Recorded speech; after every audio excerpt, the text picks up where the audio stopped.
Good evening, everybody, and welcome to tonight's It's in the Ballot show. So these candidates here are vying for your first preference vote in this upcoming Tauranga City Council's local body elections. But with every election, there's one thing standing in all candidates' ways, and that's your vote.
Okay, good evening. We seem to be having a lot of fun there where our main camera feed has suddenly just disappeared, which is a lot of fun on there.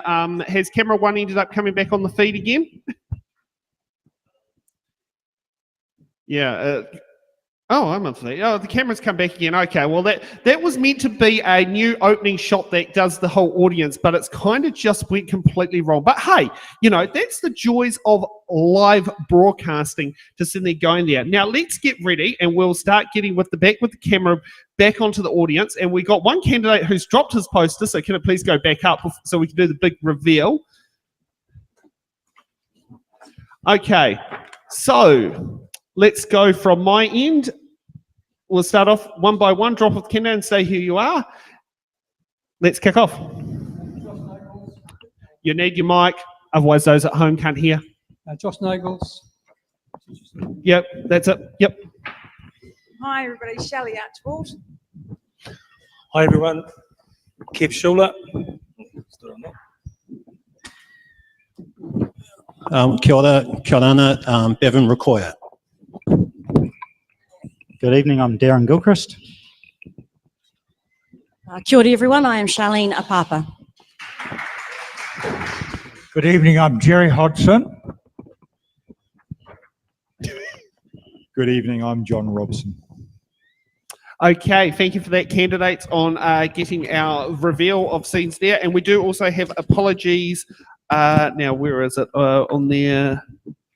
It was Felicity. How do we say Felicity's last name?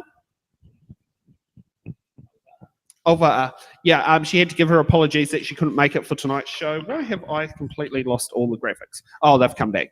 Okay, so let's kick off with Charlene, your opening statement of why the Bethlehem voters should give you their first preference vote. Kia ora tātou Bethlehem Tauranga residents tonight. I'm excited to stand here before you as a candidate for the role of councillor in Tauranga. Born and raised in Tauranga, soon to be admitted as a lawyer, I will be your checks and balances in council. Additionally, I'm seeking arbitration and mediation accreditation, therefore solidifying my abilities to negotiate. When operating with others, I operate in a way in which I keep my mana and I keep your mana so that we can get to the specific tasks of keeping and pushing forward to address the issues in our city. I believe that effective governance is about making informed decisions that benefit the community because they are for the community. In these final weeks, I'll be walking door to door, asking you, are you enrolled? If not, how can I help you and what would you like for your town, for our town. My website is charleneapapa.co.nz. I'm also on TikTok. Furthermore to my campaign, it's called Unapologetic. I'm unapologetic to speak on the facts. My website has been called Hard Hitting. It's not personal. I'm here to inform Tauranga and Bethlehem why we need fresh faces. Thank you. Okay, next up, Shelley. 1 minute opening statement. You do need your mic. Growing and changing rapidly, Tauranga is a nationally important metro city which has a significant port, and it also has increasing diversity and growing culturally. So I think we can all agree on that. Since I care really deeply about our city, I truly believe that all residents, no matter who you are, where you're from, what you do, or where you live, you deserve a high-performing council that can be trusted to exercise good governance, to address our current issues, and for future generations be future-ready. And our councillors need to be principled, they need to be smart, and they need to be team players, prepared to work really, really hard to achieving the wider vision for our community and our environment. Because that's how stuff gets done. And that is why I'm seeking this role, essentially, to do the people's work. We all deserve a city that we can be proud to call home. And because I'm just a tiny bit competitive, it would be pretty cool if we were the envy for the rest of the country as well. Thank you. Thank you for that. And next up, Darren. Good evening, I'm Darren Gilchrist, and I'm standing for council because I believe in Tauranga. Tauranga is an amazing place to live. I love living here, and I can't actually imagine living anywhere else. And we deserve better. We deserve a better council. We deserve better mayor. We deserve better councillors. We deserve better decisions. I'm standing on 3 principles: prudent spending. This current commissioners, they have spent too much money, they've committed to too much money. Some of the decisions have been absolutely shocking, and we need to restore democracy to Tauranga.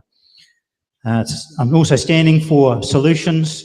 We need to be solutions focused. We need to have a group of people in council who are willing to work together for the best for Tauranga. And lastly, I'm standing for investment in core infrastructure.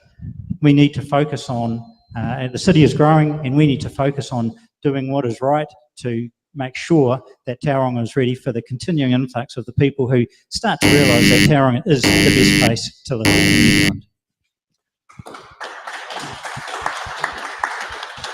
Next up, Jerry. Good evening, Jerry Hodson. I'm an architect and an urban planner and a conservationist. I've already served 2 terms on Tauranga City Council, each of 3 years. I enjoyed the work. I was a good councillor. I achieved several major initiatives. I'm experienced. I ran a successful business here in Tauranga for many years, and now I'm retired. I have technical knowledge, and I have the time, and I have the energy.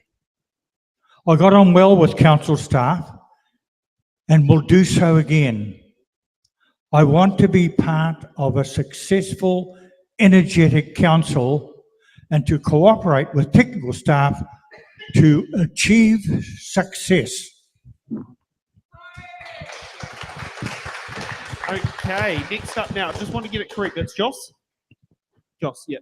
Joss Nagels. Yep. I've been resident here in Tauranga for the last 45 years. I worked for many years in the civil engineering department of the councils and ministry works and consultancies, so I'm very familiar with infrastructure. My thing is not repeatership, leadership, not repeatership. What we're doing now is we're just repeating what's been going for the last 70 years, and it's not working. We're just setting ourselves up to be in a trap like Auckland has got, and we need to act now to change the way we think. And one of the main things is climate change, which is going to affect all of us. And we have to make the city resilient and also adaptable for future generations. Now, one of Tauranga's greatest emissions, 80%, is transport, and that really does need a review. Housing is also a big part of it, so we have to think of cities that are world-class examples and make Tauranga to lead a leading to follow. Thank you. Next up, Bevan. Thank you very much. Good evening. My name is Bevan Rukoya. I'm from the Cook Islands, but born in Tauranga. Grew up just down the road at Juliet. Went to Otamuta College, showed my intermediate, and went on a bit of a career international. So, look, I think in the few not too long ago anyway. So, you know, I think the city's just, it's amazing. And I love Tauranga. I mean, I take the kids to hockey, you know, take them to school, take them just, and off to sort of Rotary and doing some other public events. But it's, you know, I do understand the issues that we have in our city, transportation, and especially through having a small business like that our family does. It's been really hard, and I think we will find a way to get through and mobilise the city. So thank you. Okay, next up, John. Hi, I'm a bit worried. I think I've come to the wrong meeting because I haven't heard anyone mention the ward of Bethlehem at all. And I understand this meeting is about the Bethlehem ward. For the Bethlehem ward, I've lived here for just over 20 years. I'm worried about Bethlehem for some of the same reasons I'm worried about Tauranga, but specifically Bethlehem. What's going to happen with Mauao Farms over the next few years? What's going to happen with Ferncliff down the end of Cambridge Road? What's happening in Smiths? What's going to happen to the traffic on Moffat Road going past Bethlehem College? Why doesn't the Bethlehem ward have the share of amenities that wards like Papamoa have? As a Bethlehem ward representative, I will advocate for Bethlehem. Thank you. Okay, and Kevin.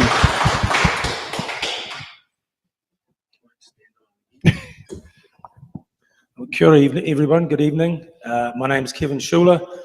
I have lived here in Bethlehem for just over 20 years, raised 5 kids here with my wife, Michelle, and yeah, really love this place. I love being in Bethlehem and the greater city. I am here standing. I'm going to ask for your vote tonight. I really want to see Tauranga go forward. I'm a big believer in Tauranga progressing, Tauranga becoming one of the best small cities in the country, if not the best. And we need a new group, I believe, of people to take us forward. So I'm talking about 3 things from how I will talk to you. The first thing is about teamwork. I think the council needs to be a group of people that can work together, can collaborate, and can make decisions together for the best interests of Bethlehem and for Tauranga. I think that's critical. That hasn't been done in the past, and it's a critical step. The second thing is around trust, to make sure that we manage the growth of the city properly. I've been in business for 20 years, in a... I have to finish. I'm going to have to talk to you later about what I'm going to offer you, but thank you for your time. I love that when we get to sit there and do it. Okay, now let's get around, and I want the camera on me, if that you can get that on there with the camera on the TV screen. The questions we think you'll be asking after watching tonight's show, let's bring them up on screen. Will we see a 4-lane car park in the place of a 4-lane motorway with a narrow 2-lane bridge at the end of it before leaving Tauranga? And will the Bethlehem suburb ever be a sister city with the actual Bethlehem where Jesus was born? And how many viewers will learn for the first time that Bethlehem is a suburb in Aotearoa, New Zealand? Because I do believe many people in our crew have actually learned that. So let's bring in Nick, who is going to be coming in tonight as our question host. And thank you so much for playing musical chairs on the job role. Not a problem, Sam. And I mean, looking forward to at some point soon, you're going to be sitting in this seat. Well, with any luck, I'll be right there. Sorry, things that happen when you're live on TV. Yeah, coughs happen. Okay, so here's this round here is where the candidates get to pick up box by box of what questions they want to do. Now, each candidate gets 1 minute to answer the questions, and for those who have been previous viewers of our show, each candidate gets 2 button questions. So if a candidate wants to issue a button question, they put their button card out, wait for the original candidate to finish their question, and then they also get 1 minute to do it. Limit to 2 buttons per question, otherwise we'll be here all night long. Going on that one. And also, if there is a very difficult question, there is a defer card, and they can defer it to another candidate that they may want to answer that question rather than them themselves, and they can sit there and do that. So so that's explaining for the general gist of how it's in the ballot works. So Nick, are all the question boxes sealed? Yes, they are, Sam. Okay, and we've got a random list order generator here, thanks to random.org to sit there and do it. Now, if you have any interesting questions, and notice the Been Here logo in the background and see if it's in the ballot, should we just sit there and say, we've lost the It's in the Ballot cards, but as the owner of Been Here Limited, we had some. So, you know, I think it's quite a good one considering it's paying the bills. So let's sit there and kick off. Jerry, you get to go first. What box number? I would like box number 5.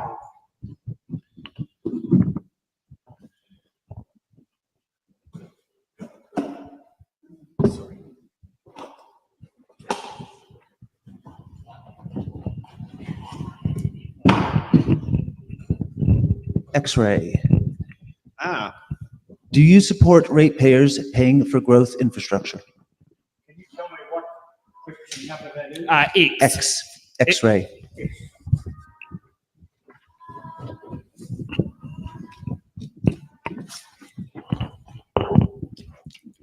We're talking about infrastructure, and it depends. Water is in short supply in Tauranga. I believe it's always been a fail that Tauranga City Council has not been able to supply enough water each summer. So I think that some autonomous supply is warranted. In this case, we should be collecting rainwater from the roof of all houses where we can afford it if you have a garden that you need to water. The same with grey water. Grey water, it just goes to waste, but in fact it's absolutely chock full of nutrients. And if anyone knows about permaculture, they will know that grey water will be absorbed in the residential back garden. And the same with solar power. We don't seem to realise the value that the sun is offering us, so that water, drainage and electric power are resources that we could use and don't. We have button from John. Yep, go ahead. Yeah, the short answer is no. The current residential ratepayers shouldn't pay for growth infrastructure. It's one of the major problems the city's faced for years.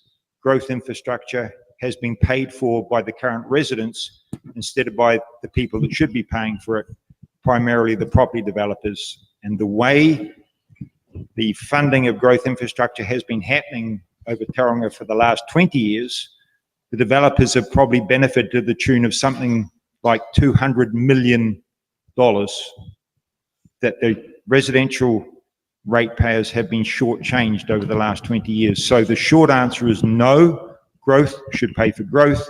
The developers should pay for the growth infrastructure and keep their hands out of the residential ratepayers' pockets. Thank you. Okay, another button. Oh, heck, you're going to be standing up very soon anyway. Ratepayers would be happy to pay for growth infrastructure if we enabled residents to thrive on their own land. 160,000 people in Tauranga with 57,000 homes. They deserve the right to grow and expand and to thrive unto themselves. So if ratepayers were assured that, they would have no problem paying for growth infrastructure within and external to their own properties. Nice, short, sharp and sweet. And Charlene, what box number?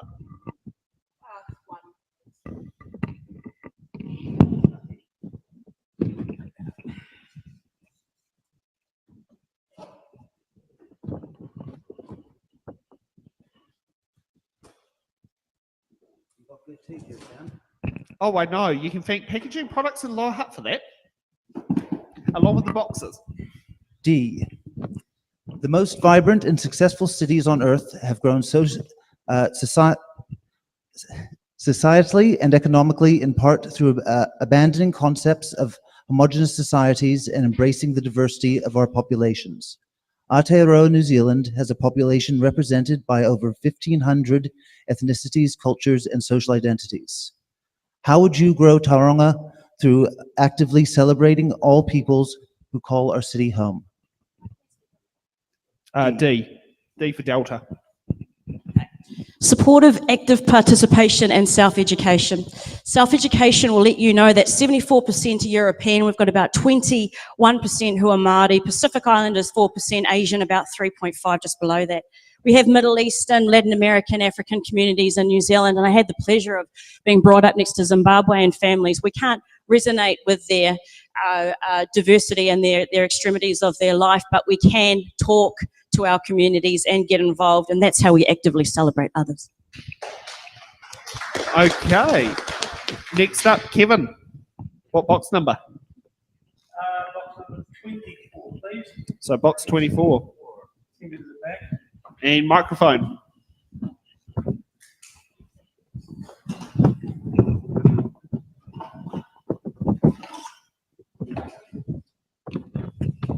AB, Alpha Bravo. What is your position on fluoridating Tauranga's water supply?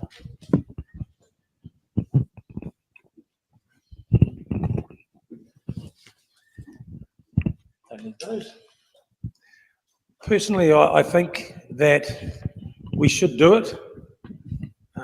There's a lot of people in the community that dental health is a critical part of our overall well-being.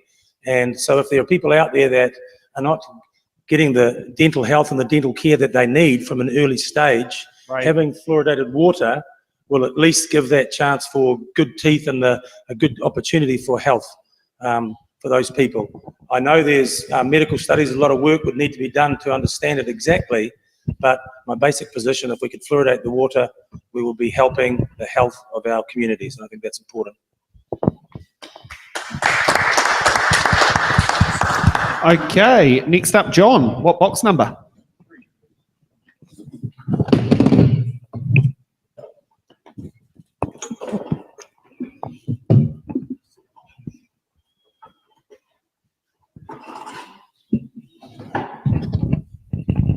L for Lima. What is your strategic vision for Tauranga City? What will the city look like in 10 to 15 years' time? Tauranga is growing at, I don't know, 1.5% a year, maybe a little bit more. So in 10 to 15 years' time, it's not going to look that much different to how it looks now.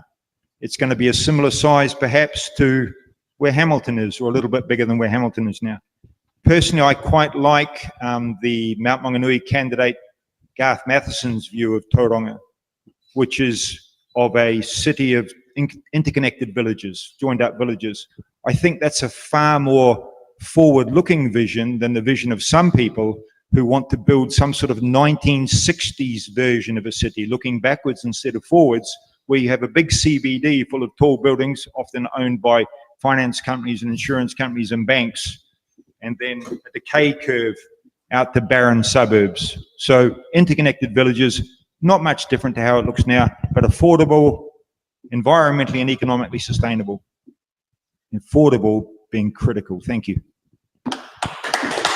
And we've got a button from Jerry.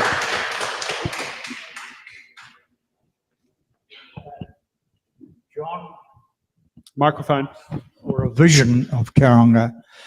And my vision for Tauranga, say in 15 years' time, that we would be living in a better, a denser, a leafier, a beautifully designed city. This means replacing a lot of the existing stock that is ending its physical life, but the development of existing empty land within the city boundary, empty sections, paddocks, and even farms, into medium density, medium rise, good looking residential, often housing commercial, professional, and small retail activities. There will be less cars, there'll be more buses, and there'll be more bikes, and there'll be better tree planting as well. That's my vision. Okay. Next up, Darren. What box number? Eeny, meeny, 7. Oh, another prime number.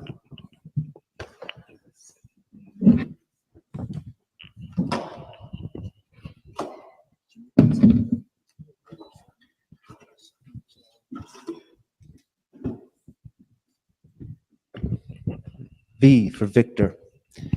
Do you support Tauranga City Council funding our economic development agency at a cost of around 2 million plus per year going forward? Look, I'm really not sure about how that economic development agency actually supports Tauranga, and I'm really not sure that $2 million spent is a wise and prudent investment in that agency. So I would really struggle to justify that cost unless I could definitely see the benefits and how that is actually contributing to the growth and to the community of Tauranga. Okay. Jules, what box number?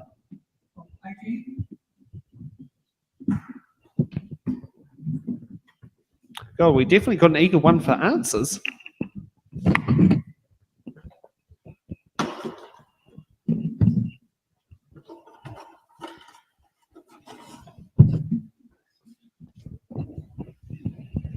U for Unicorn. Do you support the planned 164% increase in rates over the next 10 years? No, I don't support that huge increase. Increases will be necessary, but what the money is spent on has got to be long-term and benefit all the community, for everybody, not just the rich or the famous or the people who've got the big downtown $330 million spend up there. It's got to benefit everybody, and that will be in infrastructure, in housing densification, and it's got to be made affordable and doable. And it's been done in the past. We can do it again, and it's the future for the young people in Tauranga that we have to be concerned about, because well, it's the future of everybody really, and it's got to be done in a sustainable way. There's many ideas I've got, which I haven't got time to explain at this short time, but I've got a whole plan mapped out, and also all the ideas how to fix things.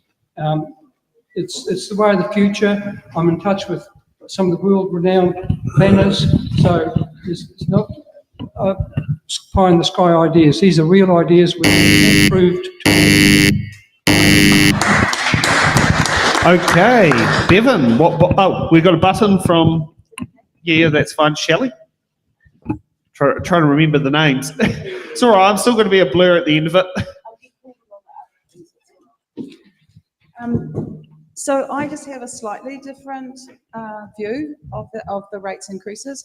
And the reason I say that is because the 164%, they're scary numbers by any means, but it is accumulative over the 10-year period.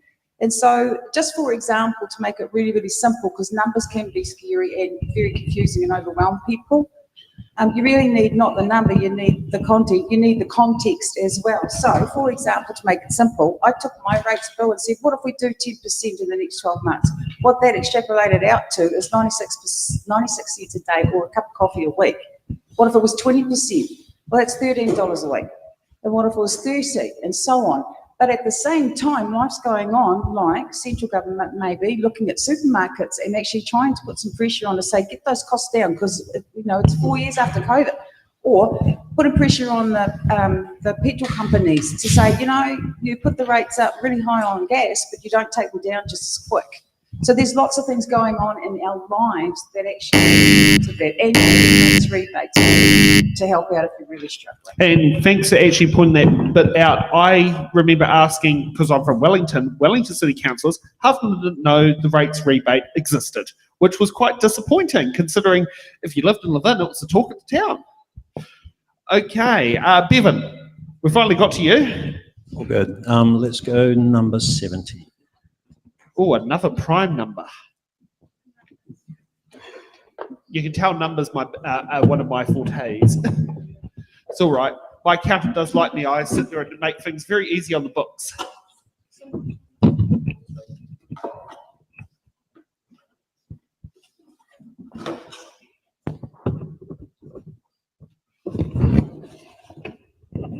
W. So W for whiskey. Do you support funding the Civic Centre by the way of ratepayer levies and the sale of assets? The Civic Centre. I think look, I think I've just got to put my Pacifica and migrant lens on this question. So just recently we've been very engaged with the Pacifica communities and trying to uplift them through language and culture and art and all this. And how do we celebrate that? Now, at the moment we're using these facilities like the Bethlehem Hall, like these the church venues, but the communities are growing so much that they need extra space. So I think community facilities is such a strong thing that we need to sort of focus on to uplift these communities to be able to share their families and their celebrations, their faith-based services here. So I think with these facilities that we have already, yeah, I mean, I'd like to sort of see that poured into the community facilities spaces, and maybe look at sort of other areas of what we can do in the civic to celebrate those communities when they come together. But yes, I think they need to contribute in some ways to support that. But how else can we uplift the commercial spaces to help sort of fund those areas large? Okay, Shelley, what box number?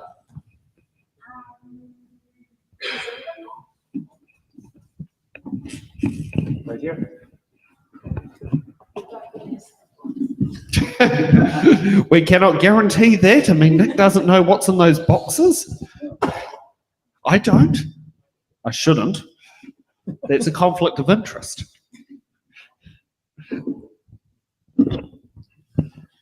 O for Oscar. Sorry, you'll get better at the phonetic alphabet. I'll get there. What will you do to improve the relationship between the police and the young people in our community?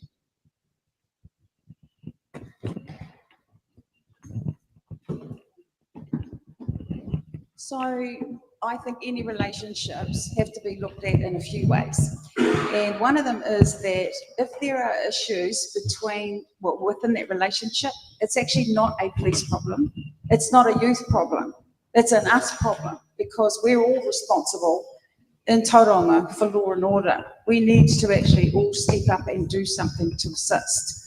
So the other thing I want to say is that for most youth, we need to have a better understanding. The frontal lobe isn't mature until 30. And I know a few 80-year-olds or 60-year-olds who haven't grown up yet either. So we need to give them a little bit of break and space around understanding all of the things that contribute to why they do what they do to begin with. And we need to support our police as well. And we also could use community amenities and facilities better. We could hold a lot more like experts and have workshops. So it's about all of us contributing. We need to not just be concerned, we actually need to care, all of us together, and that's how we'll get some things, but it's going to take time. And thank you, candidates. So we've got through our first round of questions. So new order list. This time, Darren, you get to go up first. What box number? We'll go for 8.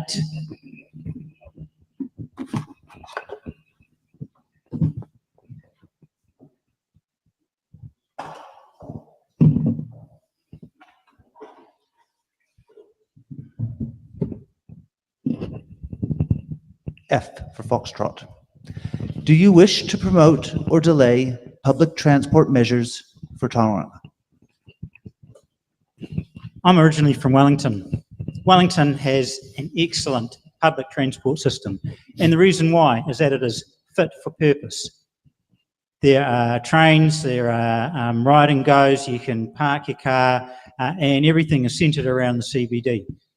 Tauranga needs a better public transport system. It is not fit for purpose. I don't know what would be fit for purpose, to be quite honest, but I know that what we have now isn't working.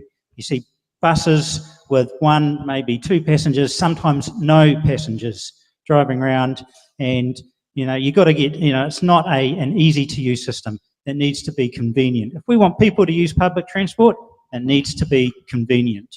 And at the moment, it doesn't tick the boxes, so we need to do something better for Tauranga.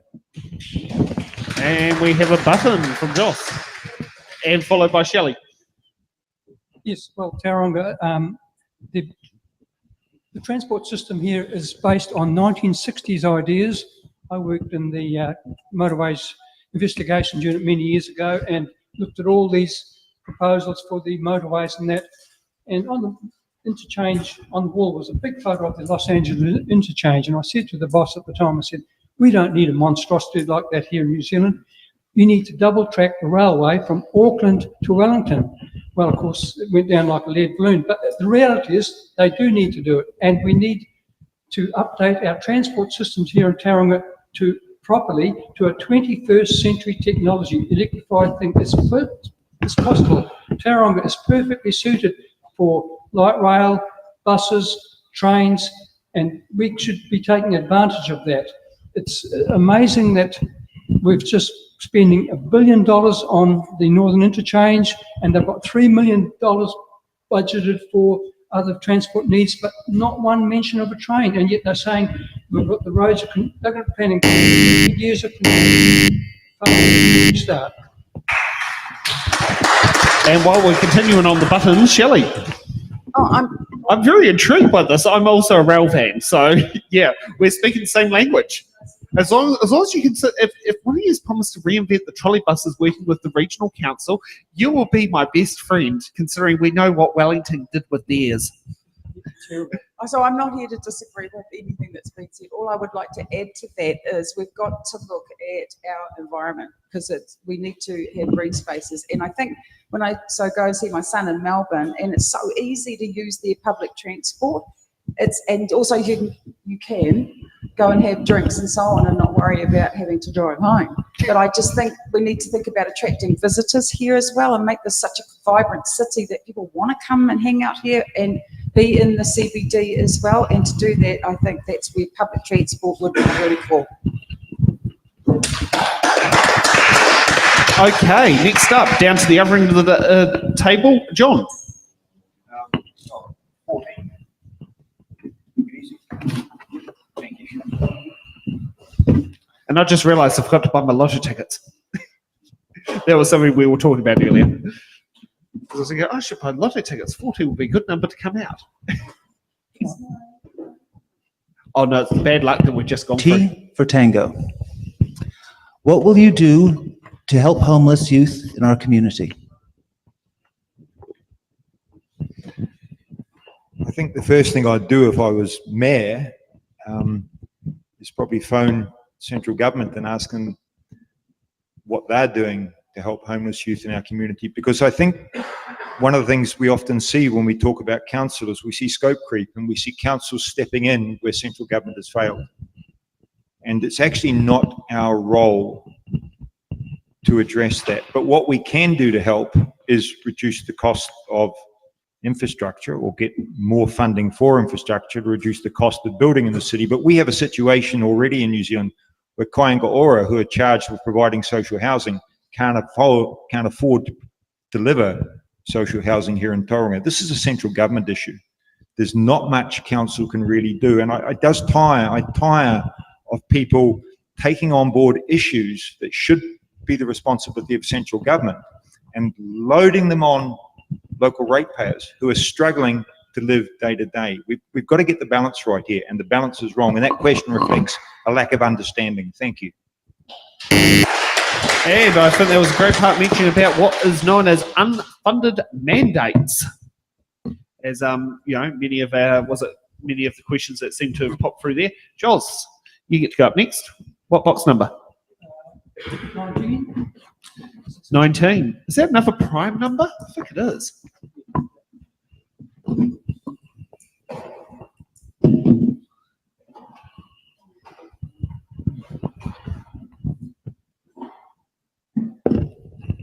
G for golf.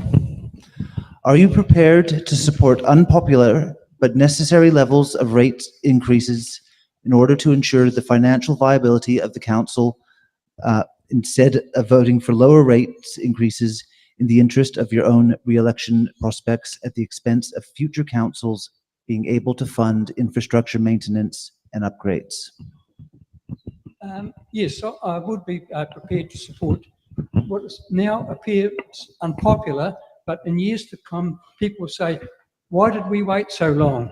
And the thing about funding those things is It's not a question of money, it's a question of accountability. The people who make the decisions should be accountable for the decisions they make that benefit the greater people, because we see so much waste going on in council funding and council policies and that. So, and again, I just draw it back to transport. That's one of the major factors that a growing city has, and it's also homeless. Homes are also a thing. So you've got to create accessibility and affordability for job opportunities, for employment opportunities, and for the greater, better future of the younger generation, because they are going to inherit a city and they don't want a city that's unsustainable and polluted and noisy and even dangerous with Thank you. And we've got a button from, the name will get back to me soon. Kevin, sorry. Let's try to remember all the names. Yeah, look, I would support unpopular decisions as a council. If we have worked together collaboratively as a group and we're trying to grow our city, like I think we need to, and growing does come at a cost, but the growth is also designed to help people come here, bring in more ratepayers, and spread that load. We want to make the city, I want to see the city centre to be vibrant, to be humming, and we've got a whole lot of plans in place around the civic centre and improving our downtown to make the heart of the city beat, and there will be a cost to that, and sometimes we'll have to work together as a group to make those decisions that in the future we know we'll all benefit from and have an awesome city. Thank you. Okay, next up, Bevan. Let's go to the one next to John. What's that, 25?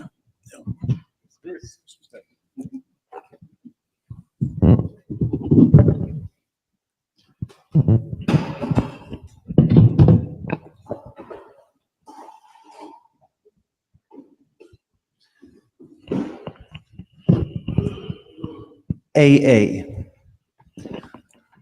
With a CBD that needs revitalizing and a housing crisis, supply and affordability wise, how are cost savings and rate changes going to contribute to this? I think it's quite a tough one to answer this in a minute. You know, I think we all go through this with housing, and it's and the type of housing that's there, and how does that suit our retirees? How does it suit our labour mobility, our seasonal workers that come here?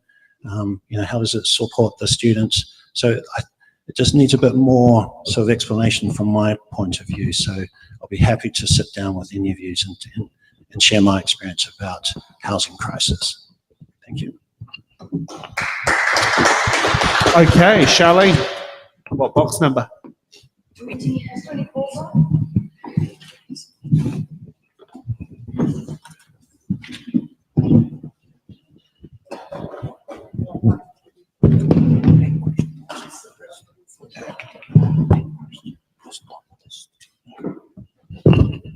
E for echo.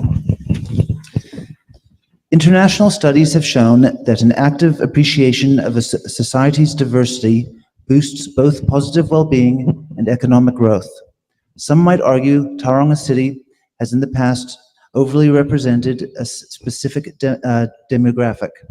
How would you ensure Tauranga City Council actively reflects our whole society? By participating in local government elections. God, that's short, sharp and sweet. Jerry, what box number? Yep. Number 13, available. Enough a prime number.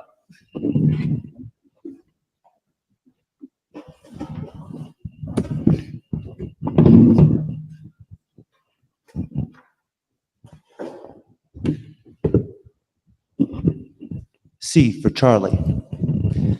In recent years, violence directed towards Aotearoa, and in this case, Tauranga LGBTQAI community has increased. Sure. Which candidate would you like to land that question on? Because that's your job. You get to choose. Just also let you know that was the way how the question was submitted by the member of the public. So who's Okay, all right. getting that question? There's you? Yeah, C for Charlie. Okay. In recent years, I'll start again. In recent years, violence directed towards Aotearoa, and in this case, Tauranga LGBTQAI community has increased, most notably with the destruction of our community's Rainbow Youth Facility in an attack. How would you create a Tauranga that most actively promotes an appreciation of our diverse communities? Look, I implore everyone to actively check on their own bias.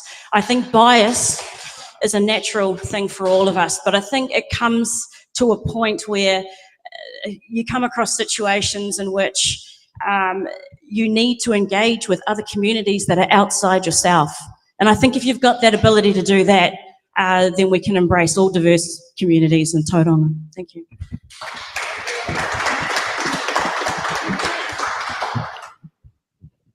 Shelley. The expected number of questions candidates are going to answer tonight. If you think about 8 times 3. I wonder what you did to the TV. There we are.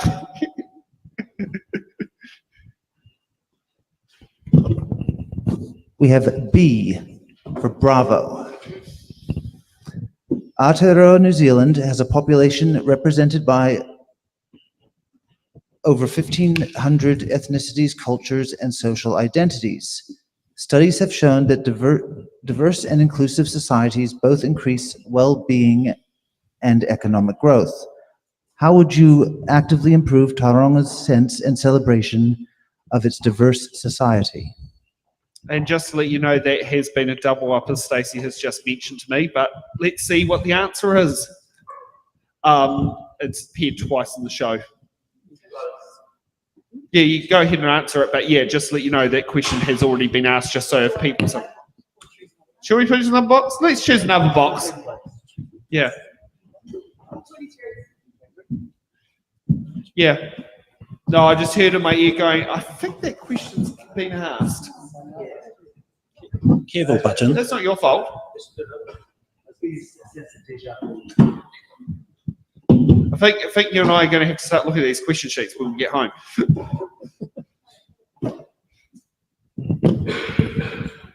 I for Indigo. How will you ensure that public spaces and facilities are accessible to everyone, including people with disabilities? I personally can't do anything about that at the moment, not unless you with me. So I've had some experience in the with disability sector. I have a son who has a learning condition and he's 39, and so for 34 years it's been a real struggle. And like you mentioned too, we've got to get out of ourselves and think of our community as bigger than us. And otherness is being educated about what's important to people, and that's through community engagement. But our community has to have the willingness to actually embrace everyone, because people with disabilities are very special people. They are the people, we're human, and we need to get back in touch with that again. So there are a lot of things with public transport. If we had super cool public transport, that's also got to accommodate people who are in wheelchairs. We've got an ageing population here, and not all of them can run around Daisy Hardwick. So we really do need to think about everyone in the community all the time. Use a button. I don't know whether it's a button, but it's definitely just an add-on from what Shelley was saying. You know, when you work with young people with disabilities, or you have members of your family that have disabilities, please don't park in the parking spaces. Oh, you know, that's a pet peeve of mine. It's a pet peeve of mine as well. I mean, it takes, depending on how many young people with disabilities are in your vehicle, if you've got 5 people, like I've experienced in a workplace in Wellington, where they've got 4 seatbelts on the bottom, 1 on their body, that's 5 seatbelts. It takes about 15 minutes to get in and out. So look, if you want to ensure public spaces for disabled people, just ensure that those spaces are free for those whānau to use. Yeah, just before you, oh, another button. Yeah, so personal experience, and again, just an add-on. You don't create a disability park by taking a standard park and putting a yellow painting of a wheelchair symbol on it. I have a van at my house that has a lift designed to lift my son into the van. It extends out the side of the van 1.5 meters, and I need another 1.5 meters to get the wheelchair lined up to get on the lift and inside. So yes, if we're going to do disabled parking, can we design it so it can be used by people who have vehicles that are designed for disabled people? Because at the moment, we don't. Thank you. Now, I just want to ask this here before we proceed. The current fine for parking the disabled car park is $150. It's been like that for a number of years. If elected to council, please raise your hand if you'd sit there and lobby central government to change the law to drastically jack up that fine to send a message. It is not appropriate to park in a disabled car park. Can we get a bunch of hands up, please? Candidates? Oh yes, police is one thing, but fine, so it's attractive to police as well. Because that's the other thing is, $150 is worth sending a parking warden, but if it was, say, $450, that's a bit bigger money coming in the pool for councils. Little crafty ways to bring in other revenue from rule breakers. I encourage that on bus lanes as well. Okay, Kevin, what box number? Number 15 by the looks. You're doing well. No one's actually guessed a number that's not been there. And considering I can barely, yeah, I can't read them from here. And I've got, what do you call it? Clear for driving trucks without glasses. Okay. N. Do you support the And revitalized? it's N for November, just for those who are wondering. Sorry, forgot the phonetic. That's all right. Oh, and it can get mixed up with the M for Mike. Do you support the revitalization of our city centre or CBD? Yes, I do.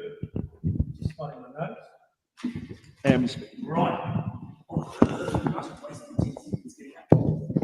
It's all right, time hasn't started yet. Oh, now it starts? Good, thank you. I think I mentioned it before. I think a city needs a heart to beat. I think our central city has gone neglected for far too long, and there are some great initiatives in place now to improve and revitalise and make our heart of our city a destination where people want to go. And you make it a destination where people want to go. You bring activities, you bring events, and you bring energy into the city. I think it's a great thing. You'll also, with some of the plans of revitalisation of the city centre, to bring up some more intensive housing there, to bring more people, so there's less time in your cars to actually be there and enjoy that part of the city. I think it's a really, really good idea, and it can become a real thriving part of this awesome city. We've got some great suburbs which we want to keep and want them to grow as well, but a heart of a city is really important. I'd love to see the central CBD of Tauranga as good as anywhere in the country. And we have a button for Joss. Kim's right, the CBD should be revitalised, but not by putting $305 communist monoliths there. It really should be the centre of activity and people coming in from everywhere. And the way to do it, and to have the most busy and useful building in the city, would be to have a railway station with active railway working and light rail coming up Cameron Road. It would be a marvel. It would transform Tauranga. It would take Tauranga into the 20th century, 21st century. We can do it but we're prioritising funds on outmoded 1960s roads and highways, which will eventually bankrupt communities. We've got to think differently, and to the future, and to the future generations of the city who are going to be using these facilities. So first things first, access to the city, central city, and then you can have all your stadiums and everything, because people will be able to get there. At the moment, we've got bus congestion in the city with buses just clogging up the central city. It's just... Okay, we've got 5 minutes to a mid-time break, but I think we need another round of questions. So can we make these quick, fiery ones? Okay, Joz, you get to go up first. What box number? 12, is 12 still there? It doesn't. No, still got the minute, but be quick and snappy. No filibustering.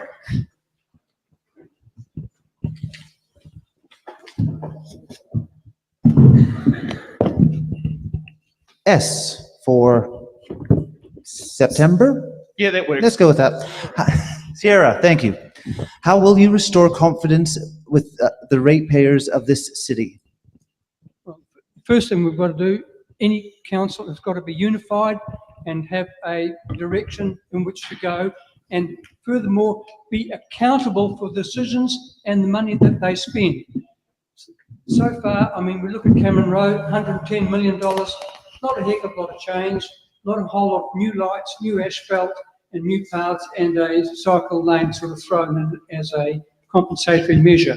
But most people I talk to, they can't see any difference. They could have said, we could have left it very much as low and perhaps put a new pipes in. And now council are going to do a $200 million extension out on Cameron Road out past Greerton. And I think money is better spent in other things. $200 million on Cameron Road, it's okay how it is at the moment, and you've got to think of something better that's futuristic. Putting light rail up Cameron Road, that would go a long way, or even electrifying the route up there. We've got to think in those. Okay, next up. Go ahead. It makes sense. 30 seconds, I hope. I think the ratepayers will accept change and will accept growth and will accept increased rates. But I think the key thing is a performing council that works well together. We're collaborative. We work as a team of 10. We bring all our diverse ideas to the table and we make the best decisions for the city. I think it's that simple. So rates are part of the equation, but a strongly functioning a council that's serving your interests is the way to go. Okay, Jerry, what box number? 22. Oh, that's a good date. My birthday lands on that day. No, but it's good. It was the first thing that came to my mind. H for hotel. Do you support the proposed CBD stadium? What number? Card number? H for hotel. H for hotel. I used to live in this area. No, I do not support a new stadium at this time. It would be too small. We're a growing city. We're a burgeoning city. We're going to be a huge city once. I would prefer, as an alternative, that we should look at Bay Park to improve that, to rebuild it, not to ignore it. I would like to see Bay Park. It's a pretty plain-looking building at the moment, but if its architecture could be improved, its facilities improved, its weatherproofing improved, it would be a far better option. The parking's there and the access to intercity is very good. Tauranga, Rotorua, Wakatani, and so on. Okay, Bevan, what box number? Kevel Bev. Bev. 16, please. I really like it how no one's picked the box number that's not there. I think this is a record.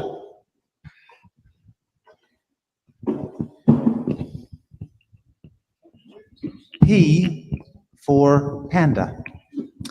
Shortly, Tauranga City Councillors will be asked to approve a proposal for the installation of Rainbow Street art in the CBD.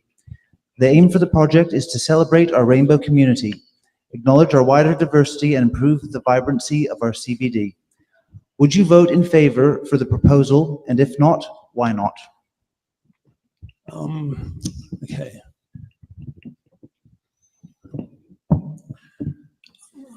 I think there might be a better way of celebrating the rainbow community. You know, and I don't know if it's enough of sort of putting sort of rainbow colours on the street, but I certainly believe that if they had safer community facilities, that they are able to thrive as community leaders, and they can lead their communities. I think it's if we can find these safeguards for them to be able to enjoy that, then yes, I think we can celebrate it in many ways. And if it's a meaning of celebrating an arts sort of rainbow event in the CBD, then yeah, sure, I'd love to see them celebrate that. And it's probably a good thing for all of us to be able to go down there and engage with these communities and find out who their families are and what else and other needs do they have, and how can we support them, and what are those community facilities looking like. Next up, John. What box number? 27.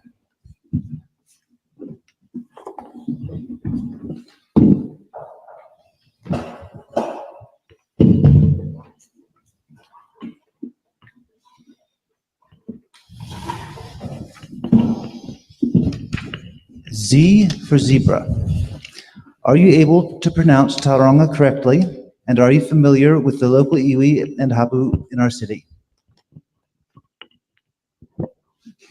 Right. I'll give Tauranga a shot, and I just have. With regard to being familiar with local iwi and hapu in our city, not all of them, and not personally, but I'm aware that we have 17 iwi and hapu in Tauranga. I'm aware that we have 11 marae. And look, I'm going to open the question up because I've got an opportunity. It's my last chance. I'm actually against Māori wards because the diversity within the Māori community, I don't think can be represented by one person, one ward in a city this size.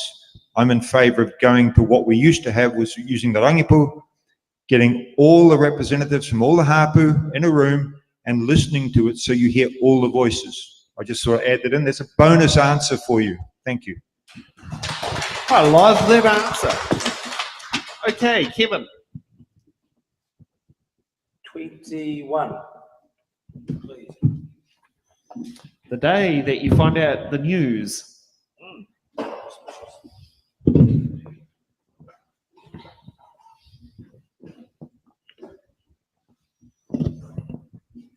J for Jaguar. Yeah, that works. All right. Given the well-established evidence globally and within New Zealand that congestion is increased when more and bigger roads are built, and also that congestion is bad for the economy, including wages, what policies would you support to improve the mobility of residents around Tauranga City?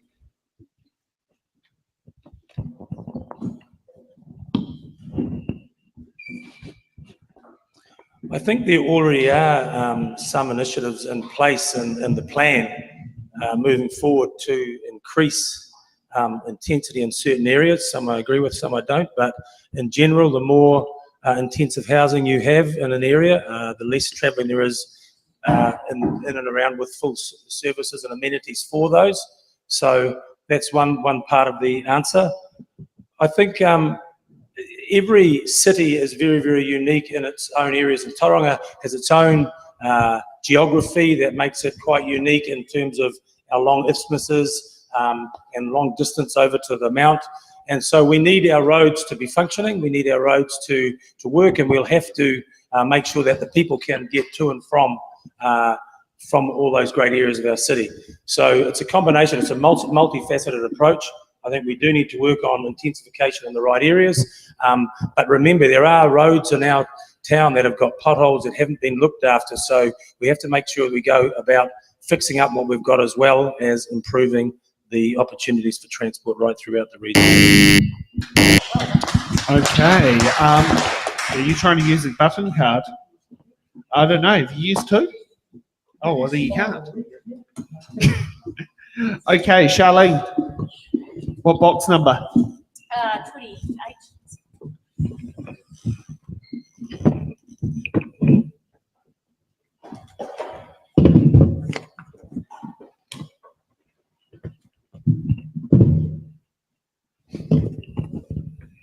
A for Alpha. What political party are you linked to? I'm not linked to a political party at the moment, but I'm absolutely 100% here for Māori wards, and I absolutely fully support them.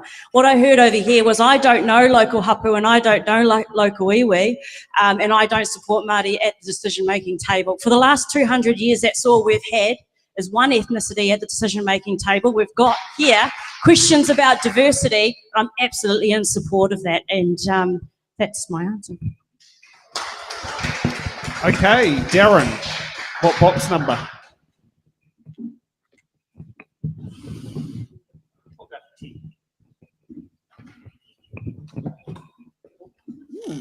I don't think the tape was so strong after all. It might be easy to get it from the bottom.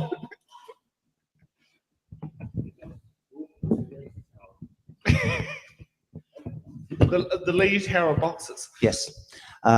M for Mike.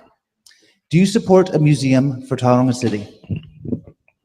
Museums are great places. I love museums. When I have travelled, I've always tried to go into at least one museum in any of the cities that I've been in.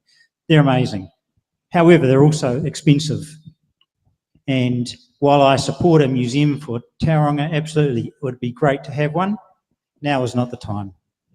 We don't have the money, and we need to focus on prudent spending, at least for the next 5 to 10 years, before we start thinking about an extravagance of having a museum here. And Shelley, what box number? At least it saves calling out a number that's not in there. Q for Quebec. What qualifications do you hold that would qualify you for councillor, and what skills have you got that ensure you will perform well as a councillor?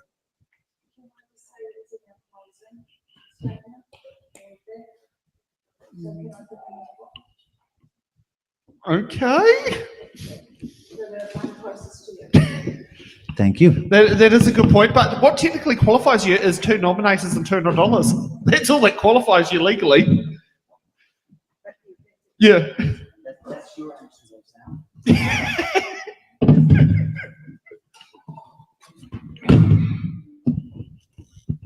R for Romeo. Do you support the debt increase of around 1 billion today to 3 billion in the next 10 years? So I'm just going to repeat, in my professional life, I worked for multi-billion-dollar companies, and I know, again, and I've said it before, these numbers sound really, really scary, but that's actually what it's going to take to build a vibrant city that's economically strong, where the housing's good and our roads are good, and we've got a beautiful, vibrant city centre as well. It costs money, and there's no other way around it. At the same time, we've got to protect and enhance the environment. So all of these things come at a cost, and you get what you pay for. So my thing is, I think we need to invest, because there's been several years where there was underinvestment, and look where that got us. Because in the end, underinvestment costs us a lot more, but not for us, for our mokopuna. And we need to seriously think about that. Thank you, candidates, for doing that, and thank you for getting through. Oh, we've got another button before. I wanted to call a break. Yeah, I just want to have a word about that increase in debt. Now, debt has to be paid for.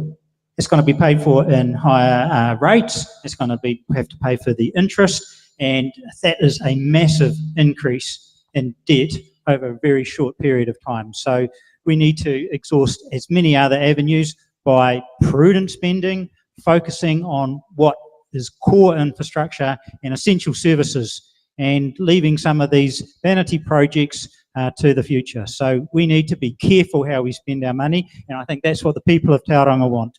They want prudent spending, they want responsible council decisions.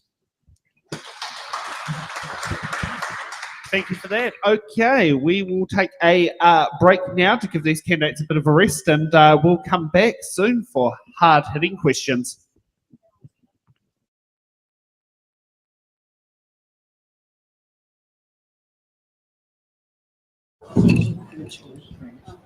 Okay, good evening everybody, and welcome back to It's in the Ballot. We had some very constructive conversations amongst everyone in the room, and I'm very pleased with it. So let's kick on for hard-hitting questions.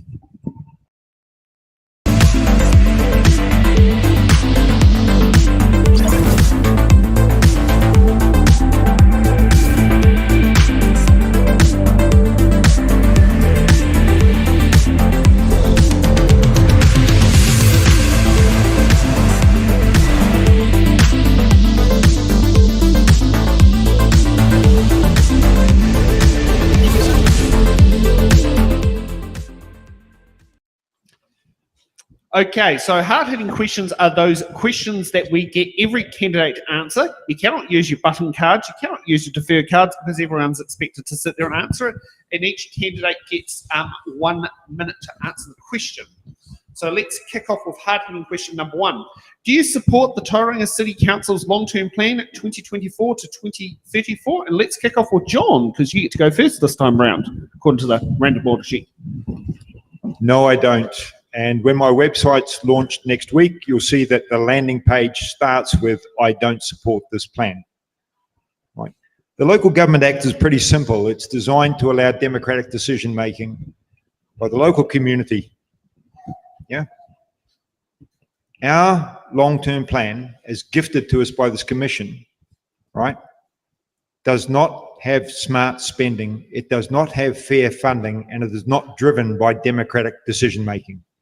It's a fail in all 3 of those respects. We're looking at the rates increases, that's already been discussed. We're looking at debt going from 1 billion just north of to 3 billion over 10 years.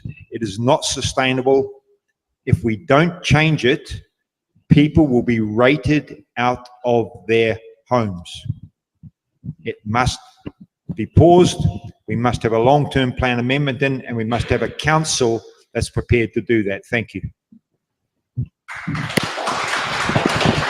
Okay, next up, Bevan.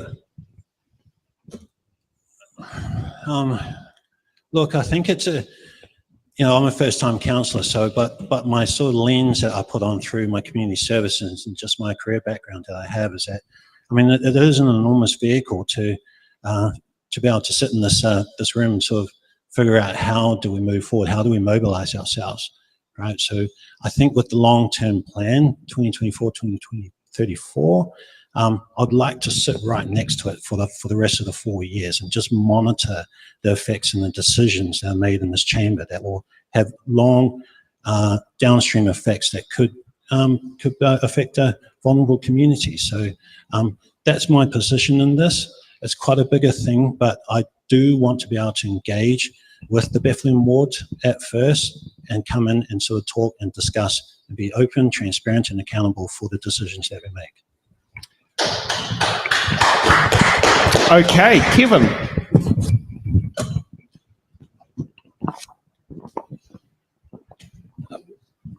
Firstly, I suppose I'd say that the commission didn't ask to come here, and they were appointed, and they inherited, some real challenges. And so the long-term plan, they've made decisions, and they've made some hard decisions, and some that aren't popular. But what they've done is they've given us a roadmap, and they've set some momentum in place for Tauranga to change and transform and grow. And you're going to see that in the city centre. You're seeing that with cranes in the city centre to revitalise. So not everything that's in there we will all agree with, but there's been a path set, which I think is a good thing that the Commission has been able to do. It's a living document and a roadmap, and then we'll have the chance as a council, as we work through and consult with our community and find out what's best and deliver value for money to make the changes that we need to make Tauranga a better place. So maybe not perfect, but it's a start, and it's a good start, and I think we should follow it to get where we need to. We've got to address how we unlock land and housing to sort out 5,000 houses.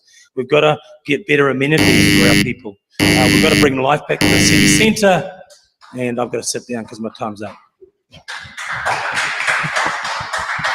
Okay, next up, Shelley. So I too actually agree with the long-term plan, because part of the long-term plan, well, first of all, there was extensive community consultation, so people had their voices heard.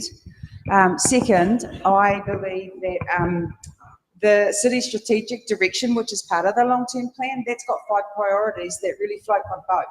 Enabling housing delivery, addressing transport issues, investing in a vibrant city centre, which we've talked about those things already, improving community facilities and amenities and how we use them going forward for our diverse, increasingly diverse cultures, and protecting, really important, protecting and enhancing our environment. Limited resource, and we've got to be wise when we use it.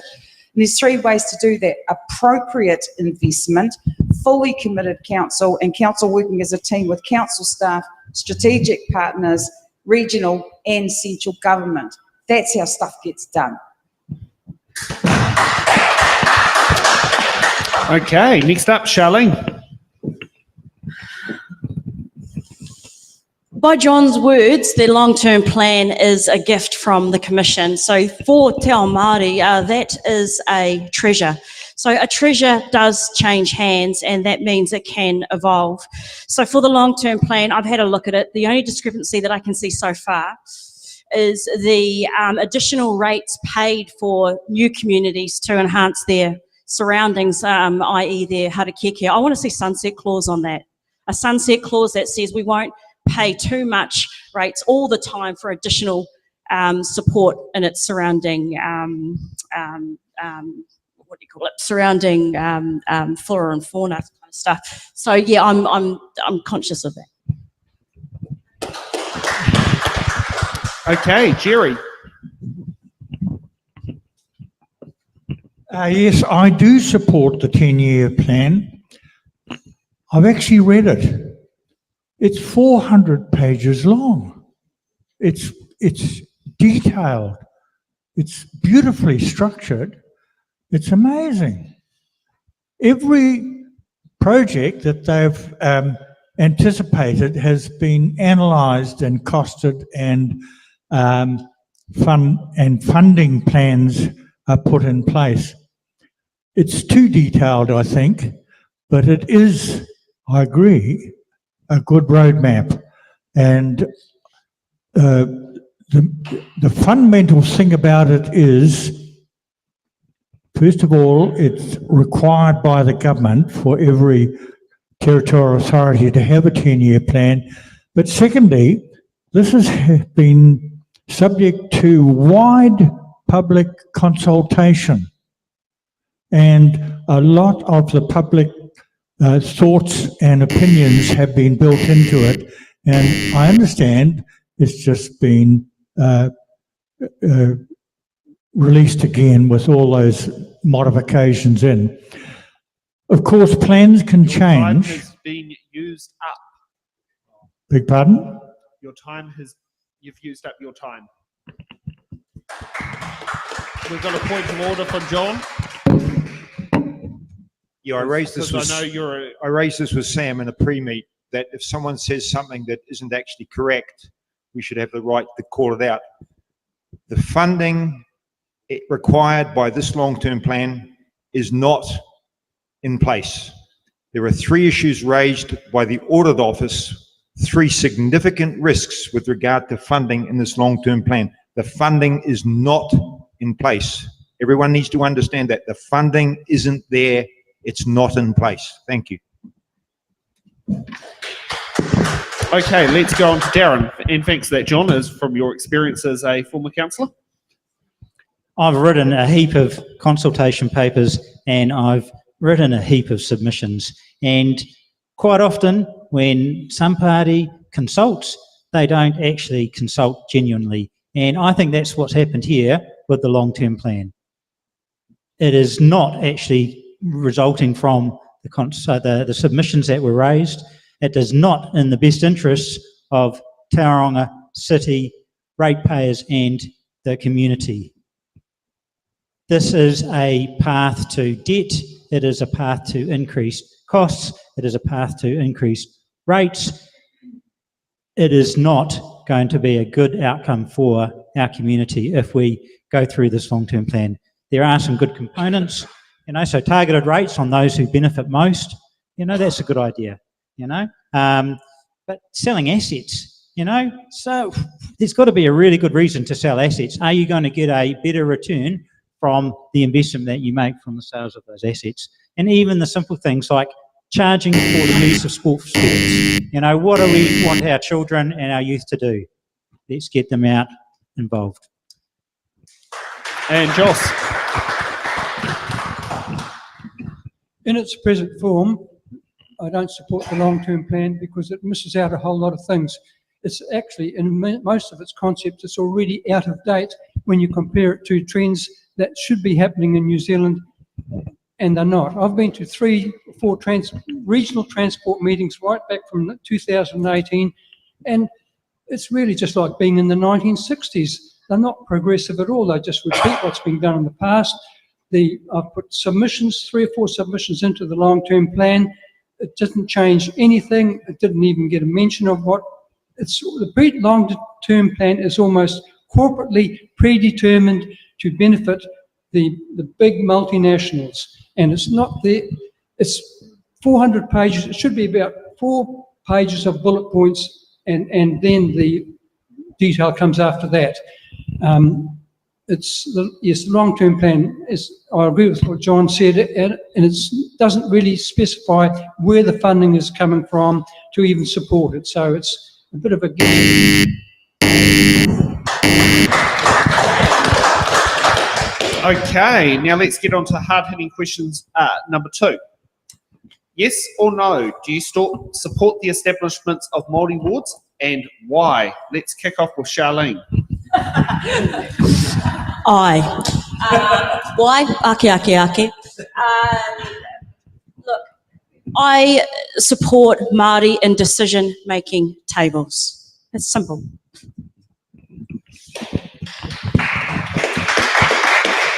Joss, you're up next. Maori wards, it's quite a new thing, so we have to see how it goes, because the way it may happen, it may benefit, or there may, and as it's been said, there's 17 different hapu here, and they're not all going to agree. So we have to give it a go, but if it doesn't work out, then we have to go to plan B, which something will work out.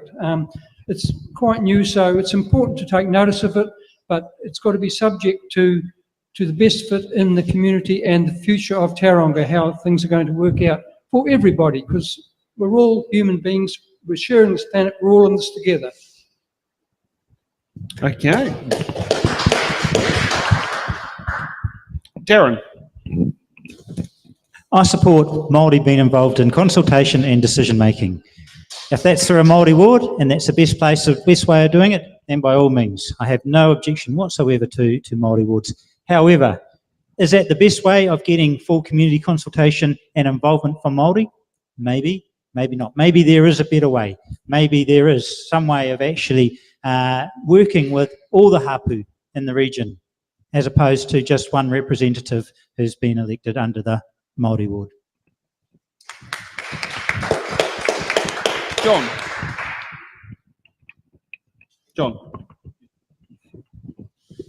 Oh, it's nice to get a second bite of this one.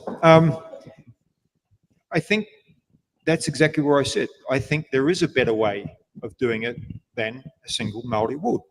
I come back to it. When I was first on council, 2013, I sat in a committee called the TCC-TWC, so the Tangata Whenua Collective and TCC. There were 6 councillors and 6 representatives of Tangata Whenua. We had good discussions, right? But what there was a diversity of opinion, and if you know the history of this city and you know the 3 primary iwi of this city, you will know they don't always agree. Ngāti Ranganui, Ngaitarangi, Ngāti Pūkenga, they're not always in the same place. You need to listen to all 3, and if you've only got one person representing Maori ward, I don't think you've got the necessary diversity of voices from the Te Ao Māori. Yeah, so there's a better way. Māori ward isn't it.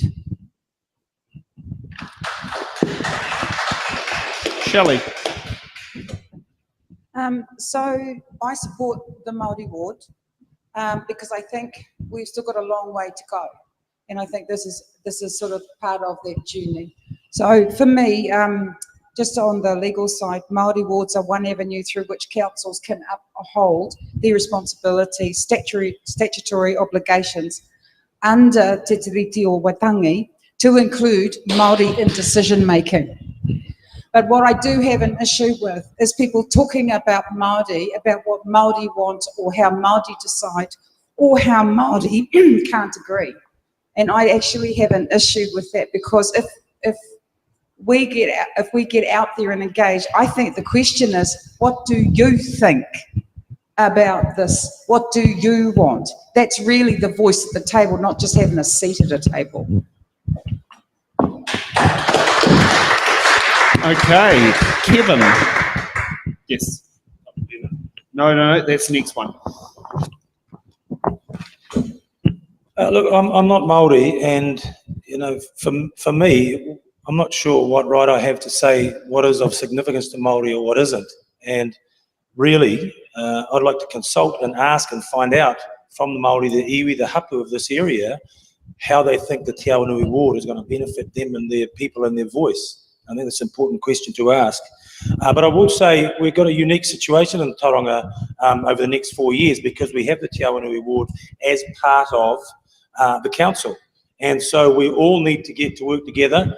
We need to debate, share ideas, and that's natural as part of democracy, that we have opposing views and that we respect each other's views and we work again for the best interests of the city.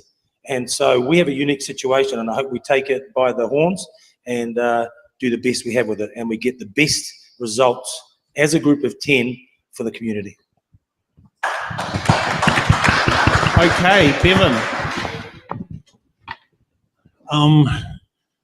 Look, I think it's an important seat to have, right? I mean, it's an important lens to have a clear understanding of this land that we borrow from our children, right? We have the capacity to be able to go out and fish, with the capacity to be able to go to schools, go to these sports and shared facilities, but let's put a cultural lens on that, and like, what can we do in our designs for community facilities, or what can we do in our language, and how do we get from Bethlehem to the Mount Maunganui? If we want to be able to engage internationally and to be able to share sort of Māori views of what we stand as New Zealand, and if we can support the Māori youth and try and enable them to know how to use these facilities, to know how to share their language, yeah, I mean, absolutely, it'll be a nice lens to have. I mean, I support John's idea about trying to uplift the youth in our communities. I mean, it's fantastic. It's a nice way to be innovative, be entrepreneur,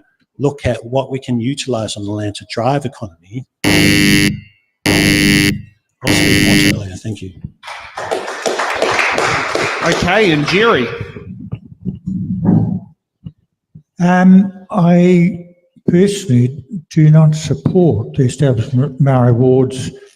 Most of the issues are about planning or finance and so on, but that's a personal view. What I would support would be, I think, a referendum to settle that matter.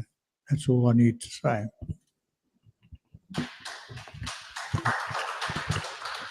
Okay, thank you for that. Now let's get on to hard-hitting question number 3. How will you ensure the voices of young people who often are at work or school during public meetings have their voices heard in local government decisions? I haven't quite, now I'll just refresh the list. John, you get to go up first. I think this question was answered quite well by Greg Brownless at a meeting we had, might have been at Welcome Bay Community Centre. I think a youth council is a good idea. And we used to have one, and now we don't have it anymore, and I don't know why that is. I don't know why the Commission didn't support a youth council. Perhaps someone could ask Anne, or maybe she's already in Sussex looking after her cottage. Well, maybe someone needs to email her.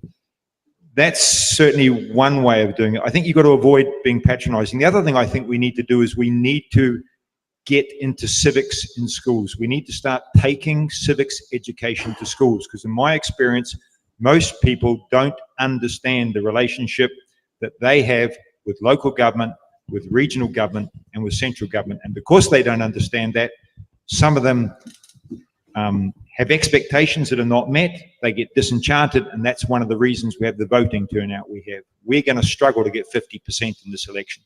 And that's an indictment on everybody responsible for civics, from central government right down to local government. Thank you. Okay, next up, Kevin.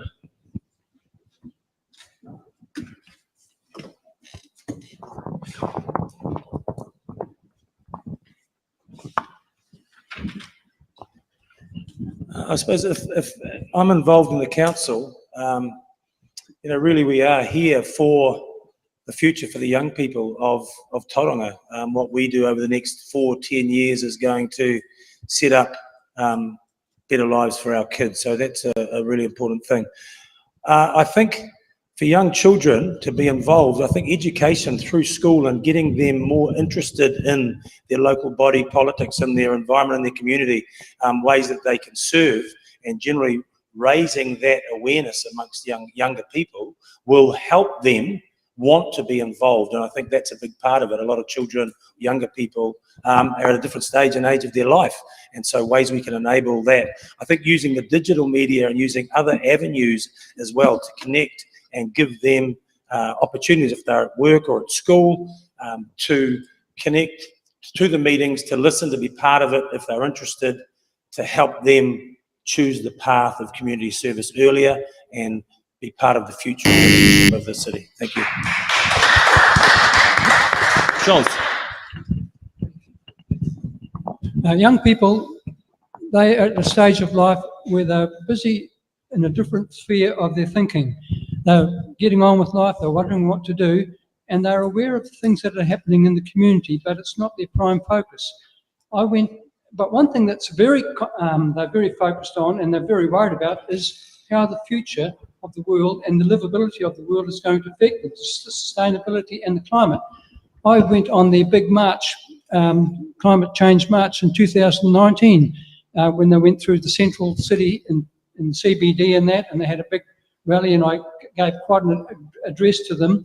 So they are aware in that respect, and they expect us older people or seniors, senior to them, to think of them in our actions and decisions that cater for the future, because we were once young, and our people in front of us, they were wanting the world to be a better place for us, and now it's our turn. It's everybody's turn, everybody's responsibility to ensure that our future is sustainable. Jerry.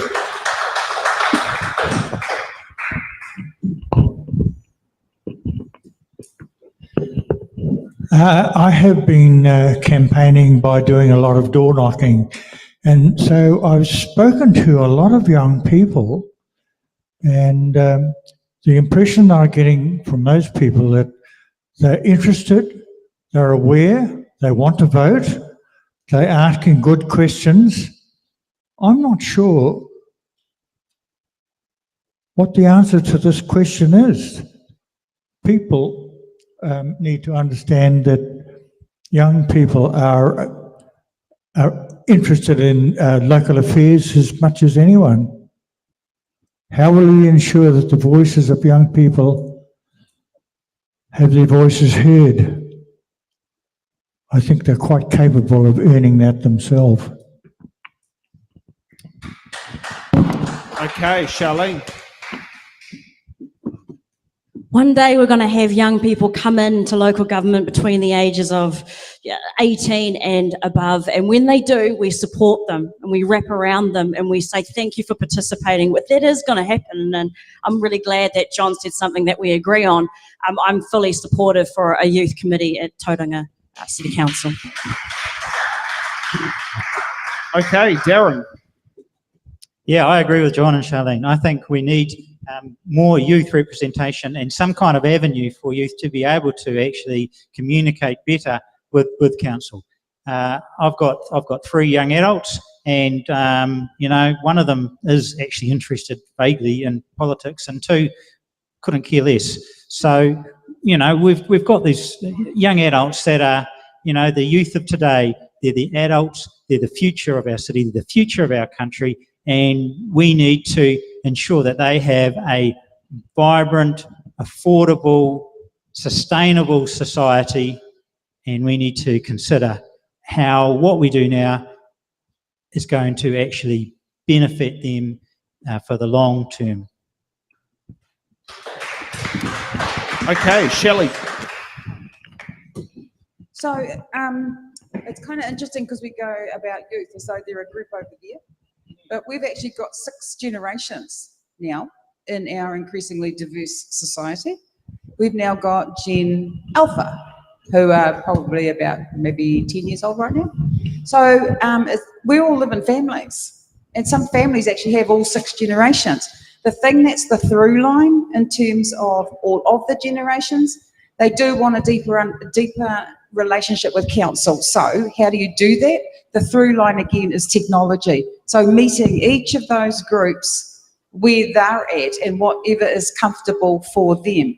So most of the generations want something simple and easy, because I don't think any generation has actually said, yeah, give me the hardest way to contact you and I'll run with that. So every generation wants simple and easy engagement and ways to connect. And the other issue that I feel is if councillors could maybe do some mentoring program, because our council should represent how our society looks, and it would be great to have some younger people on council. And Bevan. Thank you. Look, I'm a sports manager of a hockey team. So I pick them up from school and take them from Bethlehem to Blake Park. We got to mentor the captains. So there's an idea out there of how can we enable captains, first captains, second captains, or even sports captains to be able to stand up in a camera setting like this, or be able to share their view of the game, to be able to speak on as a captain on behalf of a team, right? So how can we enable those type of opportunities for them? If the Rainbow community can be able to share that, to be able to understand it with their communities. I mean, I'd like to see us sort of find ways of enabling training and governance. How can we get more voices to be able to understand what it means to be a board member or a president, or a secretary? So how can we establish that so they can learn? The volunteer sector is such a significant space. It's always difficult to try and find a succession plan and find leaders to come and step into that. So, I mean, youth can start in that position. So.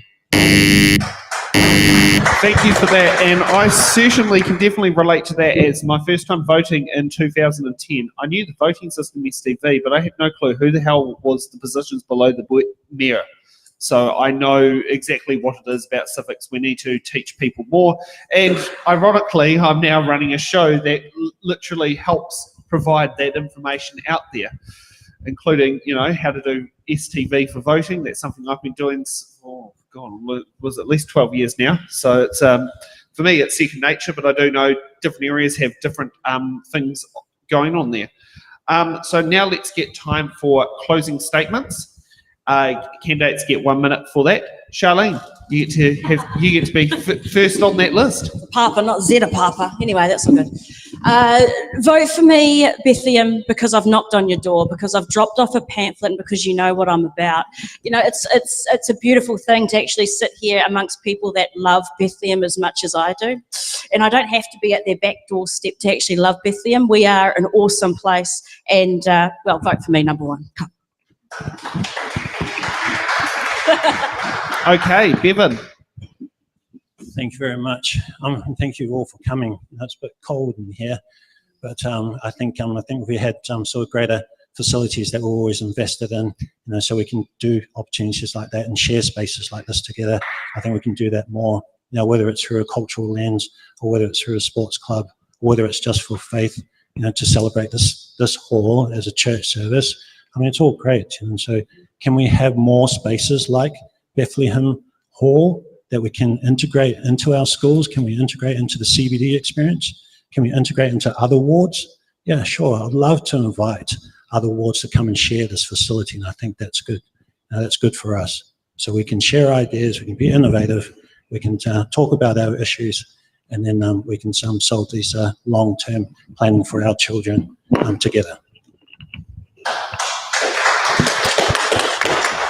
Shelley.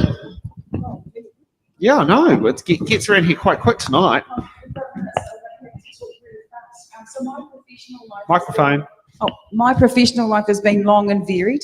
For most of my career, I was a senior executive for multi-billion-dollar companies, and one role had a portfolio of $500 million to manage. When I left corporate, so what does that mean? It means leadership and financial acumen. When I left corporate, I went back to university. I did a Bachelor of Social Science, and then I started a Master's. While I was there, I actually ended up tutoring, as well as was the first person appointed to do Māori student development. What does that mean? Well, it means that I can think. I've been a business owner. What does that mean? It means I get the challenges for business. And in the last 2 years, I did census field testing, managed teams for Census Live. I did the general elections out at Te Puna, and I also then decided to go and do secondary school supervision. So none of those roles I'd ever done before, so I'm up for the challenge of a new role. And probably because I'm going to be running out of time, I just wanted to say I've had a lot of awards, but that simply means I've had the intellect and the capacity to do the councillor role to a high standard, and you deserve nothing less. Okay, next up, Jos. I've been a civil engineer for quite a lot of my career, but I was brought up on a farm, so I've got a broad spectrum of how society works in the country, in the cities, and in urban areas, suburban areas, and that. And with that experience, it gives you a very good basis of making judgments. And of course, life experiences count for a lot of that. One thing we've got to realise in Tauranga, one of the most expensive forms of human habitation is urban sprawl, and that is one thing we've got to fix. In a growing city, accommodation, housing and transportation are vital elements to make a city run smoothly and be attractive for people coming to the city. I have a vision, and it's not outrageous, it's been done in other places of the world which we can copy. We don't have to reinvent the wheel. It's perfectly possible. We can do it. We must. Okay, next up, Darren. We've had the commissioners in charge for too long. We have the opportunity now to restore democracy to Tauranga and make a new start. We need a council that is solutions focused, that is willing to work together for the best outcomes for Tauranga. Please make sure you vote. Please make sure you vote wisely. Please use your 1, 2, 3, 4 ranking system for your single transferable vote. Just go out and vote. Vote for me. Vote 1 for me, vote 2 for me, vote 3 for me. I actually don't care, but please vote. And if you can vote for me, that would be just great. But I am solutions focused. I am committed to prudent financial management, and I am committed to making infrastructure a positive outcome for Tauranga. A vote for me is a vote for positive change, a vote for a vibrant, affordable and sustainable city. Jerry.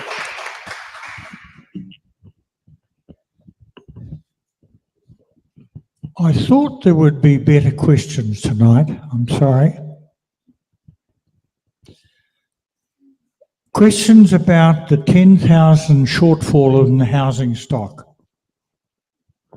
Questions about the cost of compliance. Some compliance costs are very high. About pollution. And my solution of pollution is to plant 100,000 trees as carbon capture. About sea level change, about climate change. Nevertheless, I have enjoyed the session. Thanks very much. It's in the ballot. I congratulate you. Thanks very much. But I have enjoyed it. Civic matters to me are enjoyable. That is why I want to join this council. I want to be on this council.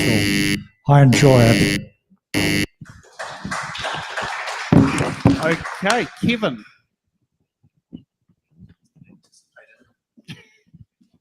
Firstly, like I said at the start, I've raised 5 children here with my wife Michelle, and we love the city.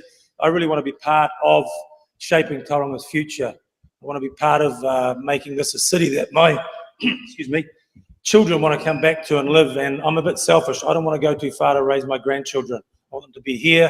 I want this to be an awesome city that we're all really, really proud of. It's good. We can get better. My background, my life's been in sport, high performance sport. I want to contribute to a really functional, collaborative team environment that makes decisions and for the best of the city. We can't be plagued by the past. We can't have this indecisive group of people. We have to be a unified group. So the teamwork side for me is really, really critical. And I want to work my butt off for the people of Bethlehem, the people of Tauranga, to make this city better.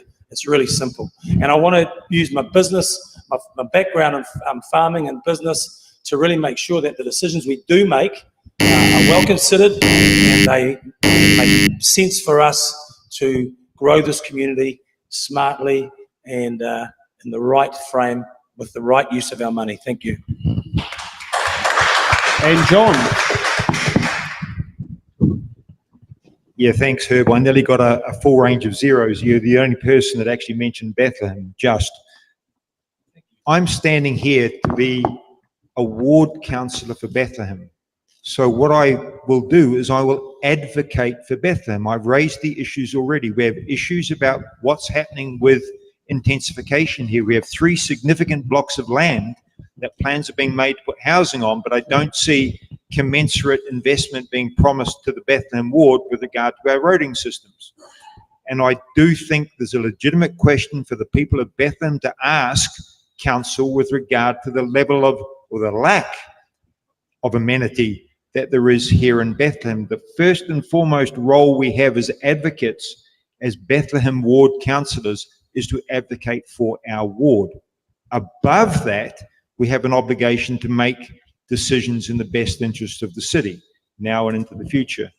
What I bring is experience and a skill set and a commitment to Bethlehem and our city. Thank you. And just for those out there, STV is the single transferable vote. In order to be the final top winner on the last iteration, that candidate has to have at least 50% of the vote plus 1. Your second and third and fourth and fifth preferences are very important when it comes to voting, because that will shape who ends up becoming the top candidate. And that's the joys about single wards. Who's in the top role will have on the last iteration at least 50% of the vote plus 1. So thank you that, and thank you for all the candidates here tonight for being the first Tauranga City Councils It's in the Ballot show. It's quite a brave thing to sit there and do, and as I can see here, there are other candidates sitting in the audience, and I can tell you only 2 candidates who are standing in this local bodies have actually been on It's in the Ballot, so it's, you know, it's really good actually having that. Thank you so much for being here tonight. Can I also sit there and thank Ian, Ray, Nick, and Stacey for making the show happen both here in studio and remotely from Wellington. It's not easy doing that. And can I thank the audience for being a part of the show tonight, for being here. Thank you for giving us a full room. Feels like a full room, and met some brilliant people here. So it's definitely on that. We will be having, we've got 3 shows tomorrow, so this is going to be quite intriguing. We've got all at the Mauao Community Centre. At 1 p.m. we'll have the Arataki Ward. At 4 p.m. Now, I stand to be corrected, as Mauao, Mount Maunganui Ward. I might have that wrong, just because the first section I'm not exactly sure how it's meant to be said. And then for the third show at 7 p.m. we've got the Mauao Award, so it's going to be a interesting set of day going out tomorrow, but it'll be the first time we've done 3 shows in one day and trialing out the approach, but it's definitely worth it. And yes, if you want to sit there and do it. Now, just a little bit of a note, It's in the Ballot Productions is a unincorporated non-profit, so every small dollar donation goes a long way. You can donate on our, you can join our Patreon on there. I think, Stacey, you can also flash up our bank account number down on the screen there if you want to sit there and donate there. There's also on Eventbrite, you can do the donation tickets. They can sit there and go for there. And for those who are in here, yeah, cash, or we do have the FOSS machine from being here as well here tonight, since I've got 2 of them. So one's come up on the road with me while the other one's back in Wellington trying to sit there and bring me in some sales.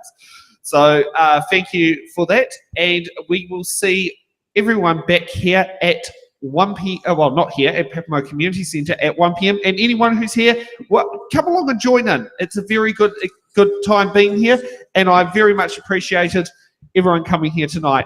So thanks for watching for those who are online and those here in studio. You have a good evening.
All right, you're back with Nick.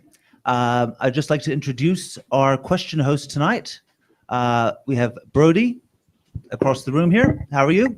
Yeah, good, thank you, Nick. Kia ora koutou, ko Brody tōku ingoa. Brody is my name. No kōtirana o Kutupuna. My ancestors hail from Scotland. However, I'm born and raised in the beautiful Tauranga Moana. pleasure to be with you this evening once I figure out which camera to look into. Here we are. Thank you, Nick. You're welcome. All right, we have 4 lovely candidates in studio with us tonight. Would you please be able to introduce yourself, starting with closest to me? Kia ora, I'm Heidi Hughes and I'm running in the Mount ward. Kia ora, I'm Jen Schooler, Jen for Mount. Greetings, Michael O'Neill. A vote for me is a vote for change, the voice you deserve. Kia ora, Garth Matheson. All right. Well, let's get on to the questions. Nope. I'm sorry. This is my first time doing it. You will have to bear with me, and please, a little tenderness. How long do we have for statements? You have 1 minute. All right. So opening statements. Again, we'll start closest to me and work our way down. Hi, I'm Heidi. I'm a mother of 2. My kids have grown up in the Mount. I love this place. I love Tauranga. I'm really interested in the way that we can build an inclusive city that is that has good multimodal transport and that has really good communities for our future kids. Thank you. Sorry. Kia ora, I'm Jen Schooler. I grew up in Tauranga and I live in the Mount currently. I've had 35 years of commercial experience across horticulture and banking and diplomacy. I want to bring those capabilities to the council table in Tauranga. I love the city. I want Tauranga to be the best place to live and work and learn and play. But we've got some challenges amongst the wonderful opportunities. So I think strong engagements and really good relationships are really important. We want diversity of thinking and person. And I believe that I can bring real capability to the board table for the council, great financial skills, and I'm seeking your vote. Vote Jen Schooler for the Mount. Thank you, Kia Jen. ora, Michael O'Neill, a long-term Mount resident. At the heart of my campaign are 3 principles for good governance: inclusiveness, engaging with your community and taking them with you; social cohesion, embracing diversity; and simple common sense. I bring to the role extensive leadership experience from professional and voluntary basis, positions held at national, regional and local levels, significantly 12 years of elected representation as a community board chair and councillor. Still active, I'm currently president of the Mount Maunganui Ratepayers Association. I chair a regional statutory committee. I'm a justice of the peace and I continue a lifelong commitment to surf lifesaving. A vote for me is a vote for change, the voice you deserve. Excellent. Michael. Garth Matheson. I'm a lawyer, a naval officer and a community activist. Now I'm running to save Tauranga for ratepayers and community organisations. Between 2003 and 2009, I was the chairman of the Tauranga Millennium Track Trust that raised the finance and built the world-class athletic track that the commissioners want to demolish. And this is how I got involved in local body politics. And of course, I've grown as time has gone on. The commissioners have been an absolute disaster. They've wasted or proposed to waste over $1 billion on an infrastructure program in the Te Papa ward. Now, the CBD failed there not because there was not enough money invested in it. That's absolute nonsense. It was failed because there was no demand for it anymore. Technology and shopping centres made the CBD redundant. It's going to be a financial bottomless pit if the long-term plan is not stopped. And that, to me, is the key issue. Do you support the long-term plan or not?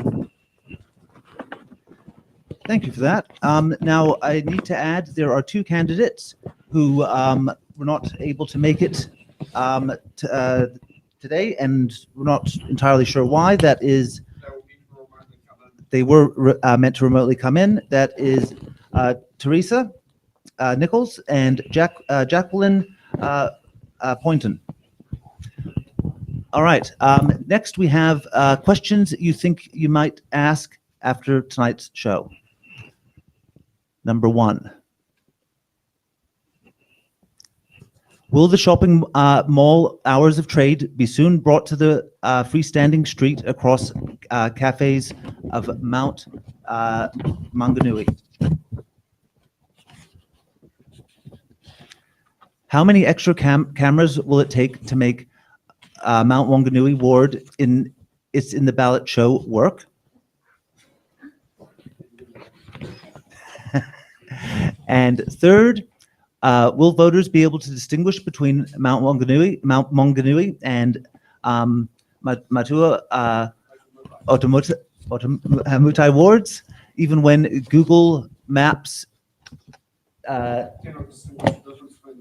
Thank you very much there, Sam. All right. Now, let's get on to the questions. I have a random list here. So let us start with Heidi. Would you like to choose a box number? 3.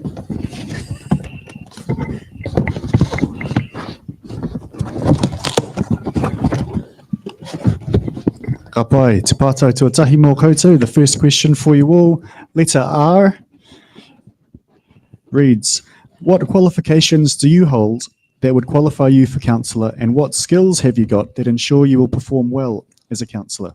Thank you, candidates.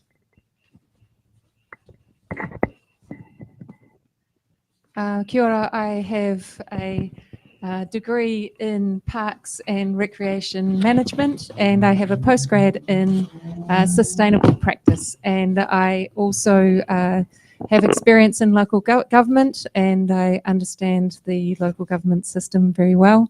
I'm on 2 charitable trust boards and have participated in a lot of different advocacy groups over the years in the issues of pollution in our local community, in the issues around multimodal transport and trying to get better outcomes, and I do a lot of environment work.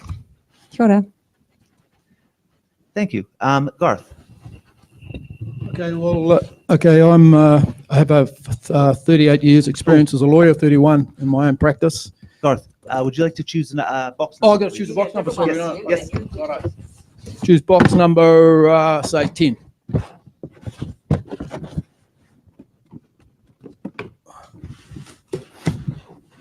We have the reference on to the sheet. Yes. What can I provide, sir? The number on the card, which you've already been filling. Ka pai. So our second question for you, the card number is M, and the question reads, what is your strategic vision for Tauranga City? i.e., what will the city look like in 10 to 15 years' time? Okay, my strategic vision for the city is completely different from that from the commissioners. My strategic vision for the city is it is an interlocking community of villages.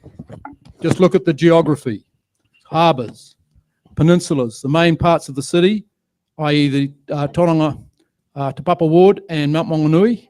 They have 3 sides have got water around them. It's impossible to create New York City in either of those. There'll never be an underground railway. What we have to do is recognise that. I see the main road coming through from State Highway 29, along Takitumu Drive, across the bridge, along Hewlett's Road and Totara Street, and out to the south to the expressway. And all else is just interconnecting villages off that.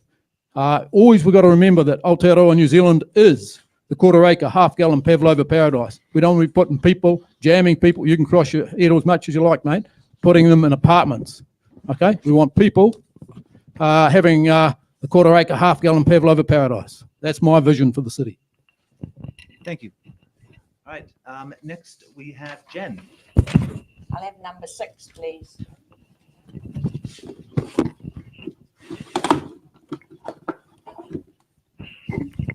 Kia ora, Jen. Your partai reads, letter B, your partai reads, Aotearoa New Zealand has a population represented by over 1,500 ethnicities, cultures and social identities. Studies have shown that diverse and inclusive societies both increase well-being and economic growth. How would you actively improve Tauranga Moana's sense and celebration of its diverse society? Thank you, Jen. A diverse community is really important, and I think it's a challenge that it's not just Tauranga that has this challenge. If you look up what other cities and councils have done, we need to engage better with our minorities. We need to recognise those different cultures because they bring so much life to a city. We actively, as part of the Local Government Act, we do need to support a social environment, a positive social environment for a community, and that's about diversity and understanding what other people are feeling. I think we need to get out of in the community more and really look at those, at how we can celebrate different music, food, ethnic cultures in festivals, but also around the board, around the council table. So it's really important that we do recognise. I'm not sure how many of the 1,500 that we actually have in Tauranga, but I'm strongly supportive of being open, because diverse views are actually increase the conversation and improve the conversation. in my view. Thank you very much. And Michael. 17.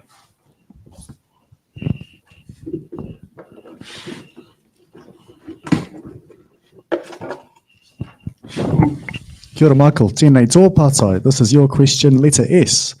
As a retiree, it would be nice to be able to visit. This is not speaking in the first person here. As a retiree, it would be nice to be able to visit a local cafe later than 1 p.m. if I want food, or 2 p.m. in general when they all seem to close for the day. What initiatives would you offer and implement to encourage cafes in the Mount area to stay open later? And if they require additional funding, how would you fund them? In my view, this is actually beyond the role of local government. It's more about private enterprise, and I suppose at the end of the day, council's job is to encourage private enterprise to be innovative and to get out there and market themselves. It's a funny question, I think, for this particular ballot. As I say, it's about private industry, private enterprise, and them making their go at things. Thank you. All right, next random order. We're starting with Michael. A random order? Yep, I've randomized it again. Another one. Let's go with 7. Thank you, Michael. Your question reads, letter Q. Shortly, Tauranga City Councillors will be asked to approve a proposal for the installation of rainbow street art in the CBD. The aim of the project is to celebrate our rainbow community, acknowledge our wider diversity, and improve the vibrancy of our CBD. Would you vote? What question is that one? Letter Q. Q. Q. Yep. Ka pai. Shortly, Tauranga City Councillors will be asked to approve a proposal for the installation of rainbow street art in the CBD. The aim of the project is to celebrate our rainbow community, acknowledge our wider diversity, and improve the vibrancy of our CBD. Would you vote in favour of the proposal, and if not, why not? Actually, I'm quite pleased you asked this question. I've got a prepared answer, but I'll speak off the cuff.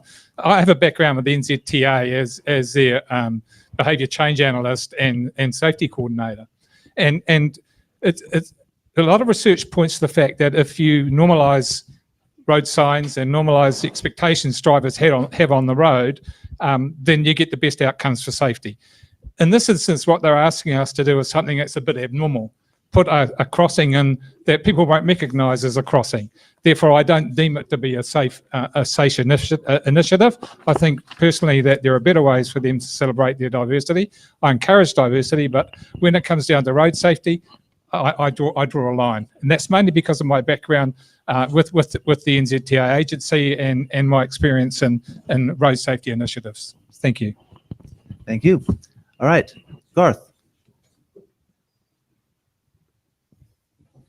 Oh, Garth. Yes, you're up. 25. 25. What leader?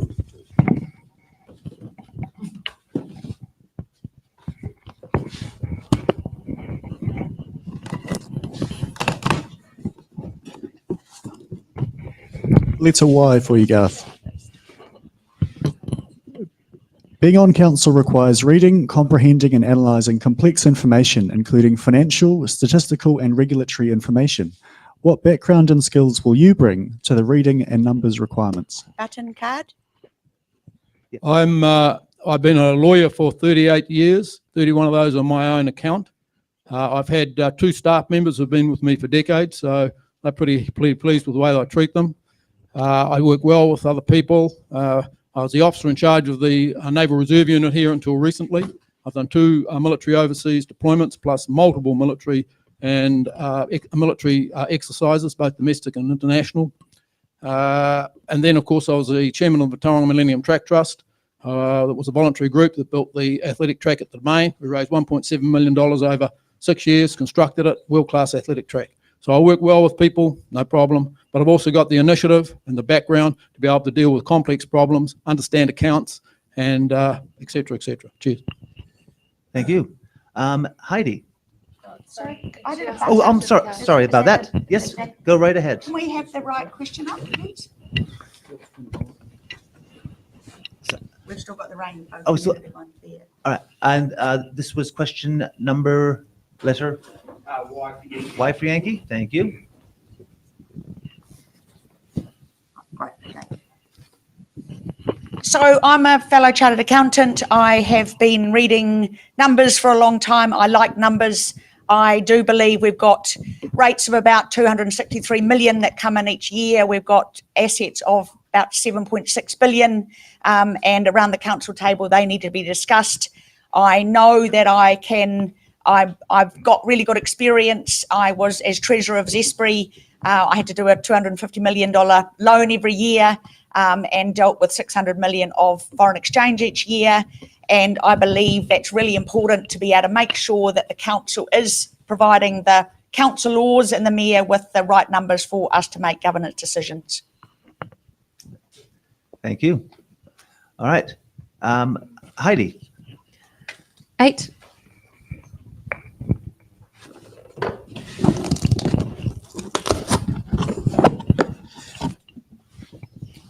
Question 8 is letter O for Oscar. Heidi, do you support the revitalisation of our city centre / CBD? Yes, I do. I do support the revitalisation of a CBD. I believe that we're investing for future generations, and I think that museums and libraries are incredibly important spaces, not only for recording our past, but also for there being places for people to go and families to go. I have incredibly fond memories of my kids being able to spend time in libraries and in museums when I lived in Auckland with them when they were very, very little. And they're hugely important spaces, and I'm really excited about the opportunity we have to revitalise our CBD. Thank you, Heidi. Next, Jen. 1. Lucky number 1. Kia ora, Jen. Letter P for Te Papa. If you are elected into council, will you support the Tauranga Commissioner's strategy, direction and long-term plan? Yes or no? I will support the long-term plan. I don't believe it's the Commissioner's plan because a lot of engagement went into it. A lot of work goes into it from the council. But it's a plan, so it's active, it's live. We have to stay solvent as a city. We have to be able to make sure that we can deliver projects. So we do have to, a new council will have to understand priorities. There's new feedback from their own communities that need to come in. I 100% believe the city needs a 10-year plan, but it is a plan. We need to review it. We need to look at the numbers, and we need to make sure we deliver. But we also need to say, let's think about what makes Tauranga a city we want to live in, because we want people to want to live here, to want to work here, and to want to play here. We have a button. Yep. First, two buttons. Garth. Okay, no, I oppose the long-term plan, and I want it repealed and replaced. The citizens of this city cannot afford a 164% rate increase over the next 10 years, nor can they afford the public debt be increased from 1 billion to 3 billion after the commissioners have already doubled it from 550 million to 1 billion. So I totally oppose it. And John Robson and I are running public meetings about this next week as to why the long-term plan must be repealed and replaced, and we welcome you all to come to them. Yeah, so my answer is, look, I don't agree with the LTP as it stands. It does need amending. Love or hate what the commissioners have achieved, it's actually now time to move forward. take the lessons of what has transpired, build a new momentum to continue growing our city, aligned with agreed local opinions and expectations. Balancing these is the challenge for the future governors. Thank you very much. All right, next random order, Jen. 21.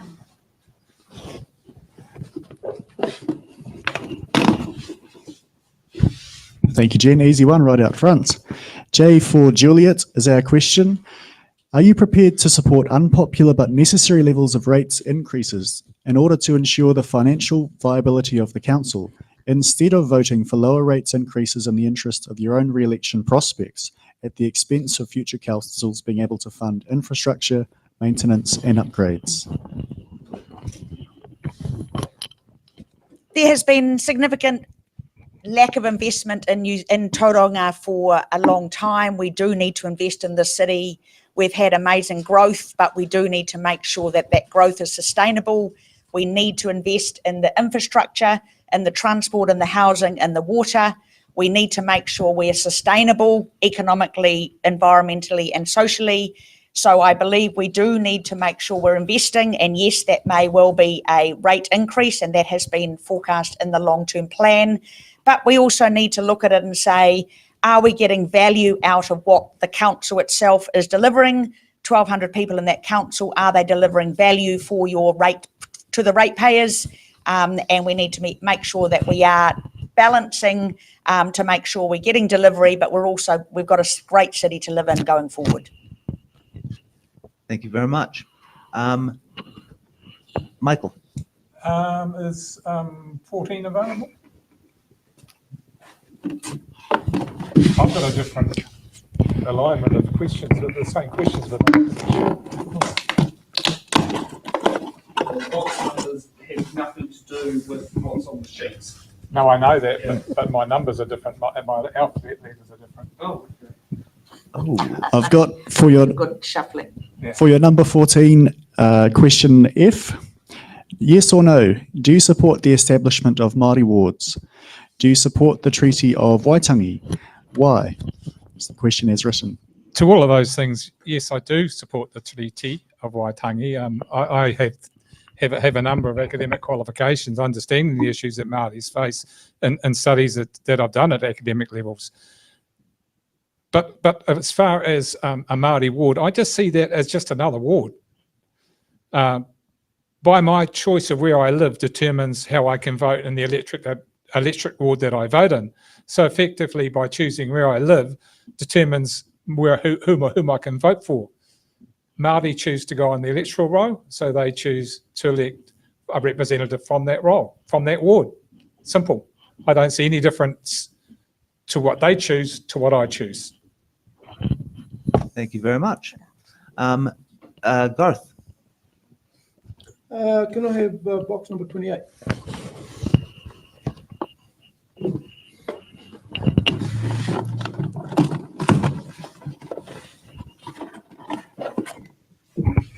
Question 28 for you, Garth. Letter X. The previous council was not functional. What qualifications and what approach do you bring as a team player? Ideally, not your capabilities as a leader, emphasizing your qualities as a team player more than a leader. Well, I had a similar question before. My qualities as a team player, I think that I do have good relationships with people, as I said before.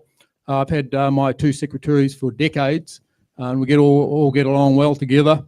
In respect of my career, both in the Navy and also as in community organisations such as the Tauranga Millennium Track Trust, I've always had good relationships with people, and we've always been very productive in what we've achieved. Thank you very much. Heidi, your choice. Number 11.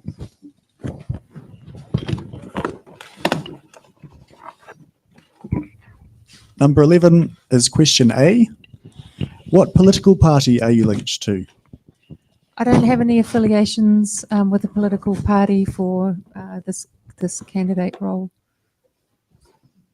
Nice and easy. I feel like local government needs to work with all parties, to be honest, and I think it's important that we're prepared to work with everybody.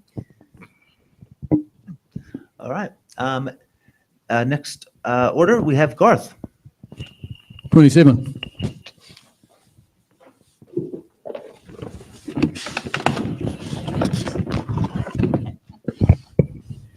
Question 27, Garth, letter K.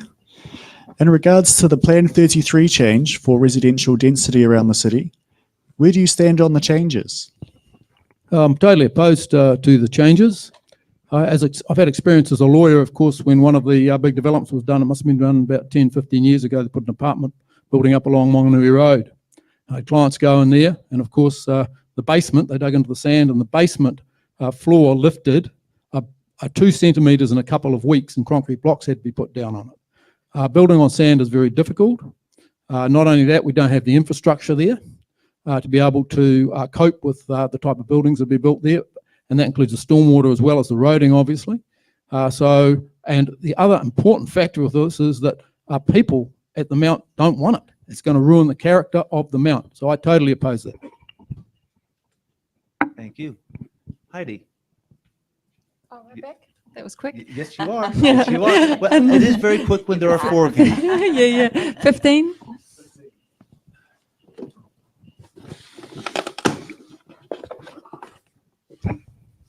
Question letter L.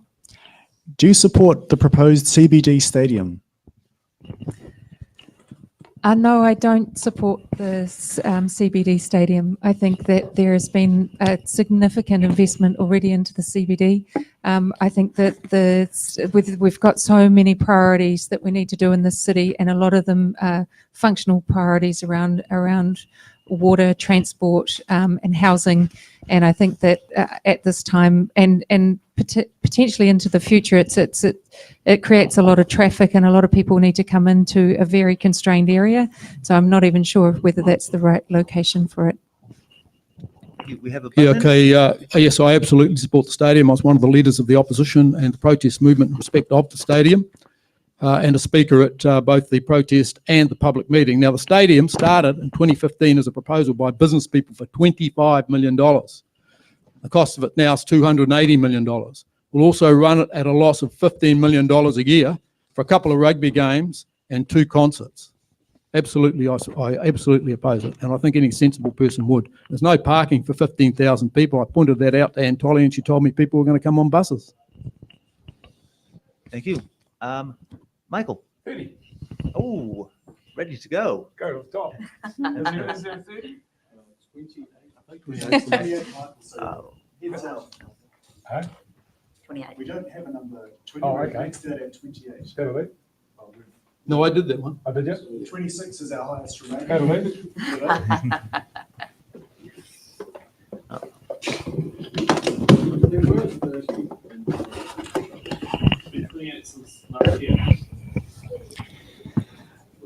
Number 26 now, letter U.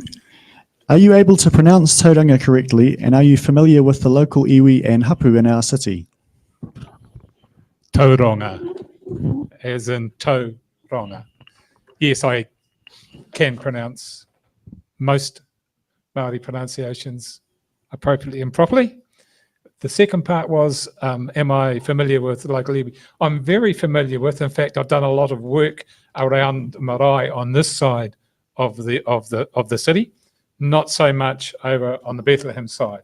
I ran a program taking murals into the wharekai of all the Western Bay murals, marae on this side around Te Puke and around that area. Have a long history of an association with them. Understand their needs and their drivers. So confident that, yes, I do appreciate and understand where Māori are coming from and what they want. I have a son-in-law who's also very strong in his Māori heritage. My daughter works for the Māori Affairs Department in Wellington, so quite up to date with those things, as obviously they're conversations we have at home a lot. Now, just quickly, I'd like to go off script, and I'd like to take whack at the first part of that question. Tauranga. Tauranga. Tauranga. Yeah. All right. As I in, learned. Yeah. How you think you toe? Excellent. All right. Kia ora, I'll just speak in with a slight correction there for the record, if I may.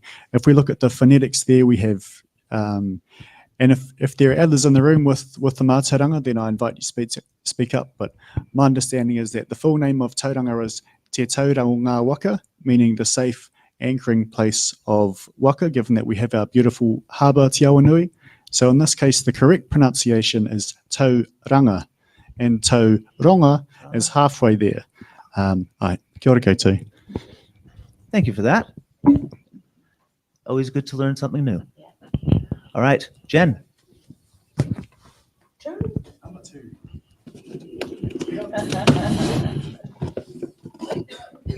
Kia pai, Jen, your partai reads, your question is letter I.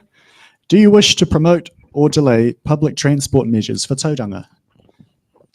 I absolutely support public transport in Tauranga. I believe as a growing city, we need to offer public transport. It is not good enough yet. I think we need to absolutely look at why we've got the regional council and the city council, one owning the infrastructure and one managing the public transport. I believe public transport should be an alternative method, but I think we also should be promoting cycling, ferries, walking, and those three things, and public transport. And I think we've been talking about improving these great big yellow buses going past with no people. We really need to improve that. I also know from talking to people that use the buses that they don't get asked when the routes change, and they need to get asked because they're the ones that are impacted. So we need to make sure we've got public transport on the routes that people will use them. Heidi, you have a button. I have a button. I also agree that we need public transport and all forms of multimodal transport to make our transport system work for us and for our city. I'm a big fan of using our harbour. We've got a beautiful harbour. It's an amazing way to travel. It's really, there's lots of opportunity there to get ferries going. I'd love to see small flexible bus services to work for. We've got a very complex array of roading and isthmuses around our community. Be really nice to see a small flexible bus service work, and I'd really love to see intercity rail to Auckland. I think there's lots of opportunity for us to really advocate for that.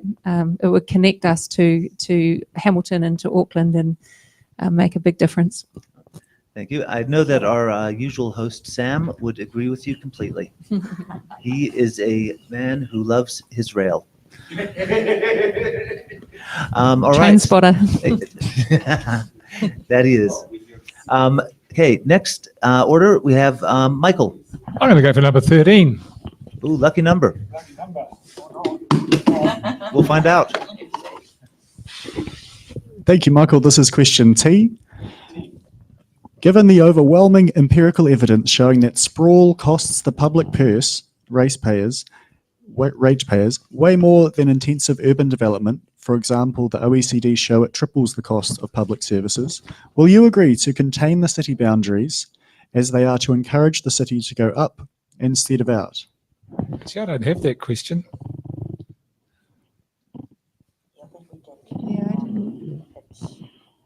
Oh, sorry, I don't know what happened there. Do you want to give it a go off the cuff? This is probably too important to go off the cuff. All right, well, you can defer if you like. Even to someone who's not here. It's question. Hang on a minute. Or maybe it's yes. Okay, yeah. No, essentially this denies choice. I do adhere to the mantra that growth has to pay for growth, and it must not be at a ratepayer's cost. I can see the attraction to the developer with intensive urban development.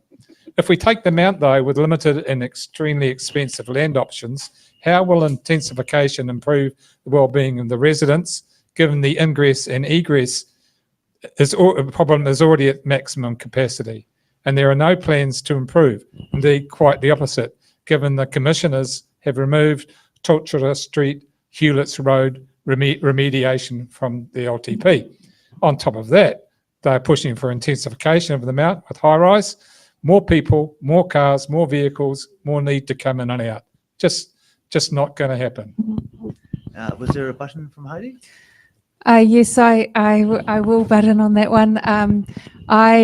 I believe that we do need to think really carefully about intensification. I've spent a lot of time studying what urban development, good urban design looks like. I've lived in cities overseas which function beautifully, even small towns. One of my favourite cities is a city the size of Tauranga, but you can walk 45 minutes from one side to the other, and it's vibrant and it's lively and it's full of life. So I think if we can get really good design principles and bring the community along, then we can do good design so that we can intensify our city in a way that brings the community with us.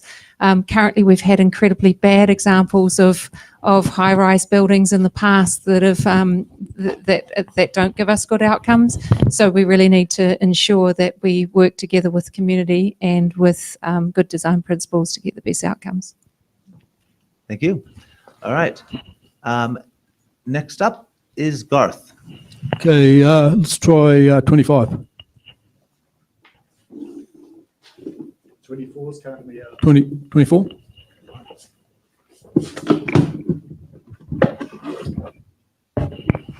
Question 24, letter W. What is your plan to reduce congestion and vehicle emissions?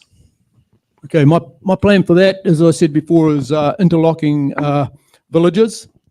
Because if people are in their villages and not having all to rush over to the CBD, which I also said was redundant, we don't need, then you're going to have less people travelling around in cars than otherwise would be the case. Thank you very much. All right. Heidi. 18? No, I think I might have said that already. 18, it's there. Brilliant. Might be a hit. 18 for you, Heidi, letter C. In recent years, violence directed toward Aotearoa, and in this case, Tauranga Moana's LGBTQIA community, has increased, most notably with the destruction of our community's Rainbow Youth Facility in an attack. How would you create a Tauranga Moana that actively promotes an appreciation of our diverse communities? Yeah, I think it's incredibly important that we build a community that can that has tolerance and acceptance of all sorts of people. I think as a council, some of the best things we can do is create really beautiful and amazing bumping spaces like community centres, make them affordable so that places that people can meet. I think that we can also enable things like festivals and street art in ways that people can express what differences and commonalities they have between each other. I think there's lots of opportunity, but I'd really say that one of the biggest things is engagement and asking that of the community. What can we do for you, and what would you like to see, and see where we go from there. Thank you. All right, Jen. 5.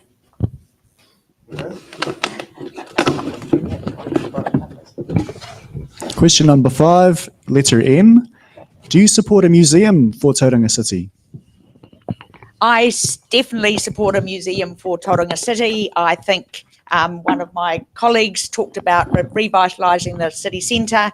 At the moment, the museum is planned for the city centre. We're a city. We can be easily. We should be able to talk about our history. We should have somewhere that we can see our history. It's a museum is a celebration of what has gone on in Tauranga. That can be a celebration of the diversity of what's happened in Tauranga or is happening in Tauranga. But on the other side of it, we also need to make sure that it's feasible within our sustainable financial management plan, and we need to make sure that we are having a museum that is attracting people to come to it, because we don't want to just build a museum that people don't come to. Go ahead. It's actually important to factor into this debate that currently our historic treasures are costing the city $1 million to keep in storage, and yet we don't get to see them. The lessons of history are important to our future. I've been on public record already as supporting this space, but not necessarily a massive museum like perhaps some are envisaging, more a space with revolving displays where treasures can be revolved and shown in different aspects and at different times. It's not to say that I support a big museum. I support a space where we can, a standalone space where we can actively present displays of the treasures that we've got locked away at the moment. All right.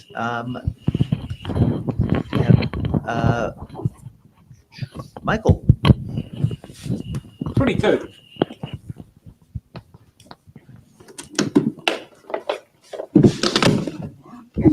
Question 22 for you, Michael. Letter D. D. The most vibrant and successful cities on earth have grown societally and economically in part through abandoning concepts of homogenous societies and embracing the diversity of our populations. Aotearoa New Zealand has a population represented by over 1,500 ethnicities, cultures and social identities. How would you grow Tauranga Moana through actively celebrating all peoples who call our city home? As I mentioned in my start, the cornerstone of my campaign calls for inclusiveness and social cohesion, enabling opportunities for connectivity, embracing diversity, and enabling all sectors of our community the opportunity to be listened to, heard. In recent years, a small handful have had the ears of the governors. We need to support and empower self-identifying communities to be genuine representatives of their place, provide capacity building and support for capacity development through appropriate policy, facilitating local place wellbeing and planning to enable these groups to spell out their needs and priorities. And in that way, people will feel that they're part of the city, they'll feel ownership over their city, and they'll feel included. Thank you. Jen, we have a button. A button, I just want to acknowledge that we have to recognise that diversity is great and theory of diversity is great, but we actually don't practice it that well across local councils in New Zealand. I would look at diversity in terms of the number of women that stand at elections and get in elections. And I think what I'd like to add, and I 100% agree with you, Michael, but I think we have to add, we all have to work harder at actually recognising that we probably do have some discriminatory thoughts, and we need to be better at making sure our policies are in place to make sure we are more open-minded than we currently are, because we're not all that open right now, in my view. Nice. Thank you. All right, Garth, you're up. Okay, I'll have, well, you just pick a box. 16. That'll do.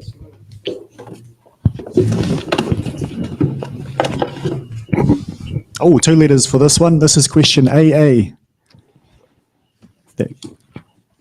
What alternative revenue streams can you suggest that the council explore to avoid raising rates by an even higher amount? Well, the commissioners have tried to come up with ways of getting other money, and really they fail. Rates, it always falls back to the ratepayer. They're looking at selling assets, and one stage they're even going to sell the Gretton car park, and that's why we've got to change the long-term plan. There simply aren't other revenue streams you can get. There's a fantasy called the IFF, which is an Infrastructure Funding and Finance Act, which really is to get debt off the council books, but when you look at it, it's just a fraud, because in fact, while the ratepayers are the borrowers, in fact, the council get the money and then they get the money back off the ratepayers to pay. So it's really part of the debt. There really is no other way other than the ratepayers. Thank you, Garth. Heidi. Number 4. Oh, you're getting through these fast. No, it just really gets well. Tēnei tōpasa I Heidi. H for Heidi, there you go. Do you support greater levels of intensification and the loosening of height restrictions in central areas, like that recently seen in the amended Wellington District Plan? Yeah, this is a really I mean, obviously very topical question right now. I think that there's a lot of challenges that we have in Mount Maunganui for a start, because this is the area that we're talking about. Mount North, there's floodplains and inundation zones down there that could have future climate risks that we need to be really careful of. There's also currently, as Michael alluded to, big challenges in terms of transporting in and out of our area, and there's also massive issues with pollution from the Mount Industrial area. And currently, we've got a health report out that says, you know, we've got 13 premature deaths per year based on our health pollution. So at this stage, I would say we've got a lot of work to do to make our area safe for higher density, but also there's a lot of community engagement to do first too. And as I said before, we've really got to find out what the Mount vibe is, not just by a few certain people, but also try and get a whole lot of people in the room and really understand it. Thank you, Heidi. All right. Looks like we have 5 left. Jen, would you like to choose? I'll have the one closest to you. Ngā mihi, Jen. Your question is not as easy to grab as I thought. Letter A, B. If you are elected as a councillor, will you decelerate council spending on unwanted grand projects and concentrate on vital necessary infrastructure needs, such as roading? I think it's a loaded question because I'm not sure there is an official description of unwanted grand projects. Absolutely, I think we've all talked about the fact that we do need a plan that is financially sustainable. We also need to make sure that we're investing in our city to make Tauranga a great place to work and live and learn and play in. And I think there are certainly public amenities which I support that we have, and we've talked about a number of those. So for me, we really need to make sure that we are building the public amenities that are priority to the people of Tauranga, and for now and for the future. Thank you, Jen. Michael. Number 9. Thank you.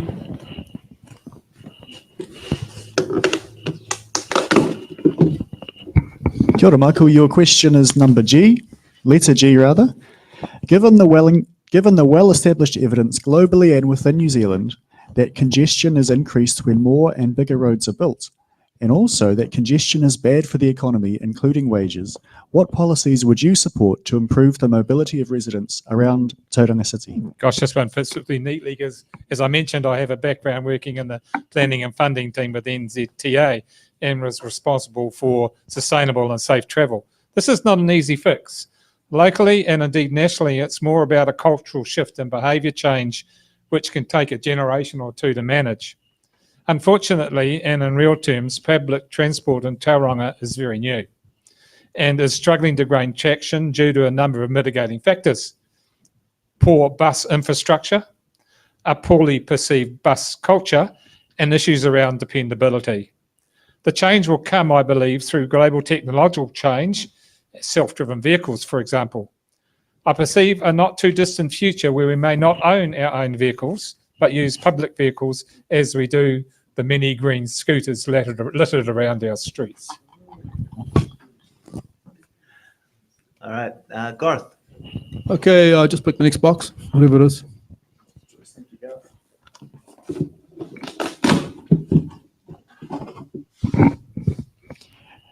Partai E, question E for you. International studies have shown that an active appreciation of a society's diversity boosts both positive well-being and economic growth.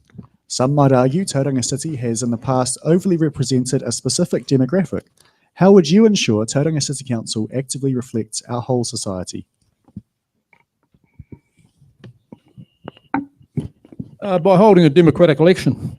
Now, the most successful societies in the history of the world have been Western democracies, and that's because they've been based on democracy and giving everybody a vote. Now, I believe that the homeless person living at the Domain has an equal right to vote as well as me.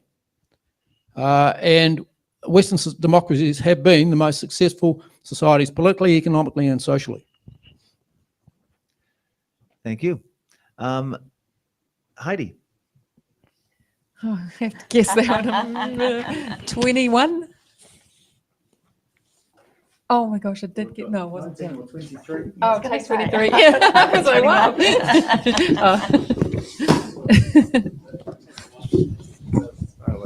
So question is letter V for you, Heidi. With a CBD that needs revitalising and a housing crisis, supply and affordability wise, how are cost savings and rate changes going to contribute to this? It's a CBD that needs revitalising, tick, and a housing crisis, tick. Supply and affordability wise, how are cost savings and rate changes going to contribute to this? What is that? How's it gonna solve it? I think I read it. Right. How are cost savings rate changes going to help solve this? How cost savings and rate changes going to help solve this? I think that this is really complex. Housing supply is incredibly complex. It's going to take mass collaboration across not only Tauranga City Council, but government and developers and Kāinga Ora and a lot of different, and Māori. There's a lot of opportunity in terms of how we can create housing supply within the context of what we're dealing with at the moment. I think one of the biggest issues too is housing choice. We need a lot bigger variety of the kind of housing that we're supplying. Currently, we've got an oversupply of 3-bedroom, 2-bathroom, 2-garage family homes, and we don't have many small apartments, and we don't have many extended family homes. So there's a lot of work to do. Thank you, Heidi. Now, the last box, you are going to love me. Heidi. Yay. Yes. Oh, me? Oh, yeah, it's you. Again? It's you. All right. again. I'll take it. And I am actually randomizing it. Oh, right. Oh, yeah. Can I have a drum roll, please, from our audience for our Last question. Tēnei te pātau whakamutunga mo tēnei po. Our last question for the evening, letter Z. Many candidates have predetermined absolute positions on some issues. How willing are you to be persuaded how willing are you to be persuaded to take a different approach by evidence or public feedback? Yeah, 100%. I think I must say that I was on the last council, and this is one of the biggest things that we can do is to not sit in prescribed positions, because once you get on to council, you've got so much more information that you need to work with that when you thought you knew what you knew before you came on can be a lot different when you've actually got all the information in front of you. So you need to be really prepared to back changing your position, to work with the community around you. You've got 11 people at the table who represent all of the community as well. And we've also got 160,000 people. And in my view, together we know more. So the more that we are prepared to listen and adjust our views based on evidence and based on engagement, the better we will do, and the more that we'll be able to have an inclusive and functional council team. Thank you for that, Heidi. All right. We have finished the first part of our show. The boxes are empty. And we're going to take a... Oh, sorry, Ray. Yep. So we're going to take a short 10-minute break, and we'll come back with hard-hitting questions.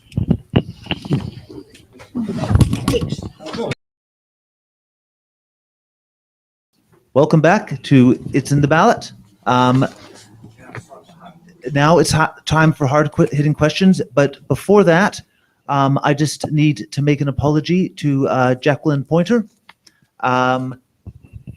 She wanted to be on the show, but due to some technical problems, we were not able to accommodate that. So, Jacqueline, I'm very sorry. All right, let's get on with the hard-hitting questions. All right.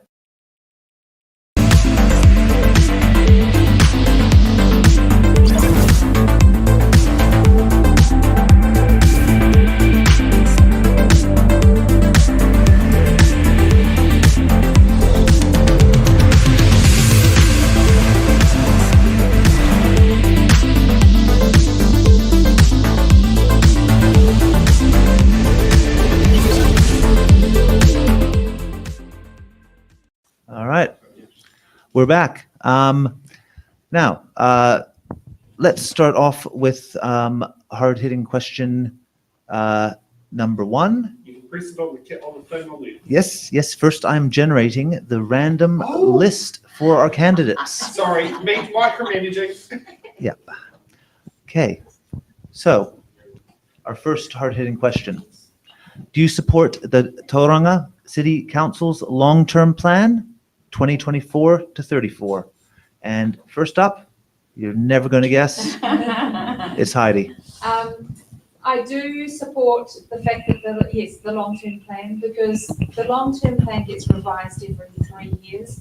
It also gets updated every year. So if we set the long-term plan this year is also part of the last kind of 10 years of planning going forward. So it just, do I need my, I haven't got my, I'm gonna do this. There we go. Sorry about that. Go. Can people would have heard it? Shall I start again? Okay.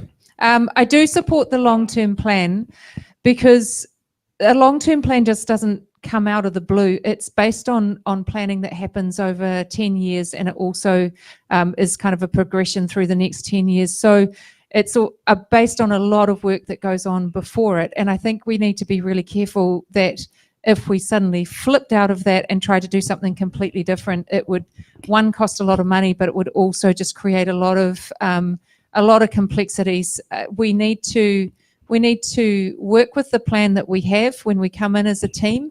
We need to adjust it as we go to reflect the democracy that's in the room, but also the engagement that we get every time we have an annual plan. And then in 3 years' time, we will have a much better opportunity once we're really on board and we really understand where things are at, to redress the long-term plan in a way that then suits the environment that we see ourselves in at that time. Perfect timing. All right. Michael. Oh, great. Yeah, look, I certainly support strategic and long-term planning. It's essential for a city and it's essential for business. However, I seriously doubt that mainstream ratepayers can condone a plan that raises rates by what has been talked about, 140 to 160% increases and debt levels to $3 billion, with all capital expenditure for the next 10 years centred on one ward, Te Papa, and the CBD. This is quite significant for Mount Maunganui ratepayers because of the high value of the properties over that way, where we have a lot of asset-rich but cash-poor retirees. And their rates are subjected to significant dollar increases on top of, obviously, by the percentage increase that's proposed. So we need to talk in terms of dollars, not necessarily percentages. And certainly for our Mount ratepayers, what they're going to be pay is disproportionate into a lot of other ratepayers in the city. Thank you. Jen. I do support the Tauranga long-term plan. Microphone. I do support the Tauranga City Council long-term plan, but on the basis that it is a plan, it's live, it's active. As Heidi said, there is a 3-year review cycle, but also an annual review cycle, and we need to make sure that the new council needs to come up with they will have different priorities than have been there before, and they need to be taken into account. But the city council plan also has to deliver value, and it has to deliver value that enables the council and Tauranga to stay solvent. So there's lots of things that need to be taken into account, and the new council will need to look at all of those things. Thank you. Garth, go ahead. I absolutely oppose the long-term plan, and I want it repealed and replaced as soon as possible with something that is sensible and affordable and has the mandate of the people, because the current plan was put through by people who have no mandate, and we're being taxed without representation. So 164% rates increase and a $3 billion debt is frankly unaffordable. Thank you. All right. Hard-hitting question number 2. How do you plan to address climate change and environmental issues at the local level? And first up this time, Heidi, go right ahead. It likes you. So climate change, there's two parts of that we need to look at. We need to look at our risk profile and what our risks are for our city over time due to the impacts of climate change. We also need to look at climate change mitigation and what we can do to bring our carbon emissions down. Ultimately our biggest carbon emissions slice of the pie comes from transport. So there's a myriad of things that we can do about that. Encouraging active travel, we can encourage multimodal transport, and we can also look at our charging infrastructure and work collaboratively to ensure that we've got opportunities for transitioning to a low carbon transport system. Thank you very much. Garth. Okay, in respect of climate change, as I said, if we have blocking villages, people aren't going to be driving their cars all around us because they won't need to go to the CBD. Now, in respect of environmental issues, well, one of the environmental issues we need to have is green spaces in the Tauranga Te Papa area. So we don't need Waikato University building a huge marine park on one of the only green spaces there, nor do we need a 15,000 seat stadium there. Now, clean air, of course, is a big issue at the mountain. We all live there and we all know the dust, the black dust you get coming over from the port and things like that. And I think it's incumbent on the people coming into the council to work on that problem and to get these businesses under control a bit and cut down on the amount of sulfur dioxide and nitrogen dioxide coming through out from the port in the industrial area. Thank you, Garth. Michael. Let's talk about the Mount Maunganui and something that isn't public yet, but I have been representing the community on a flood mitigation workshop program over the last 3 months. We've had 4 workshops so far. What is not known, and this is also a reason why Plan 33 is stupid for the Mount, is that global warming is impacting quite significantly on the Mount area, in the sense that we know that the underground water has risen about 8 centimetres. So water table is rising. The tidal area is becoming of concern to the beaches.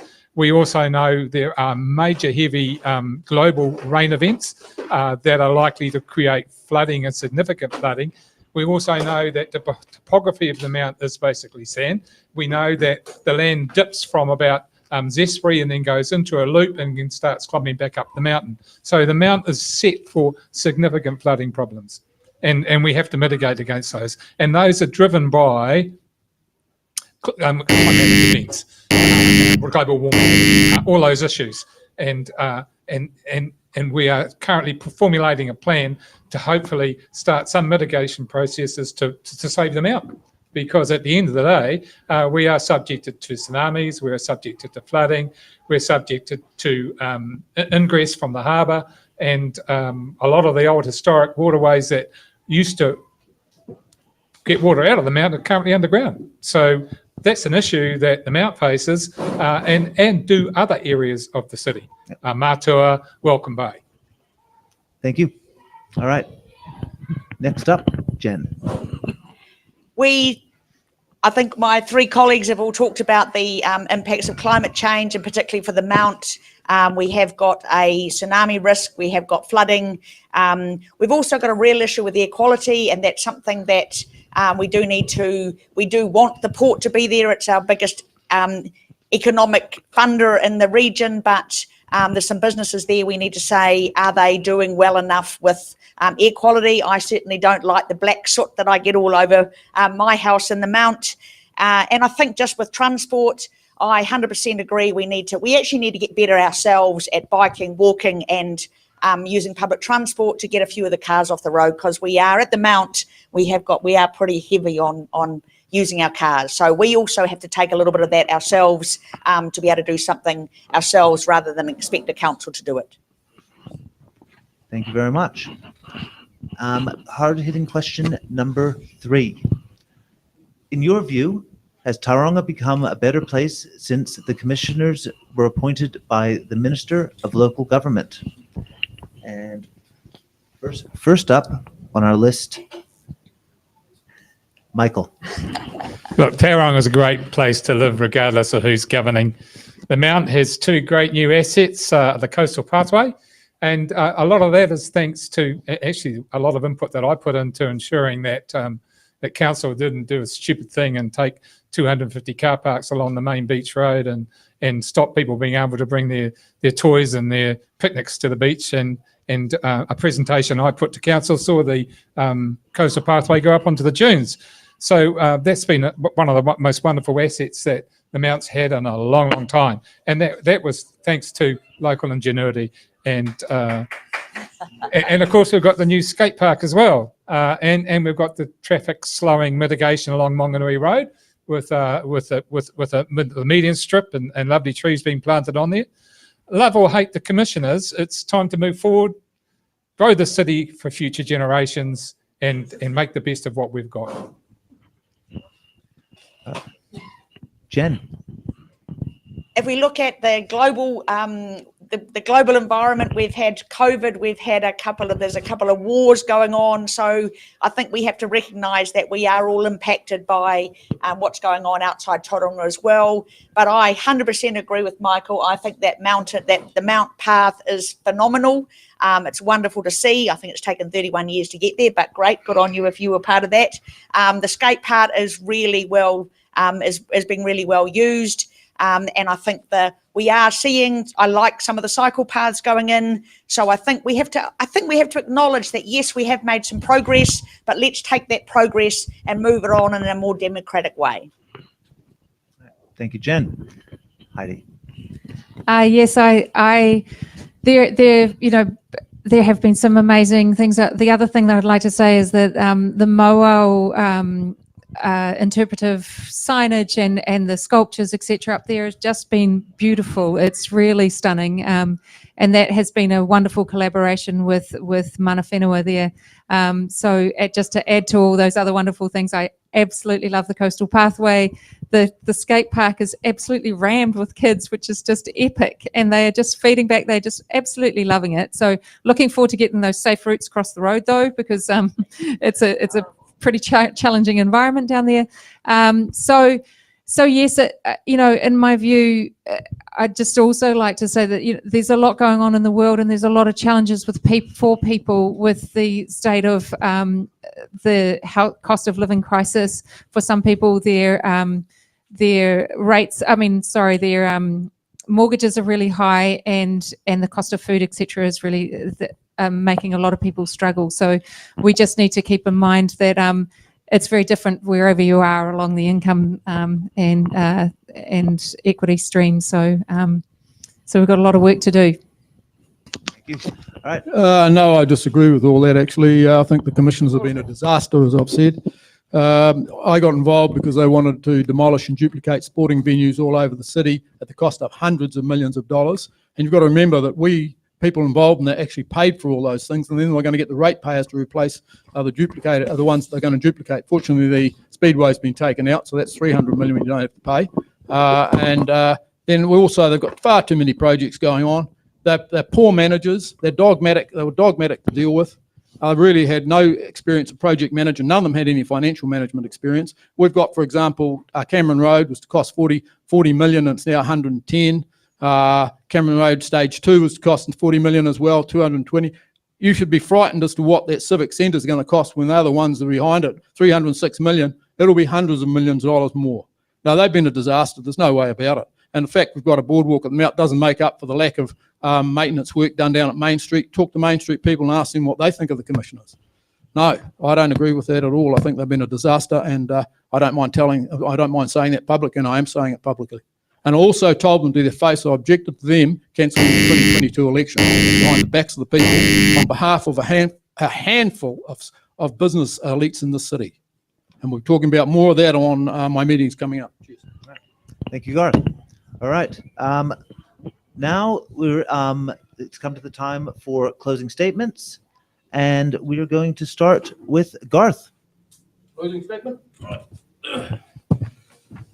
Okay, yeah. Okay, people, microphone, please, sorry. Okay, I'm for democracy, developing Tauranga's interconnecting villages, Developments that pay for themselves. It's time to stop subsidising developers' payments and developments in the city for hundreds of millions of dollars. That's got to be stopped. Supporting and focusing on essential projects. Supporting community organisations. Liberating Links Avenue. Clean air.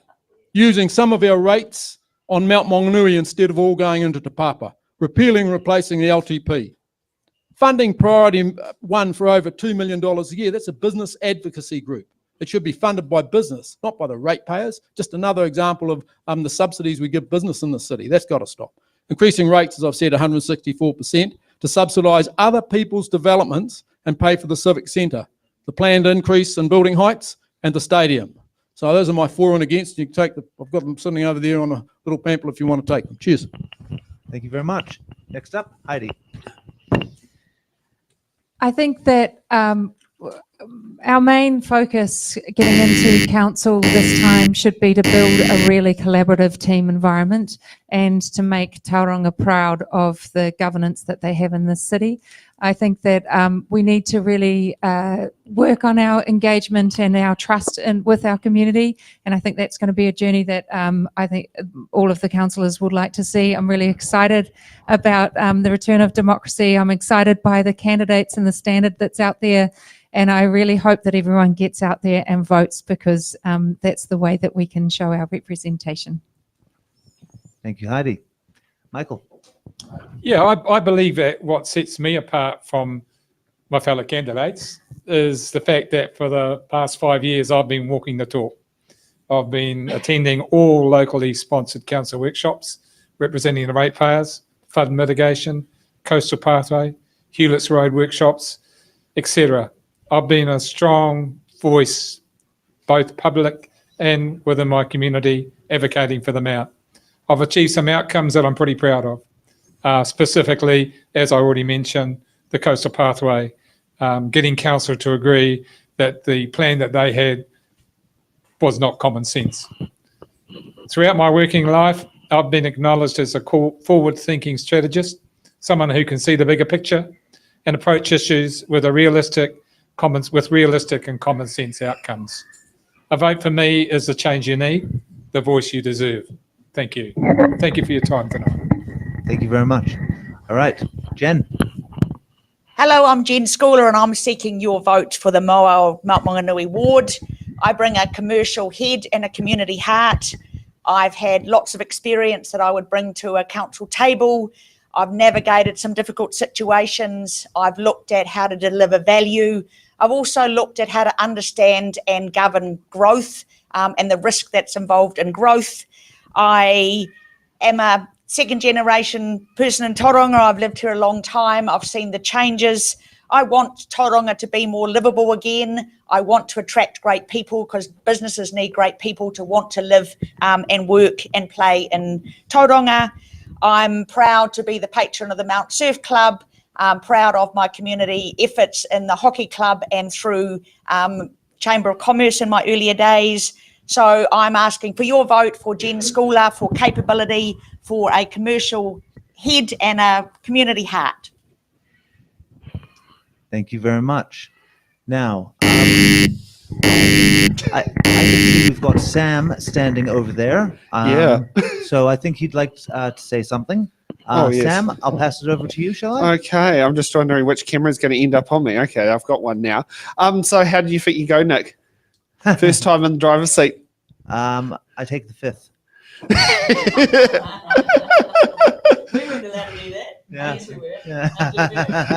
Okay, so for those who are watching, we've got the Papamo Award Show here at 7 p.m. tonight. So if you want to sit there and watch it online or in here in studio, feel free to do so. But that's about the quick little pump I wanted to do. All right, nice and simple. All right. Now we just need a camera back onto Nick. Yep. Otherwise, it's on me. Yep. I'd like to thank our candidates for coming, our audience. Okay, well, then I think you just have the voice. Our audience for coming, and our crew here and in Wellington. So thank you all very much for taking the time to be here. And we hope to see you again hopefully in positions in the council. All right.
Mauao, Mount Maunganui, thank you for being here tonight.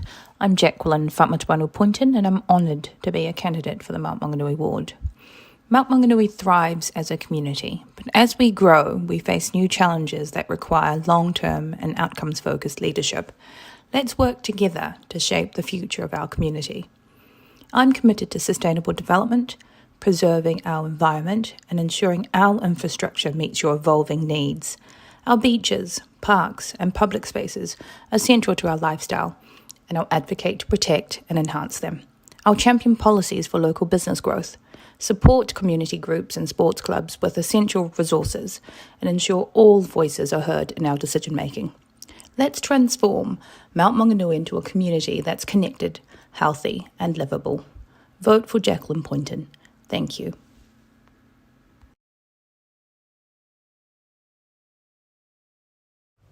Thank you for the question. I fully support the long-term plan, which balances addressing our city's key issues with sustainable growth and fairness. This plan prioritises essential infrastructure projects and ensures equitable distribution of financial responsibilities. Key projects for Mount Maunganui include funding for the Mount Maunganui College Pool, Mount Sports Club development, and the Bay Oval Trust. The plan also allocates significant funds for the Mount Papamoa Multimodal Package, Granada Street Cycleway, and Hewlett's Road improvements to enhance transport and connectivity. By focusing on these initiatives, I believe that we can secure a sustainable future for Tauranga. Thank you.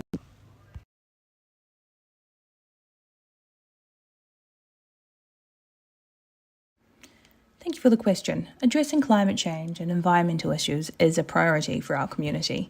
Guided by the Council's Climate Action and Investment Plan, I'll focus on several key initiatives. First, I'll advocate to reduce our carbon footprint by expanding cycleways and walkways and electrifying our bus fleet, making low-emission transport options more accessible. Second, I would advocate to protect our natural environment through dune restoration and coastal defence projects in Mount Maunganui. Third, community engagement is important.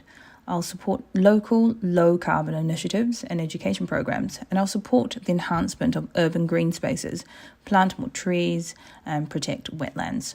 Together, we can create a sustainable future for Mount Maunganui. Thank you.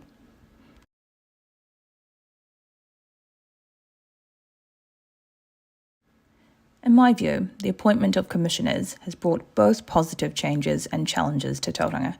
One of the primary reasons for appointing commissioners was to address the governance issues and dysfunction within the Tauranga City Council. We've seen improved governance and decision-making. The commissioners have provided stability and professionalism, leading to more strategic and efficient planning. Our infrastructure has significantly improved with better roads, enhanced public transport and urban planning. However, there are concerns. Public engagement and representation have been lacking, as commissioners are not directly accountable to residents. Transparency in decision-making needs improvement to maintain public trust. Now, while Tauranga has benefited from these improvements, it's important to address these challenges to ensure the community feels represented and involved in our city's development.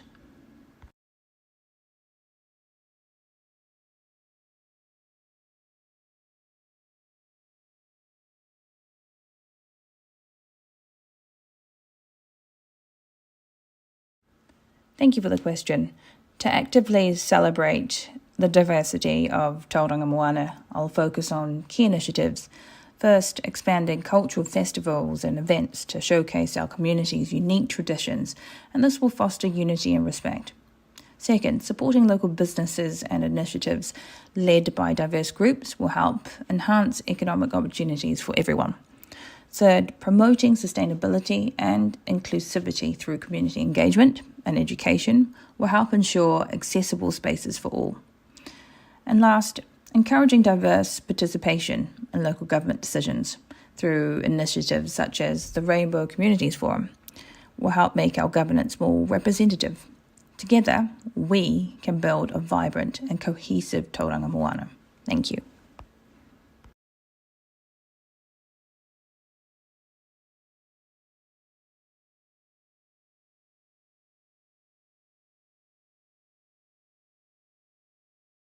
Thank you for the question. Yes, I fully support the establishment of Māori wards and to uphold the principles of Te Tiriti o Waitangi. Tauranga City Council is committed to incorporating key Māori concepts such as manaakitanga, rangatiratanga and kaitiakitanga into its work to ensure tangata whenua are recognised as true partners. Supporting Māori wards ensures fair and effective representation, reinforcing the partnership between the council, tangata whenua and the community. This is important for restoring trust, protecting taonga and celebrating our shared heritage. Together, we can create a tauranga that truly reflects our diverse and vibrant community. Thank you.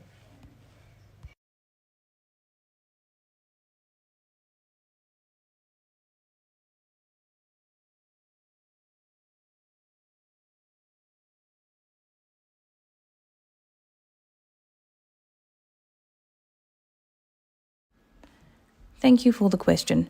To improve mobility and reduce congestion in Tauranga City, including Maunganui, I support investing in comprehensive public transport, cycling infrastructure and pedestrian-friendly urban designs. This includes expanding bus services, building dedicated bike lanes and creating safe walking paths. I'd also promote mixed use and transit-oriented policy developments to help minimise long commutes and car dependency. Also, implementing congestion pricing and smart traffic management systems can alleviate traffic and fund transport improvements. Thank you.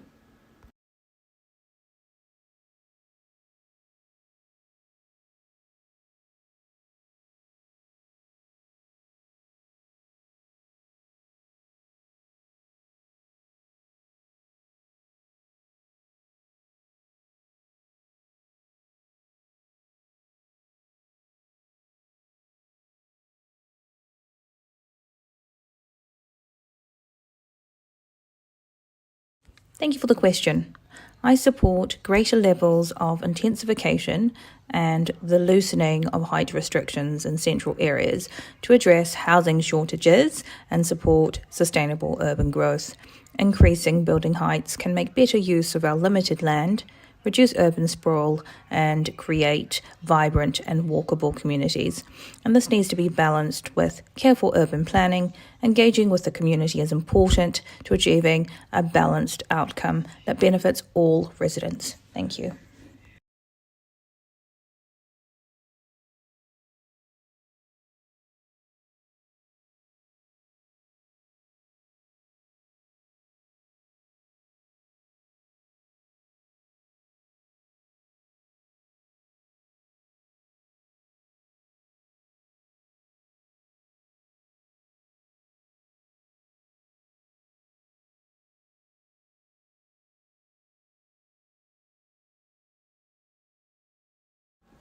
Thank you, and yes to this question. The financial strategy clearly indicates that Tauranga faces significant challenges due to historical underinvestment and the rapid growth of our population. we are looking at a capital investment program of $5 billion or so over the next 10 years, which is important to address infrastructure deficits, support new growth areas, and improve community facilities. Rates increases, though unpopular, are necessary to finance essential services and infrastructure projects, including transportation and community amenities. Without these increases, future councils would struggle to maintain and upgrade infrastructure, leading to more severe financial and service delivery issues down the line. It's about making tough decisions for the long-term benefit of our community, rather than opting for short-term popularity at the expense of future financial stability. Thank you.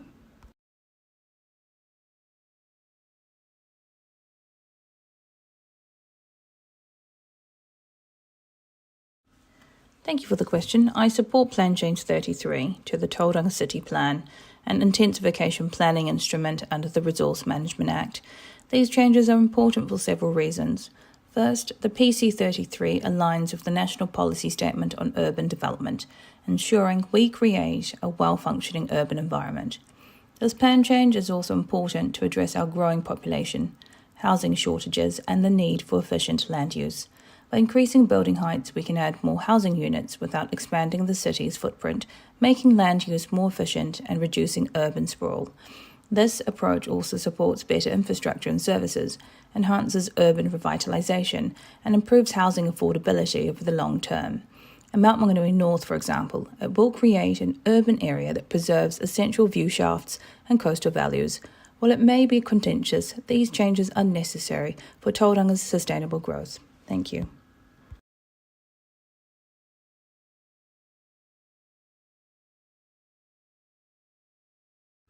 Thank you for the question.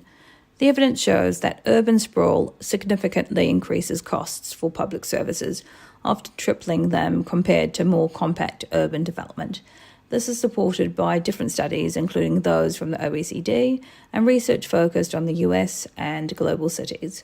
I fully support containing our city boundaries to encourage upward rather than outward growth.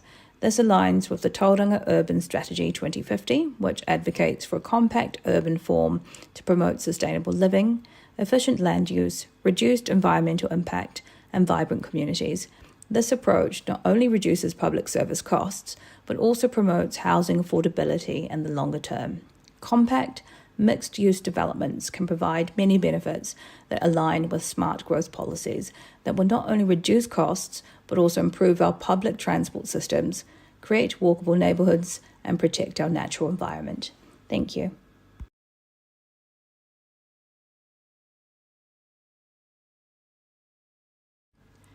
Thank you for the question.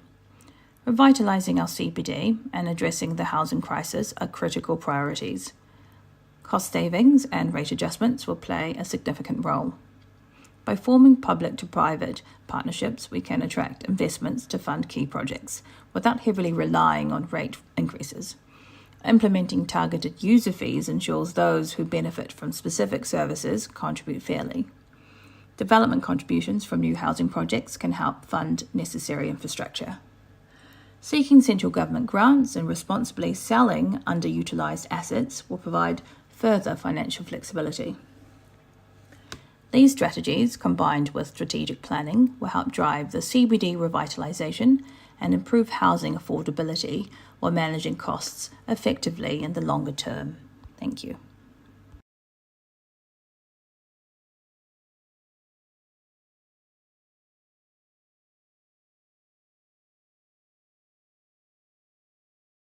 Thank you for the question. To reduce congestion and vehicle emissions in Tauranga, we need to adopt an integrated approach focused on sustainable transport and alternative transport modes. First, I would advocate to invest in expanding our public transport network, making it more reliable and efficient to encourage people to shift from cars to buses, cycling and walking. For example, implementing dedicated bus lanes on congested roads would significantly improve travel times. Secondly, I would advocate for the enhancement of cycling and walking infrastructure, ensuring safe and attractive routes for short trips. Programs to promote carpooling and the use of electric vehicles will help reduce single-user car dependency. Lastly, public awareness campaigns highlighting the benefits of alternative transport modes will play an important role in changing travel habits. and together these measures will help us build a sustainable, less congested Mount Maunganui and Tauranga. Thank you. Mauao, Mount Maunganui. Tonight, I'm not just asking for your vote. I'm offering a commitment to each and every one of you. I understand our shared challenges and aspirations for this ward. To our young families, I'll promote family-friendly activations, cultural enrichment, and parks where your children can thrive. To our senior citizens, I'll advocate for community policies and programs that promote your well-being and safety. I'll support our sports codes and active recreation opportunities for people of all ages, backgrounds, and abilities. Mount Maunganui values its people, and I'll advocate for each and every one of you, creating a community of respect and social connectedness. We can tackle long-standing challenges together. Make your voice heard on Election Day. When you vote for Jacqueline Poynton, you are voting for a vision of impactful leadership, progress, and unity. Thank you.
Ballot. This is our 5th episode, and we are in the Tauriko ward. I hope I got that correct. I had a little bit of coaching at the beginning. We are here to provide the voters with a better quality way to know their candidates, as real people. Now, I would like our candidates to introduce themselves. Not yet, we need Oh, I'm sorry. This is my second time doing this, and my heart is still in my chest, but I'm still learning. Opening credits. Ian.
I have randomly Oh, to introduce themselves first.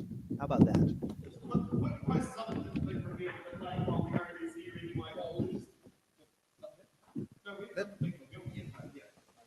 Posters up. Posters up. All right, starting from closest to me. Poster down. My name's Murray Guy. Any more revealing? Not tonight, but thank you. Hi, I'm Stephen Wheeler. Good afternoon, Tauriko. My name is Martin Rosebean. Good afternoon, everyone. This is a very recent photo of myself. Nice to be with you. Thank you very much. All right, we're going to start off with opening statements. I have randomly chosen a list here. So up first, you have 1 minute. Larry. Hi, everyone. Why I'm standing again for the Tauriko seats, after having been on council off and on for quite a few years, is because I really want to see our city keep moving forward. You'll see my sign up the back, and this is a flyer that I'll be sending out to you. It was the sign I used in 2019, moving forward. And then, of course, we had the debacle and the commissioners appointed. I want to say we need to keep moving forward. It's the most important thing. We cannot go backwards. We can't go back and try and overturn everything that's happened. Our city needs good people that will keep things moving forward. On the back of my flyer, you'll see all the things that I have been contributing to over the time I've been on council to get the facilities, the roads, everything, the housing that we need for our city. So please consider giving me your vote again. I can provide experience to a new council to keep us all working together. Thank you. Thank you, Larry. All right, next up, Murray. I was going to stand, but look, thanks very much. I'm Murray Guy. I was born and raised in Tauranga. My background is in the coach industry and the house and land development industry. So my psyche is about taking care of people. It's about asking you what you want to do, where you want to go. And my job is to provide you with the information, the background, and the options to bring about your goals. As far as the city goes in the past, my focus, I guess, is more about today. And it's about taking care of business for today. I have my grandchildren living with me, but my real focus is ensuring that whatever issues you have in Tauriko, or for that matter, the balance of Tauranga City, that's going to be my focus. I'm not about putting in infrastructure specifically for the benefit of those that are to come, I guess mainly because I believe they should be paying for it, and that probably should be their decision. So I'm about representing you, the resident, the ratepayer, predominantly for today. Common sense. Vote Murray Guy, Tauriko. Thank you, Murray. Next up, Stephen. Hi, I'm Stephen Wheeler. I'm standing for council. I've lived in Tauranga for 30 years and Tauriko for the last 5. I believe that council needs, I'm a self-employed accountant. I believe that the complex nature of council requires someone with more technical abilities than in the past, because understanding how the rates work and how council operates is one of the essential keys for understanding what you need. The city does need to go forward, but it doesn't need the growth at such a rate that it's so unaffordable to everybody. The vision, we have a clear vision now from the commissioners, but it's actually quite unaffordable. So therefore we need to be careful what we do, work out what of the 900 million projects sitting there need to go forward and what needs to be held in abeyance. But I am available till I will listen to you and I will talk to you and I will do what you ask me to do and I will represent you wisely. So vote for me, because I think it's time for change on the council. Thank you, Stephen. Lucky last, Murray. That's Martin. Sorry, Martin. Good afternoon, Tauriko. My name is Martin Rosebean and I'm standing in the Tauriko ward this current election. I was asked to stand, I was approached to stand, and I've accepted the challenge of running to serve you in the upcoming council election. This next election is very important. It is longer than the usual term, 4 years and 3 months. The incoming council has a lot to do. to grow this city. I think the current focus is more focused around centre of town as opposed to the growth of the city and solving our housing and infrastructure issues. I have a background in engineering as a farmer, and if successful in this election, I'll work tirelessly to serve both the Tauriko ward and the Tauranga greater area of Tauranga, and I look forward to the opportunity of representing you on the council. So Tauranga and the Tauriko ward, vote 1 for Martin Roseman. Thank you. Thank you very much. Okay, up next, we have our question, box questions. Again, I have randomly made a list of the names, and this time it is Murray. If you'd like to choose a box. Number 1, mate. Number 1, wonderful. But in card.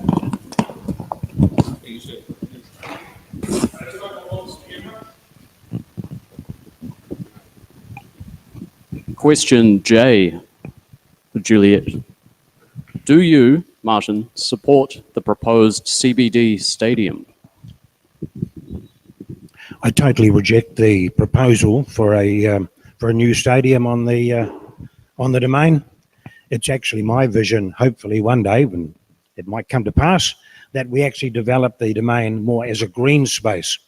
I know when my wife and I travel, one of the things we make a little beeline for is, for example, the Christchurch Gardens or the Hamilton Gardens, or be they further afield. So the benefit I see with gardens is that they certainly have a significant environmental benefit, don't they? But they also provide a service to the community 365 days a year. So we don't have suddenly 20,000 vehicles trying to find a park, but we do have every day it might be 5,000 or 1,000. So no, I don't see it also as being particularly logical. Our city is growing to the east and to the west. I think we have got opportunities to put a new stadium. So I'm not saying we shouldn't have one, but where logistically they are better placed. Thank you very much. All right, Martin. Good choice. Very good, sir.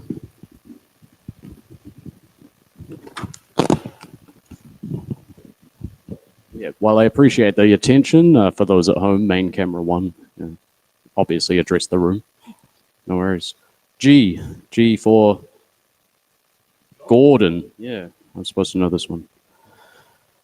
Given the well-established evidence globally and within New Zealand that congestion is increased when more and bigger roads are built, and also that congestion is bad for the economy, including wages, what policies would you support to improve the mobility of residents around Tauranga City? Well, the first part, I've got my doubts. I'm not entirely convinced that the established evidence suggests that congestion does. The biggest issue Tauranga has is a lot of its infrastructure is behind the 8 ball. We are too slow in developing for the growth the city needs. We should have been building some of these roads 10 and 15 years ago. And while I agree that a lot of the current infrastructure spending has actually shifted the car park further down the road, we need to move faster to get this congestion problem solved. So the current infrastructure, like the Northern Link, I agree that I would put forward that's about 10 years too late. It will help move traffic faster towards Te Puna and Mauao. The upcoming expansion at the Tauriko will help move traffic quicker in and out of proposed residential developments. So I'm not entirely in favour or agreeing with that statement. It's just that we're doing everything too late. We're playing catch up, really. Good answer, good answer. All right, Larry, you're up. 15, thank you.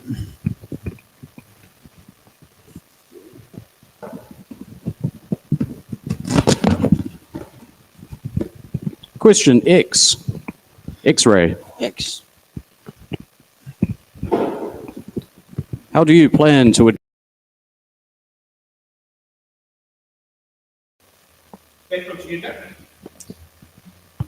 We're back with It's in the Ballot. Sorry about that. We had some technical difficulties. That spiraled out of control. So anyway, let's not waste any more time. We are back with the question. Larry. Yep. That brilliant speech again. Larry, your question was, How do you plan to address climate change and environmental issues at the local level? Well, the first level is our homes, ourselves, and how we behave. And 5-6 years ago, I bought a plug-in hybrid. A lot of people thought I was a taxi driver then, but I got a lot of friends on the side of the road. We now have a fully electric car. I put solar panels on the roof. I believe the government should be helping more people to do that, because that is one thing we can do locally. We need to do better with our public transport. I think the new trial for the on-demand buses is an excellent initiative, because the big buses running around are just using up too much and spewing out too much, not just carbon, but pollution out of the back. We've got to fix our roads so we don't have the congestion, which is leading to the poor air quality we have in the city.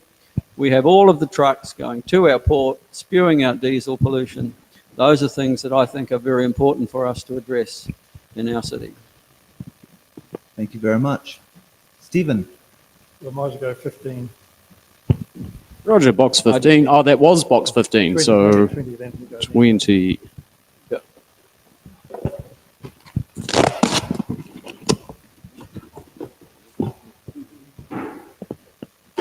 Question, echo. International studies have shown that an active appreciation of a society's diversity boosts both positive well-being and economic growth. Some might argue Tauranga City has in the past overly represented a specific demographic.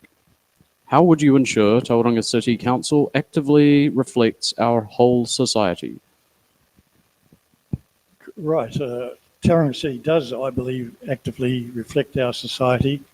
It encourages both ethnic groups and non-ethnic groups to have their own festivities. It goes out of its way to actually encourage them and just to make facilities available. The use of events where people participate and where we have what I believe is the events every Sunday night at the different parks around Tauranga, where the different ethnic groups come and provide all the different food so people can try something new. I believe we are actually quite advanced in this area. We don't actually pick on any one group. I believe we're actually very fair across the whole of the city. Thank you very much. All right, Larry, your choice. Number 3, have we had that one? Kia ora, Larry. 3 is available. Good.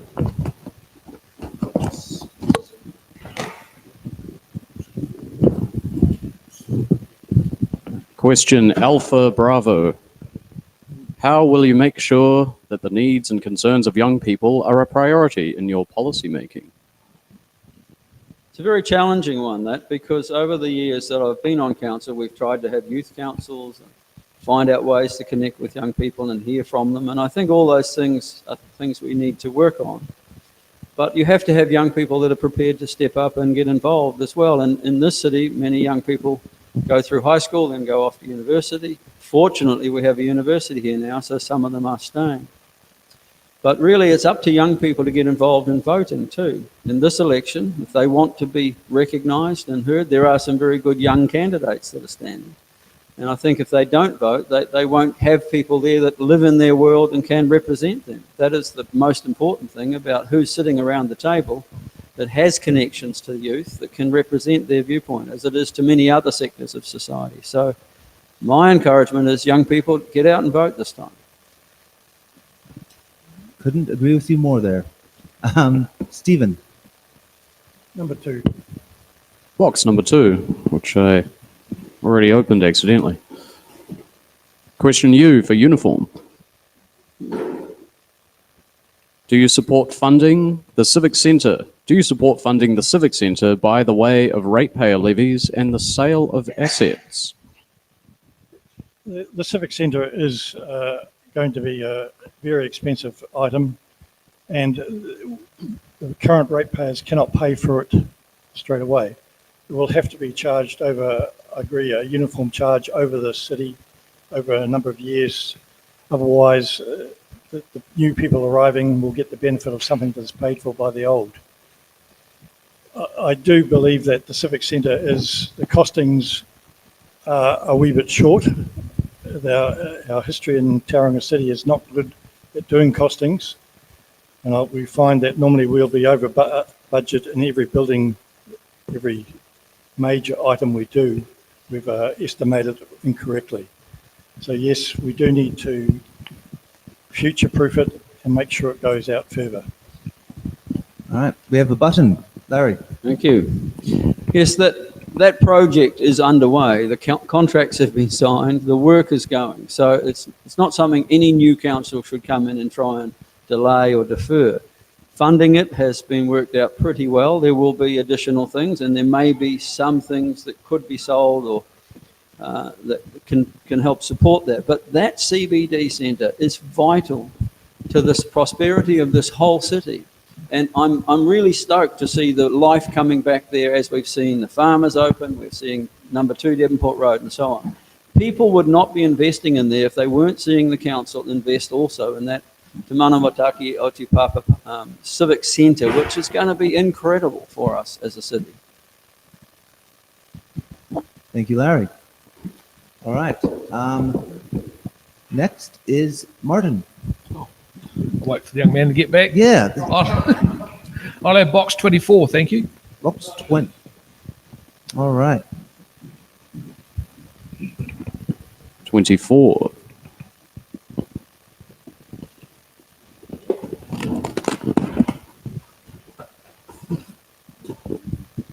Q, Quebec. Queenstown.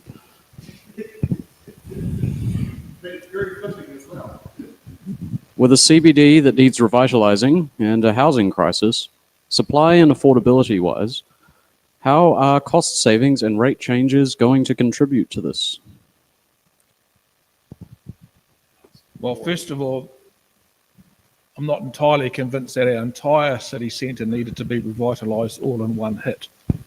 One project at a time over an affordable time frame. We are a city that is desperately short of housing. Last estimate I read was 5,000 houses currently short. With the anticipated population growth, we're going to be short another 5,000 homes by 2030. And if we don't start remedying this, we're going to have a serious issue around affordability of housing in Tauranga. The only way to have a cheaper house is to have more of them. We live in a beautiful city and people want to come here. We can't stop people from wanting to live here, so we have to provide them the opportunity to live and grow and develop in our beautiful city. Thank you very much. Murray, your choice. Number 4.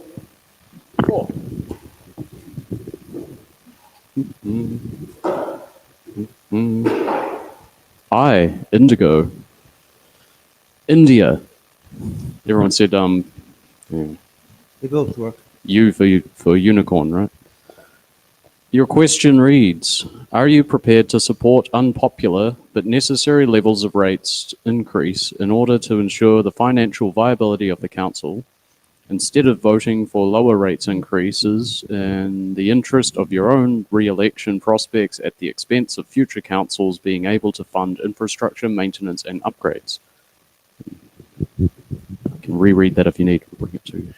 I don't have a problem with being unpopular because that's pretty much a permanent state for me, I guess, in some quarters. But no, look, I'm at the stage of life where we're giving back, and let's be honest, I'm not going to be contributing through the elected member process for too many more years, hopefully just another 4. Insofar as the financial viability and rate rises, personally, I believe there are significant savings to be had within the organisation. So before I was prepared to comment on whether or not I accepted, proposed rate increases, I would need to be assured that what we are spending today, we are getting good value for. Who sends their grandchildren or their wives? No, just stick with the grandchildren. Who sends their grandchildren to the shops with a blank check? Buy what you like, spend what you like. Who doesn't query their children on their return? What did you buy? Buy cigarettes, no more money. Thank you very much. So that's what it sounds like. Thank you. Yeah. All right.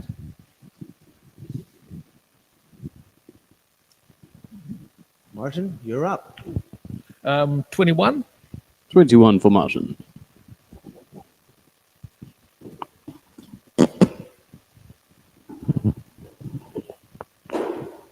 Whiskey.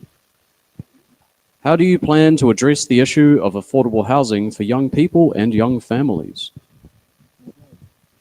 Well, as for those of you who've been following the City Council website, this is one area where the council with us current commissioners have pushed very hard on.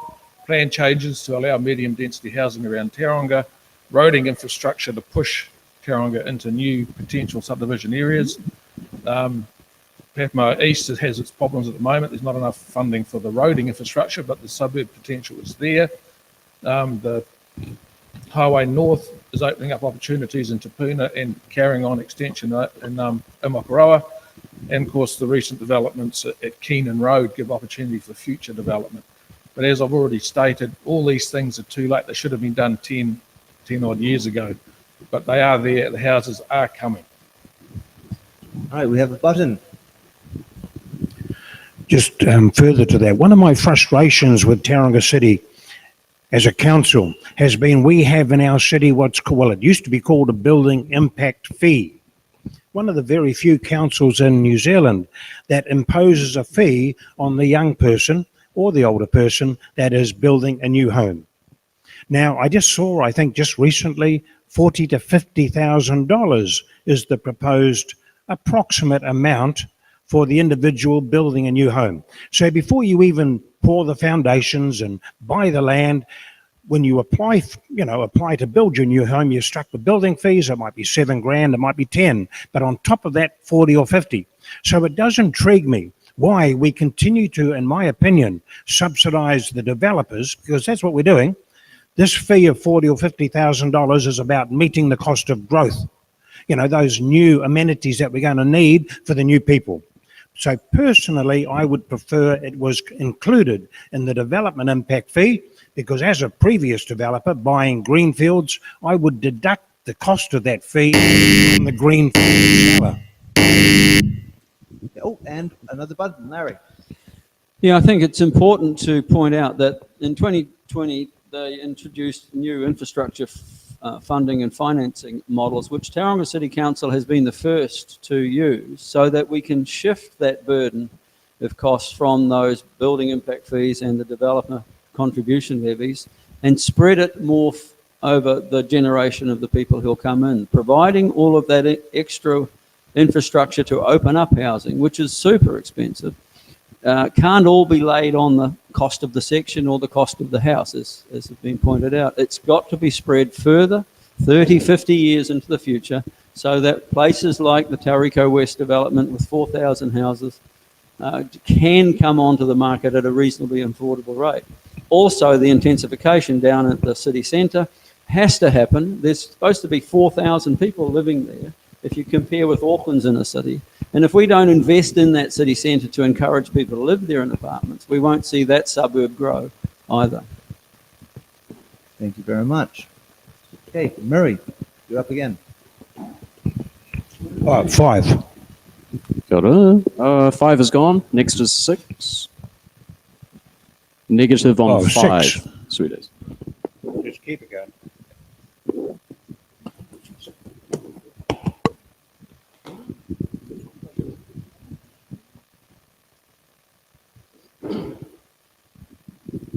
Question S, Sierra.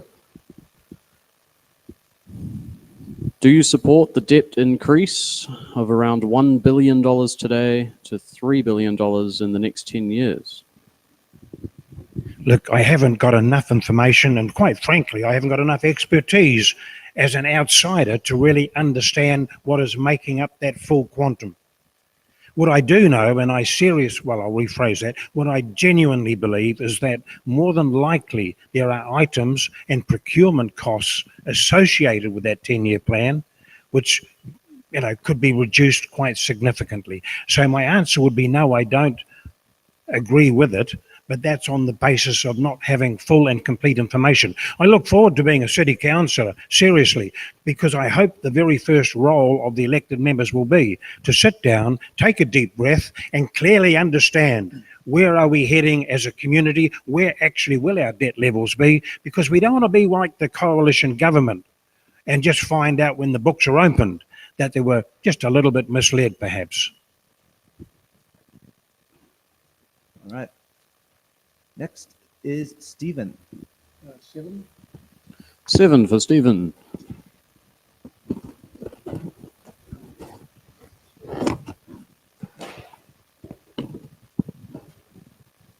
Question K is Kilo. Do you support a museum for Tauranga City? That's a good question. Do we need a museum for Tauranga City? A lot of people say yes, but once again, it's the cost and where do you place a museum? We're talking about revitalising the city, but you've got to have a place to put it where people can get to it. And when you look at people going to a museum, how are they, young or are they old? Majority of Tauranga people do not go to museums. And I wonder if this is more a long-term plan rather than a short-term. Thank you very much. Larry. Number 21. 21 is gone. Oh, gone. Sorry. 25. 25.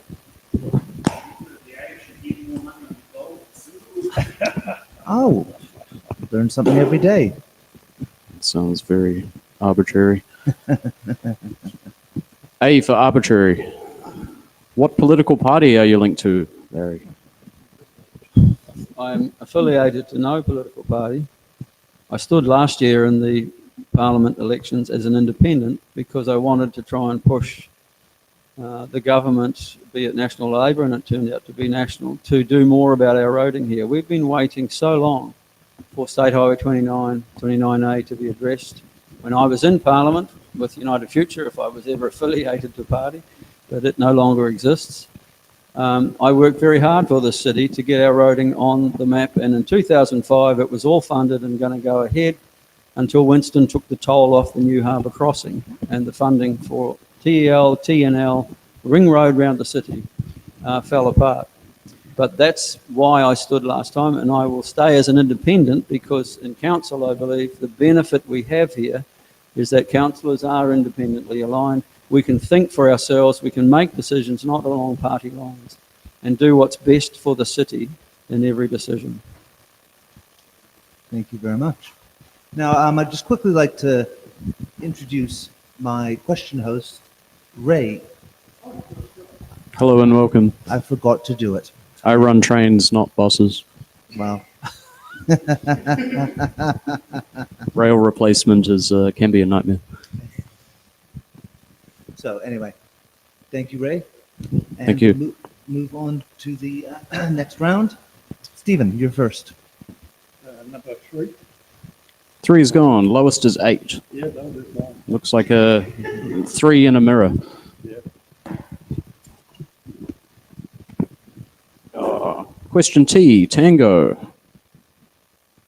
Do you support the planned, brace yourself, do you support the planned 164% increase in rates over the next 10 years?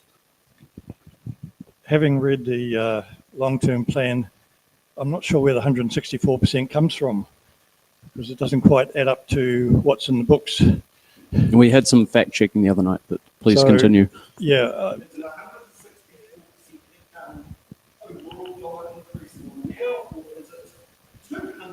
Yeah, well, that's correct. And I think we have to make it affordable for people. We can't just keep increasing rates at 16% each year because not only is that having an impact on inflation and the people in the city, the ratepayers, but also on anybody who rents in the city will be having a 10% rent rise every year.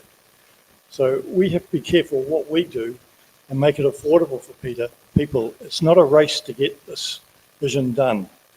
We have to stretch it out a bit more and make it work. Thank you. Murray, your choice. Just the next lowest. Roger. Why not? Box 9. Question H, Hotel. Do you wish to promote or delay public transportation measures for Tauranga? I really believe we've got some serious gaps in the existing service, so I would certainly promote it, but not promote it in a manner which suddenly you're going to be able to hop on a bus and get a free lunch or a free breakfast along with free Wi-Fi. For the life of me, I don't understand why we haven't got a park and ride down there at the lakes or at the crossing, I think they call it. I don't understand why there isn't a park and ride at Bay Park. 5,000 car parks, access to the highway. I understand they're going to put it next to Bay Fair just to totally stuff up the congestion around it. So I would certainly promote public transport. I enjoy using it when I go away. Those of us that have travelled, be it to Wellington or Christchurch, it's great. Hop on a train in Papakura, go into the CBD in Auckland. But that's not going to happen here. We're a different the geography of our city is difficult. I understand that.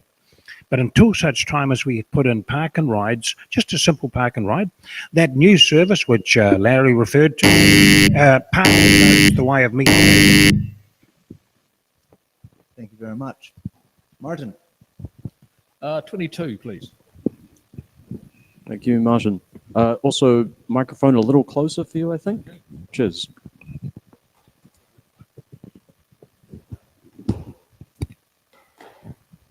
AA, Alpha Alpha.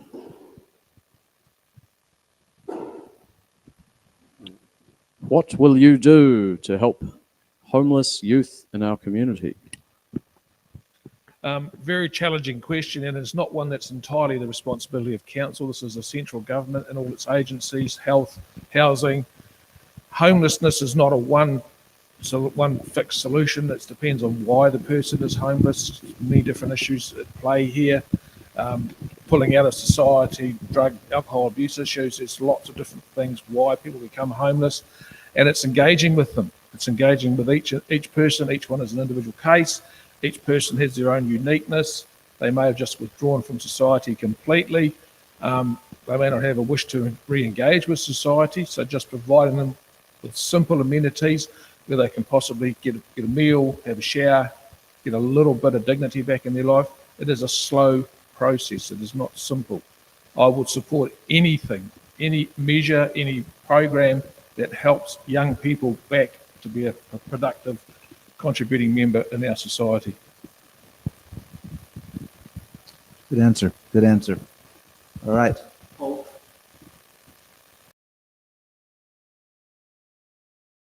right, we are back. All right. Go fast. We're back. Hello? Okay, so let's continue where we left off. Larry, you're up. Number 12, please. I have a box number 12 for you, Larry.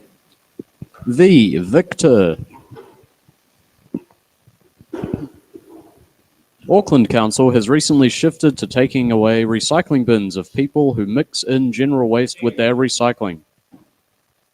Should Tauranga consider doing the same thing? I was hoping I'd get this question. I mean, I think we have more intelligent people here in Tauranga. Why would you take away the bin? In Auckland, what are they going to do? They're going to stick it all in the rubbish bin. There should be a fine imposed if you consistently don't recycle properly. We have the best recycling system in the country. I don't know if you know, but it was on TV. Tauranga did it well, and it's working well. It's diverting so much food waste to a worm farm and other places. It's a great system. So it requires people to act responsibly. And if the people collecting it and they watch, they've got cameras, they see what comes out of those bins, we need to make a penalty for those if they consistently just mix it all up and put it out there. It's a service we are proud of, I think, in the city. Many people opposed it. Many councillors were wanting to vote against it, but we got it through, I think, on a 6-5 vote. And I'm very proud that we have that system operating in our city. Hey, we have a button. Right. And we have another button. We actually do have a system in Tauranga that council do go around and check the bins. They do. Just to keep Larry up to date. So they do go through and check them and put stickers on them just to make sure that people understand what they're supposed to be doing and trying to educate them. That's why they put out the brochures in the mail or in the Sun Live, what you should be putting in the bins. Tauranga is way ahead of the rest of the country, and it's great to see that the people in the city have responded so well to it, and I believe they're going to keep pushing it and being more careful with the numbers they put in those bins. I just want to add to that. It's been many years since I've been to Bay of Plenty, and I had forgotten. I have heard that your recycling and rubbish system was very good, and I think my older half sisters used to live here with their whānau. You really have organic and food waste diverted to worm farms here, like at a council level? Yeah, definitely have green bins, special green.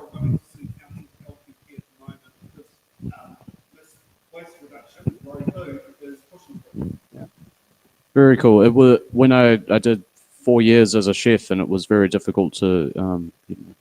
I mean, it's a high-paced, high-pressure job, but yeah, like I've also my other job was landscape gardening, so I find it very important to be in touch with the cycle of things. In the first 3 months, we were diverting 50 tons of food waste. That's excellent. That's enough to get it hot and keep it clean. Yep. Every week you look in the bins, the green bins out, the small one. And a lot of us have got the smaller green bins that go inside the house. So we do use them. Tauranga people are more conscious than anybody else in the country. So it's great to see. We'll just have our own conversation. Yeah, I was going to say, I think the garbage bin is smallest. Yes. Yeah, I was very impressed with that. Yeah. Very impressed. Yeah, no, good on you, Tauranga. Yes, we did. Yeah, that's right. Yes, we did. Doing our part. Okay.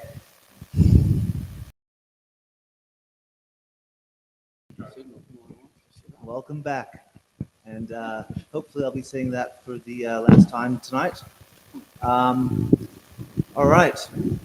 We're going to continue where we left off. We're going to have two more questions before going straight to our hard-hitting questions. All right. Could we choose our questions?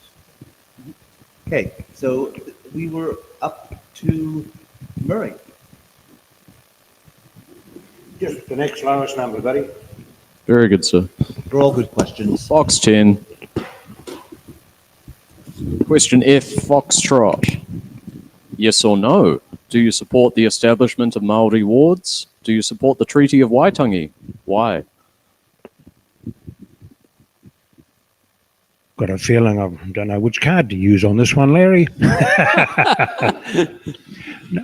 Back in 2006, I was advocating that the City Council investigate the Maori wards, just by the by. Didn't get the support. I did get support from one elected member. So I have a real frustration. I don't have a problem per se with the Maori ward. A Maori ward is about representing a grouping. Now, for the case of here, Tauriko, for example, it's a geographical interest in common.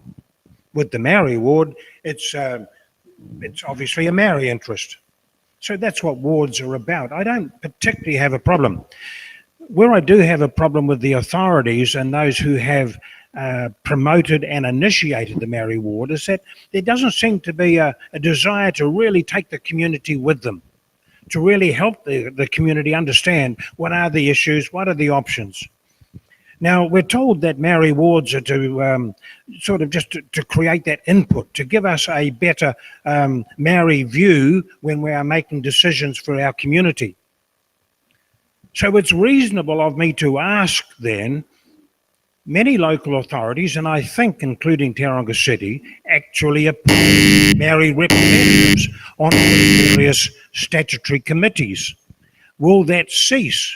Or is it going to be in addition to? So not particularly opposed, and I've got no problem with the Treaty of Waitangi, just a few issues with how it's getting interpreted from time to time. Fair call. All right. And just generating, and again, Murray. Oh. How come? We've got the highest number, eh? Next number.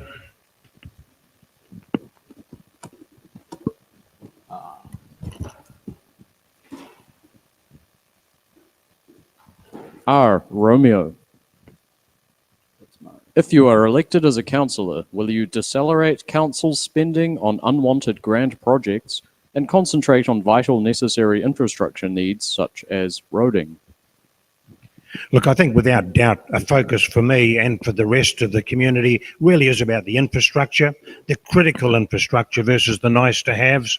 But as far as decelerating council spending on unwanted grand projects, it's my understanding that the community really hasn't had a meaningful opportunity to understand what projects firstly are underway, to what extent they are underway, and they don't really understand the full ramifications and outcomes from those particular projects. So that's going to be part of that pause for that grouping of elected members. We haven't had elected members now for a few years, so it's going to be quite enlightening, isn't it? That first 3 months when we get to sit down around the council chambers and the CEO is going to be presenting, and of course senior managers presenting to the elected members, listen guys, this is where we're at. And for many people and for many elected members, they might be saying, hey, we need to go back out to the community on this and just make sure that they're on. We have a button, Larry. Thank you. Yeah, I thought the question about this unwanted grand projects, I'm sure is a bit misleading. I don't know of any grand projects that haven't got support in the community. When we say infrastructure, we need to understand that infrastructure is not just pipes and roads, but it is social infrastructure. I grew up in the city. I swam in the Memorial Park pool when I was a little boy, and it's still there the same. I'm so thrilled that the commissioners have approved the development of Memorial Park with more aquatic facilities, which our city desperately needs on this side of the harbour. And there's many other things that they're not nice to have. They're essential for a growing city like ours, with young people wanting things to do, with families wanting to go places. And we've been only focusing on the pipes and the roads, and this city has done a pretty good job on that. Our water supply, our wastewater treatment plants, all of that is in fairly good shape. It just keeps needing lots more money to keep going to cope with the growth. But we have been terrible. And councillors have been at the table and down some of the infrastructure projects that are very, very important to us. Thank you. Thank you, Larry. All right. Are we going to end the...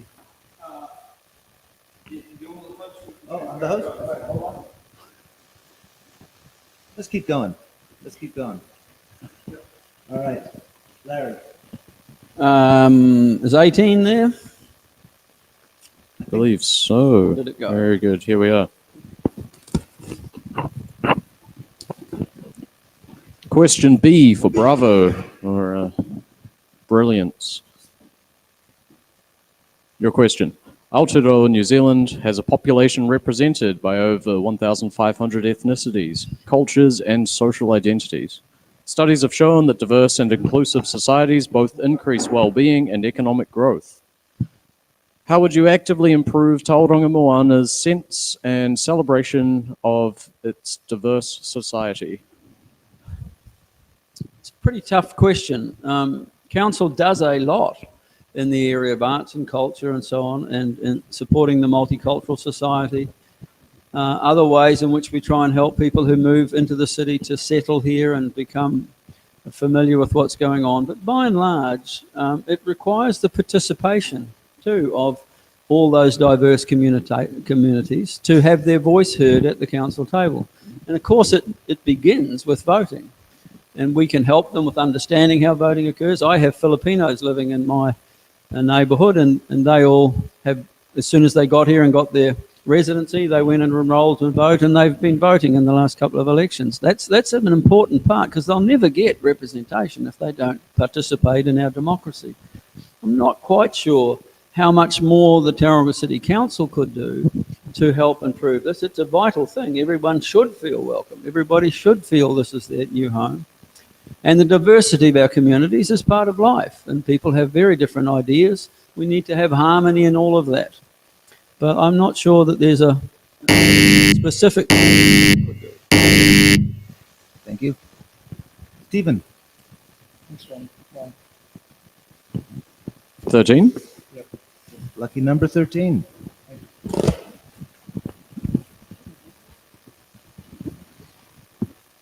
November. What are the 3 top issues you believe constituents in Tauriko face, specifically about the ward area, not CBD issues, commissioner issues, etc.? How would you solve these issues? The first major one for me is the transport issue, especially around Tauriko, with all the business in the lakes. There's a major eroding block there, and until the council, until the road comes through from State Highway down the back, I think the issue will continue. I don't know what we can do in the short term until that road is put through. Then we will see a change in the way traffic is actually progressed. I don't think in Tauriko we have too many major issues. That's what the problem is. That's why nobody turns up to these meetings. We have in Tauriko have a targeted rate. So everything we have done, we're a newer suburb. That is an issue to a lot of people because we see council trucks around every day, or city care trucks, as I should say, and every bit of grass is mowed about 5 times. So that is probably the only issue we have. We are very fortunate that we're blessed with cycleways. Sounds like you guys are looking to represent a very good ward. Yeah. Yep. Well, it's a very diverse one. Yeah. Seriously, Windermere. That's right. It's not just the lakes. Martin. Number 17, please. 17.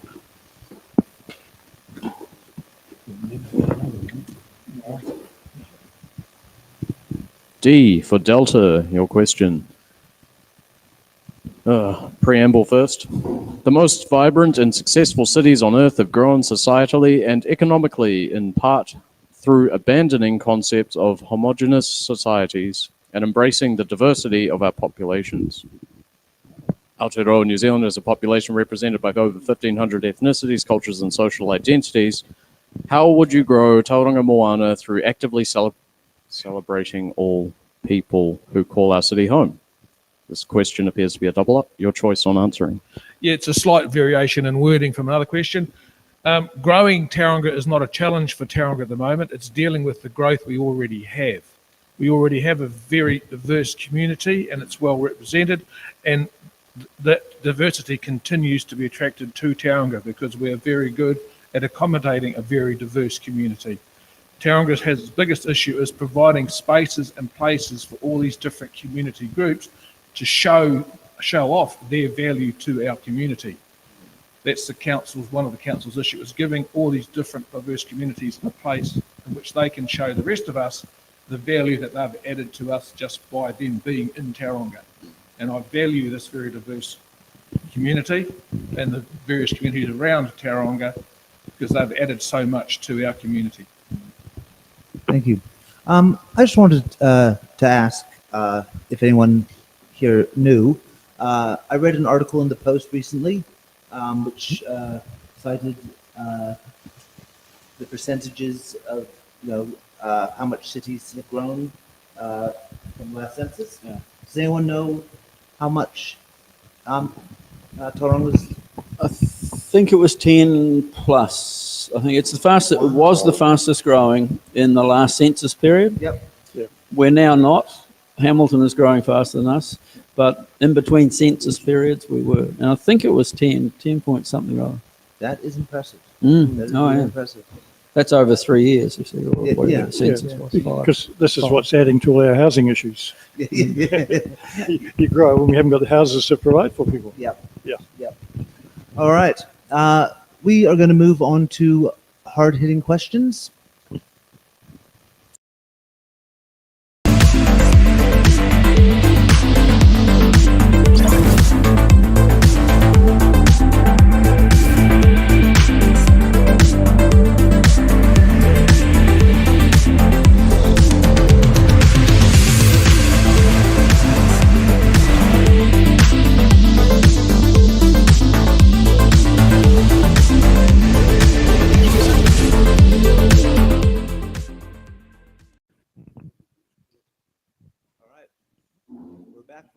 hard-hitting questions.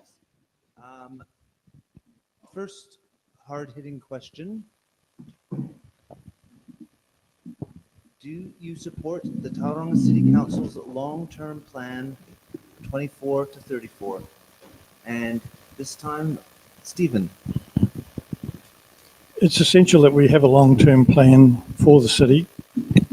How it's made up is going to be, as a councillor, once you get in, you're going to have to spend a lot of time going through each of the years to see how it is made up.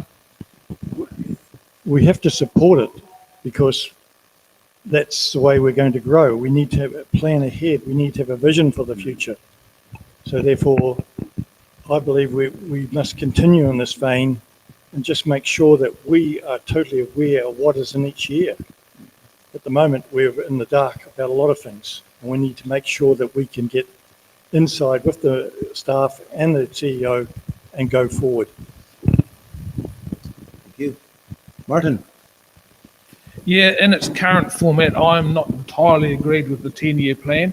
I believe a lot of the council staff, their briefing around the 10-year plan and what to put in the 10-year plan was flawed. The current commissioners were well aware that if elected, the National New Zealand First Coalition would change Three Waters and return it to the councils, and yet they pushed ahead with a plan that did not allow for that. Spoken to a couple of MPs, were approached to lobby Timmy and Brown to postpone the signing of the 10-year plan until after the new council was elected. That was rejected. So in reality, you could say it was semi-rushed, as other councils around the country had the opportunity to delay slightly to reintegrate the water infrastructure spending into their plan. The major loss in our 10-year plan as a result of this is to actual roading infrastructure. None of the CBD developments lost any funding in our 10-year plan, and I was disappointed with that. Thank you. Larry. Yeah, 10-year plan is essential, and I think I would fully support the current one we have, but we need to understand that it isn't actually a full 10-year plan, because you review it every 3 years. You have a new 10-year plan. Getting anything done in the city it's first of all begins with getting it into the 10-year plan, and then each time, even annually, you can revise and do changes, but every 3 years you have to do a new 10-year plan. So it's more like a 3-year plan with other things out there to the 10 years. And you do have to have it, because you've got to keep planning towards those things. Otherwise, you'll never get there on time. Nothing happens fast in central government or in local government. And I think with regard to the Three Waters and so on, I think our city has had very good planning for that, because we know we're a fast-growing city. The debacle over the Three Waters, and I'm not sure either if the old option or the new option is going to be the right one. We have to keep going with providing clean water, safe water and so on for our community, and funding that as best we can until alternatives come forward. Time will tell sometimes. Time will tell. All right. Murray. Of course, we need a 10-year plan.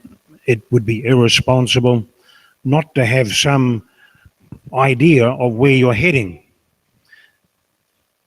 I also share the frustration or the disappointment that perhaps the commissioners didn't choose to allow the incoming governance, the democratically elected governance, to carry out that period of consultation and communication with the community, and to sort of just better tease out and understand the 10-year plan. But that aside, it is there, and as has been mentioned, it can be revisited at any time. And a city is no different to our tourism business when we're on a journey. We know we think we want to go somewhere, but let's just keep an open mind. Let's keep communicating with our passengers, and it may be from time to time a voice from the back says, can we stop? I would like to go here, or I would like to go there. And I think as a good council, democracy would say, we listen, we're flexible, and we need to adapt with the time.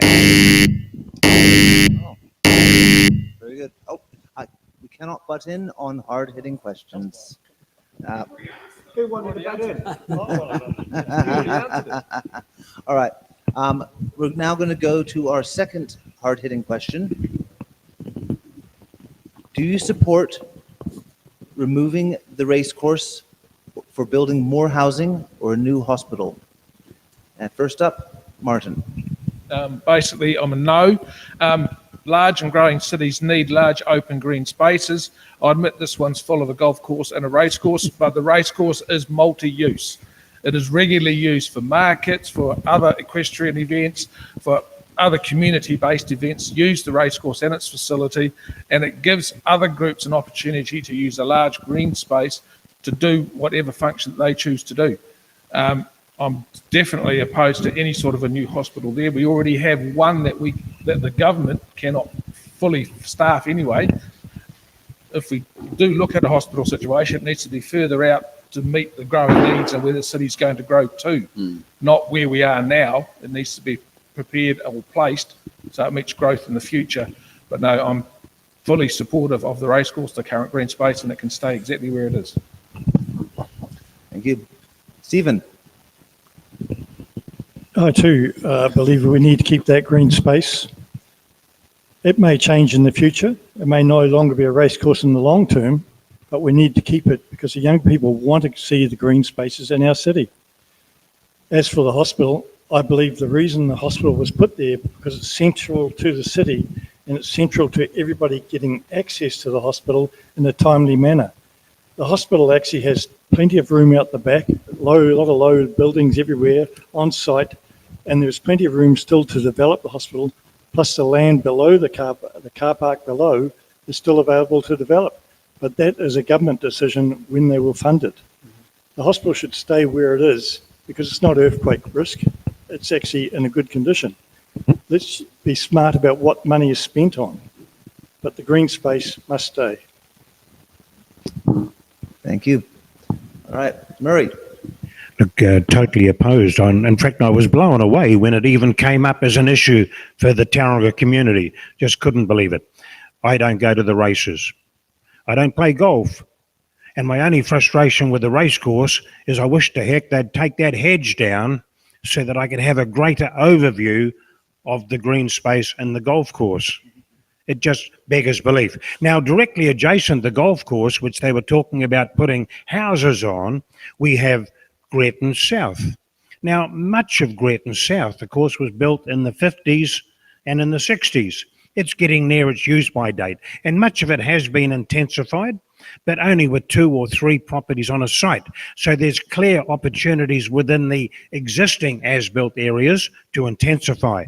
But for the local authority to actually suggest putting houses on that critical green space, yeah, for me, just beggars belief. As far as the hospital goes, I'd certainly like to see a little bit more of the satellite services done. They just opened a new facility in Greaton. It could be something on Kennedy Road and elsewhere, providing health services.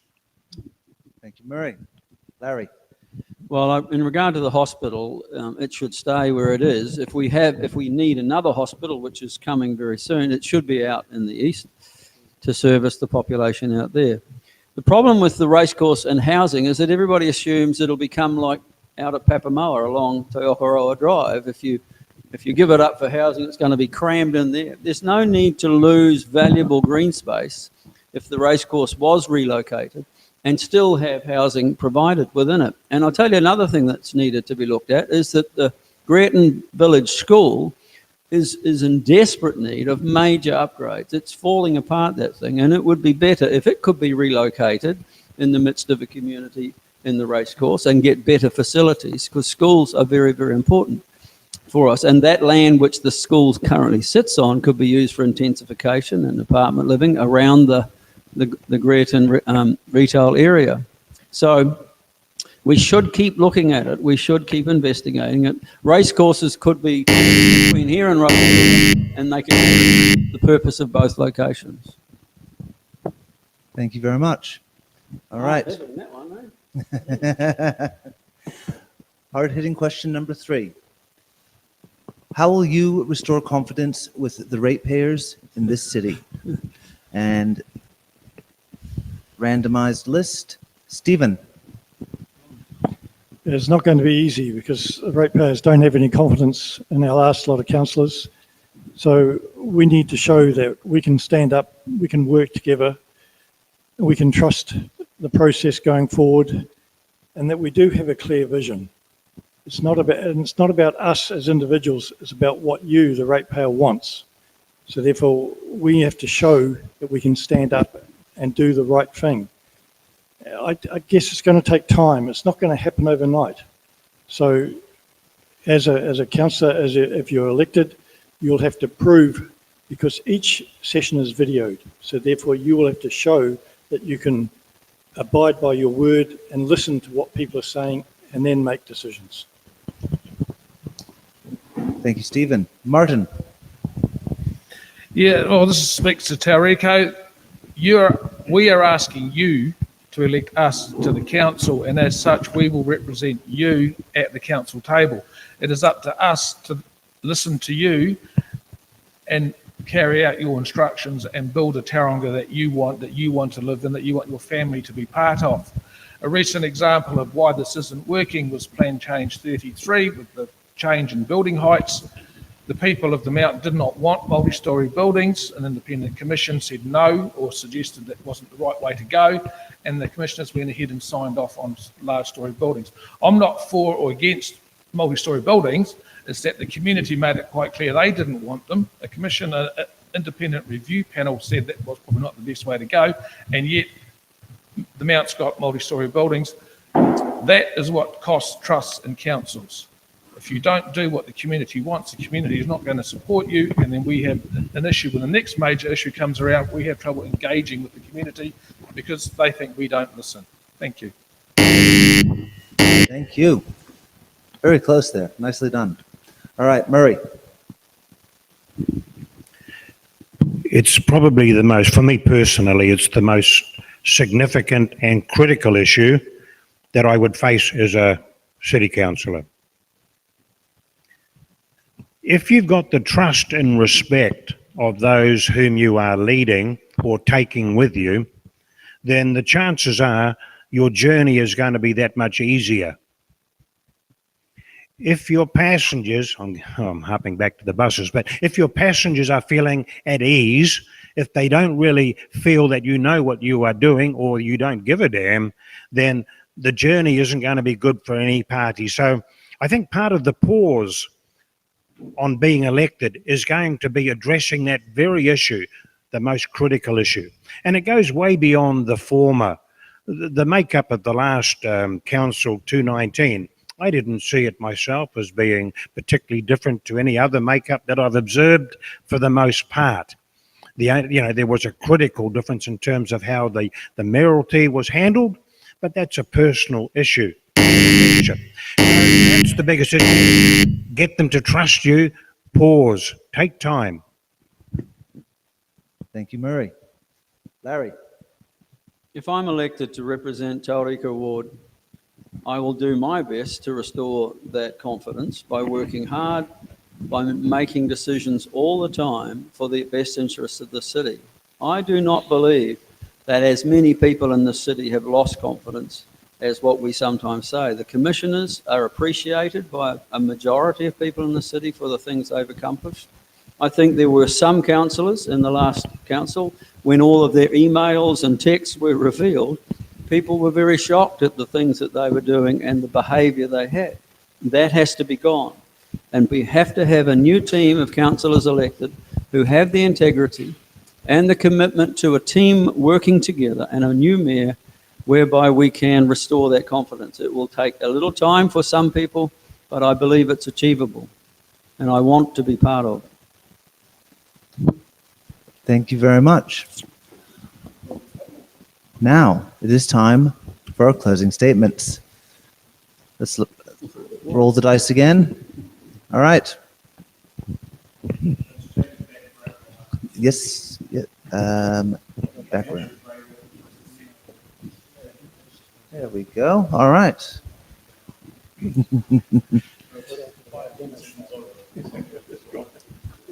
All right. Now that that is settled, Stephen, closing statement. 2 minutes. Okay, right. Yeah, I'm asking people of Tauriko to vote for me because I believe I have the financial background to understand what is happening in council, to take my experience and help set the rates properly, not to make them affordable so that we're not overextending our ratepayers. We're not causing those that rent in the city to have massive rate increases every year, but to make sure that I work for you. I'm prepared to listen to you. I'm prepared to work with you. I believe that it's not about me, it's about what you want. I believe that we have to keep having regular meetings in the term, those 4 years, so that we communicate constantly with you and then we work together to going forward. So vote Wheeler next to this election. Thank you, Stephen. Murray. Sorry. Murray, you're up.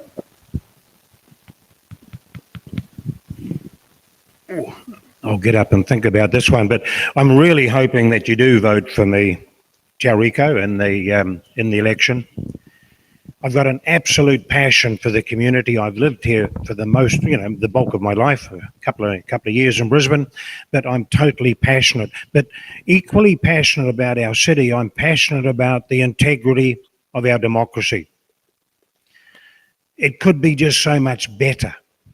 As far as the growth of our city goes, it's always growing here. We hear the stories about the exponential growth, as if we're Jack and the Beanstalk. Well, in the last 30 years, since I've been investing and living in Tauranga, the growth has been between 1% and 2%. So it's not dissimilar to your grandchildren and your children. You just plan as you go. It is really not that hard.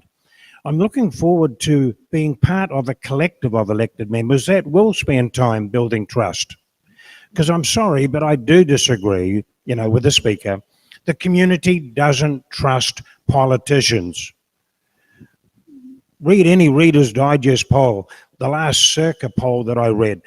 Tauranga City Council was at the very bottom of the list of a poll undertaken over 18 months. It may or may not be particularly accurate, I don't know, but I think you're in la-la land if you believe the majority of communities, the majority of our residents and ratepayers respect and trust politicians and councils. So for whatever reason, good or bad, we really need to work hard at that. So I look forward to the opportunity on being elected, of pushing the pause button and looking at ways in which we can, with a real passion, with real integrity, how can we apply meaningful, inclusive democracy to our city? Vote Murray Guy, number 1. Thank you. Thank you, Murray. What are you chuckling for? All right, Martin, you're up. Yes, Tauriko, I'm asking you to vote Martin Rosebin, vote 1 for me at this upcoming election. This next election has a few firsts about it. The Tauriko and Tauranga as a whole return to democracy. The term is a little over 4 years, so we get to trial something for the first time. There's a lot that this city is capable of, and through my time and life in Tauranga, we haven't ever really achieved our full potential. We play host to the largest import-export port in this country, and we live off that. Our industry grows off it. The recent growth in the Tauriko Business District is an example of the growth potential that this city has. But in order for us to grow, we need to develop a group of society and a community in which businesses want to come here, businesses flourish here, and those businesses are going to need highly skilled workers to work in those. So we need a community that works together collectively to grow this beautiful city that we live in. So Tauriko, please take the time, investigate all the candidates on show here, get to know us a little better, make an informed decision, and get as many of your friends, families and colleagues in the Tauriko ward to vote. I'm asking you to vote for me. I'd love to be on council and represent you, but above all else, please vote in this upcoming election. Thank you. Thank you. Larry? Yes, very much become informed as you vote. That is the essential to getting better results. And I would urge you, when I deliver this to your letterbox, that you will take the time to read it before you choose between the four of us. I believe my experience will be valuable in the next council. I have seen councils change many times over the past 20 years, and new councillors have an enormous task to get their heads around running a city, a $400 million budget, and meeting all of the needs that we have. So please, if we have a whole new council with no knowledge of the past, no knowledge of the good things and the mistakes, I think it'll be less effective than it could be. I am ready to go again. I ask you to give me your number one. I ask you to read this. On the back is all of the things that I honestly can put my hand to, I've achieved while I've been serving you in this city. And they are worth noting because there's more to be done. We have to keep moving forward. There are things in the Tauriko ward that definitely need attention, and I will be working hard for you to get those things addressed and solved. Thank you. Please be a considered, intelligent voter. Give number one to Larry Baldock. Thank you, Larry. Now, before I hand over to Sam, I would just like everyone to thank our candidates, our audience, and our crew for coming out tonight and making the effort to be part of the democratic process. So if everyone could put their hands together, please.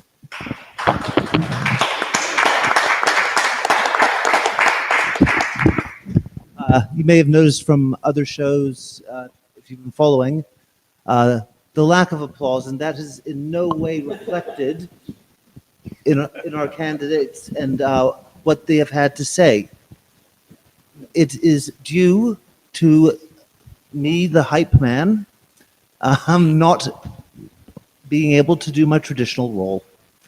But other than that, I think we've had a great show, and I will pass you over to Sam. Oh, you're making this very quick. You still got the keys until 6 o'clock, though. I know. Might be better for me coming across this as I'm a bit more of an expert when it comes to STV than probably compared to the rest of the teams.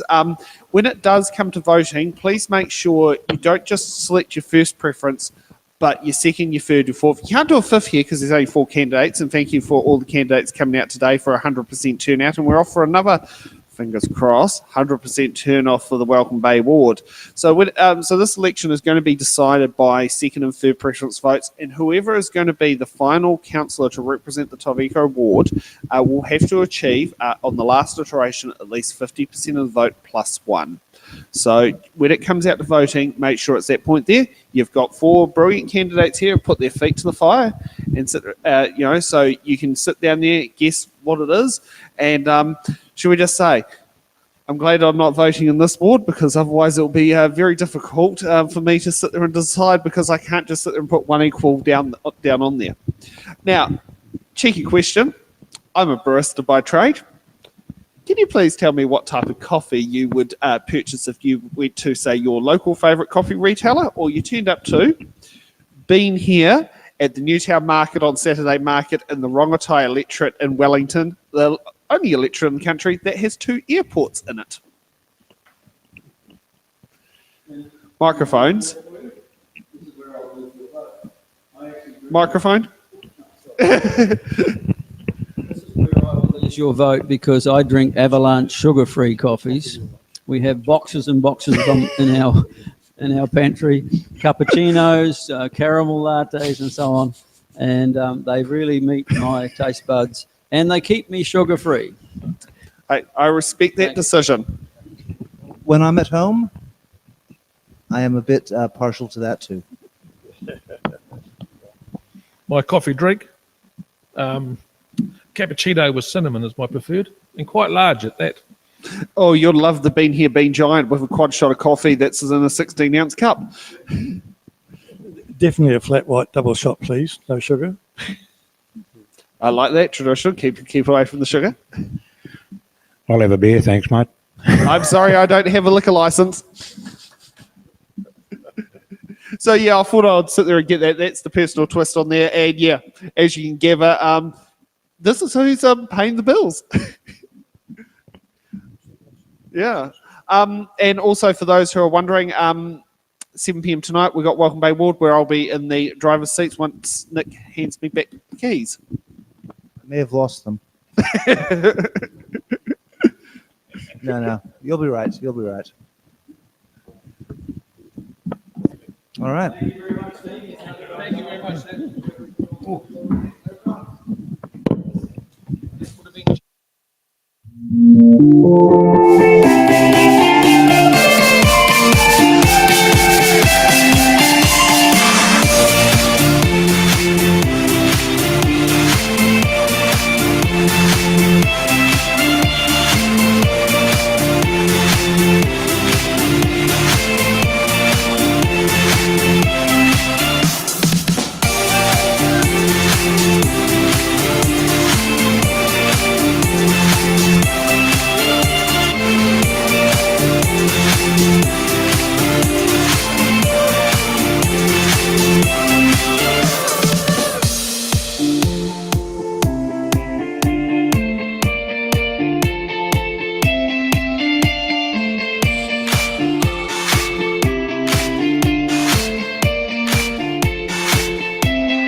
Tēnā tātou, haere mai and welcome Tauranga Moana.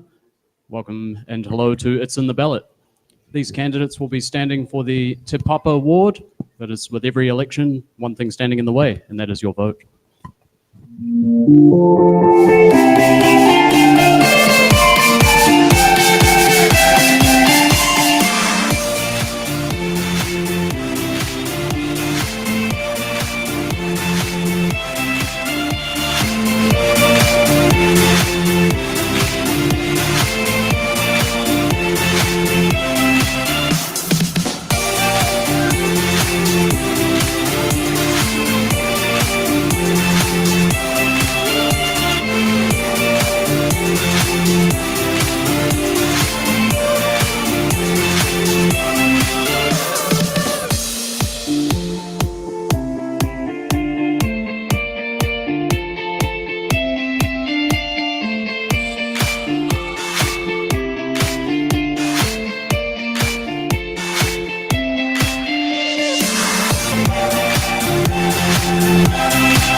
Good afternoon, Tauranga and audience.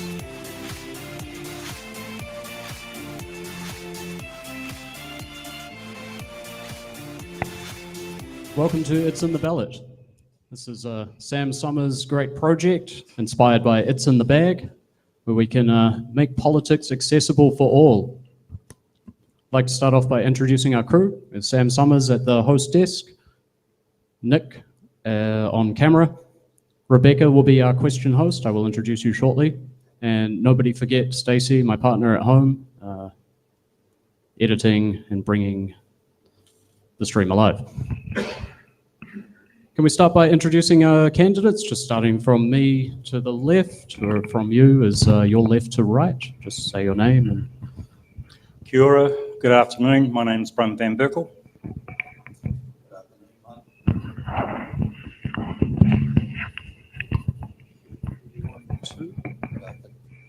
Try again. Good afternoon. Good afternoon. My name is Terry Malloy. Kia ora and good afternoon. My name is Barbara Turley. Kia ora, my name is Jim Smith, aka Mr. Fix-It.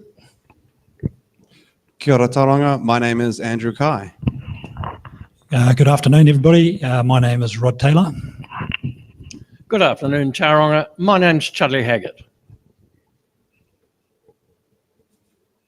Wonderful, thank you for that.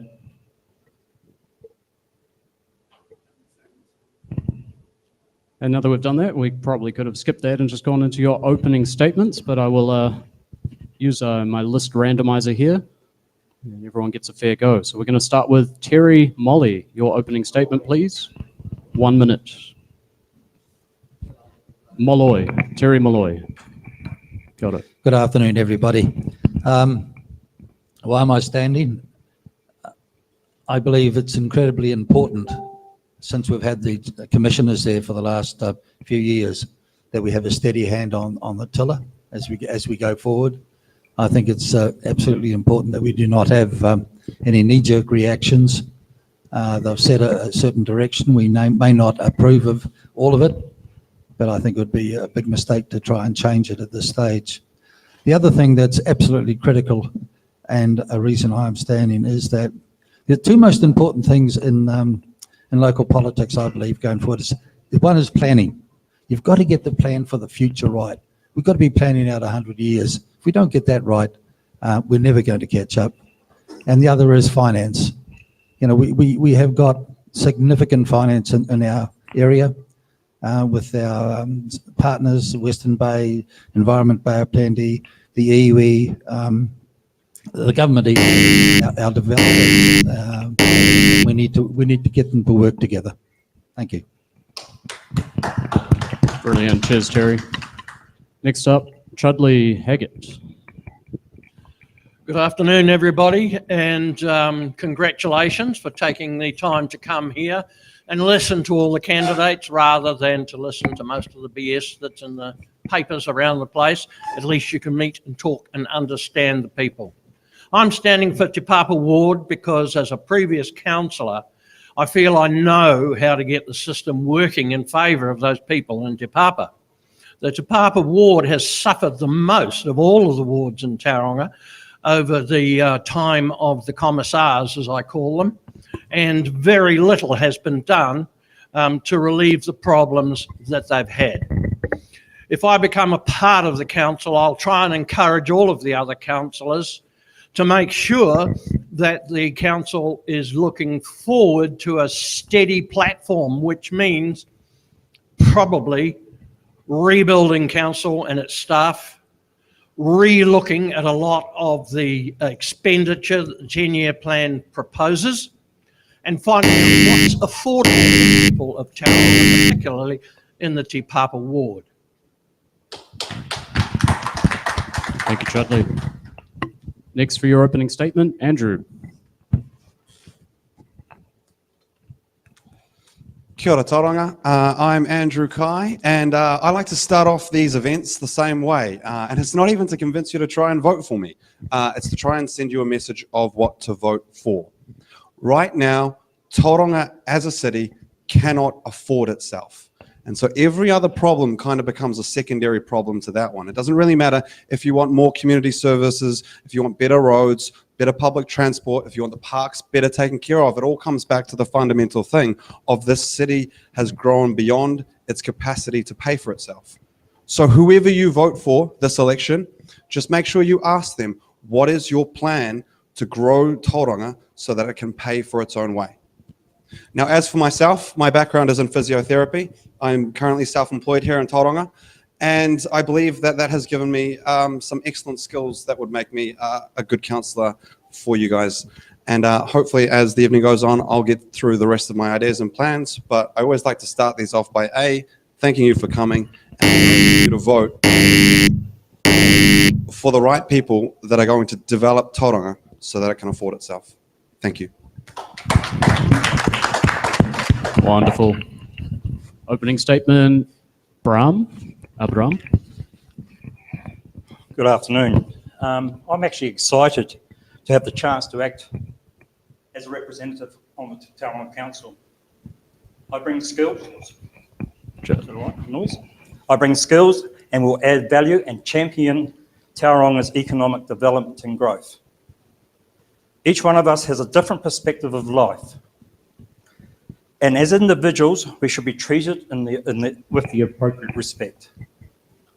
There are many facets that makes Tauranga what it is. Many facets. As your representative and with your ongoing support and feedback, we can make Tauranga a viable and dynamic place to call home, not just for our generation, but for future generations. I am looking forward to it, and I believe that we can make it happen. Thank you. Awesome, Brum. Thank you. Rod Taylor, your statement.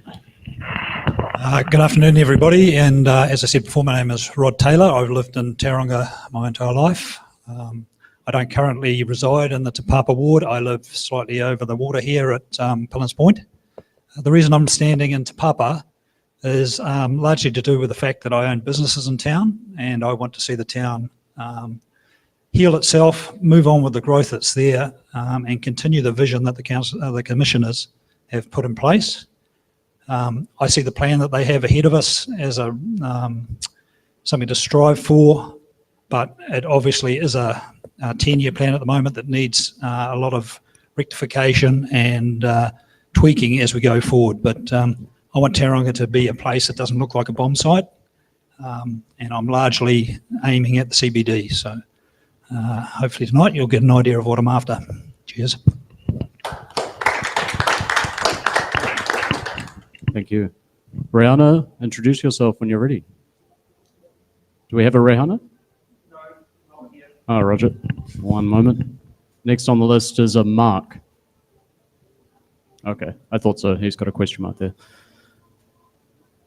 Barbara, your introduction when you're ready. Thank you. As the only girl here, well, my vision, looking from the outside for Tauranga, is varied. I would like to work with TCC, the Regional Council, and address the congestion that is happening around Tauranga, especially at peak times.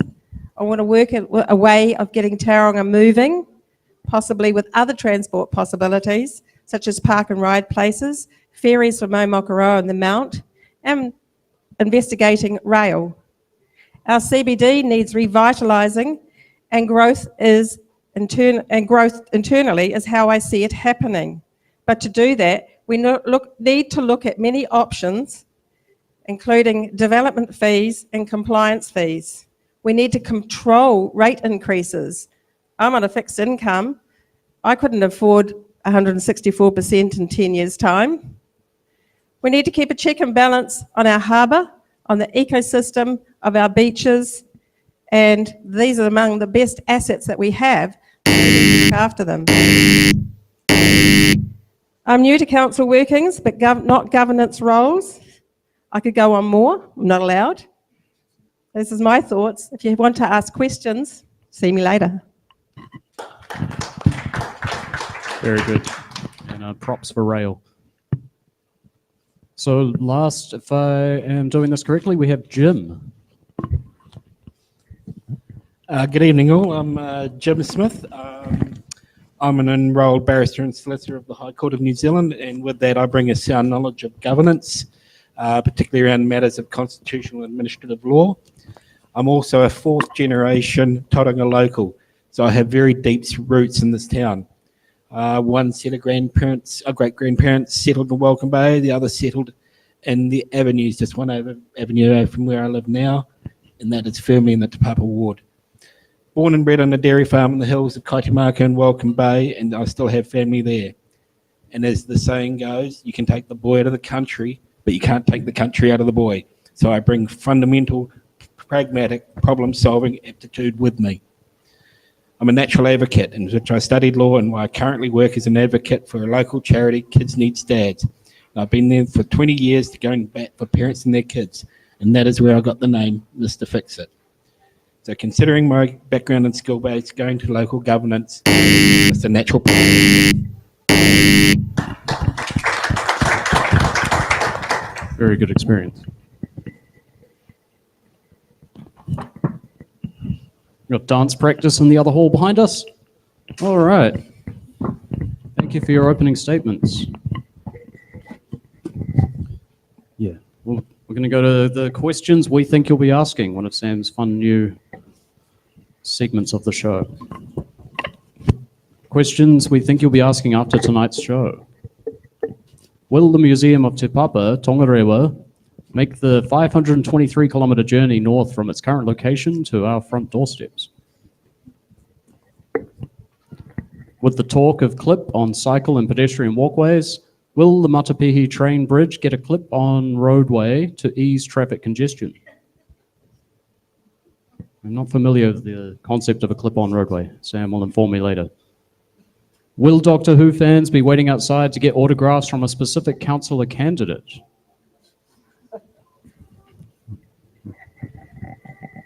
Not a problem.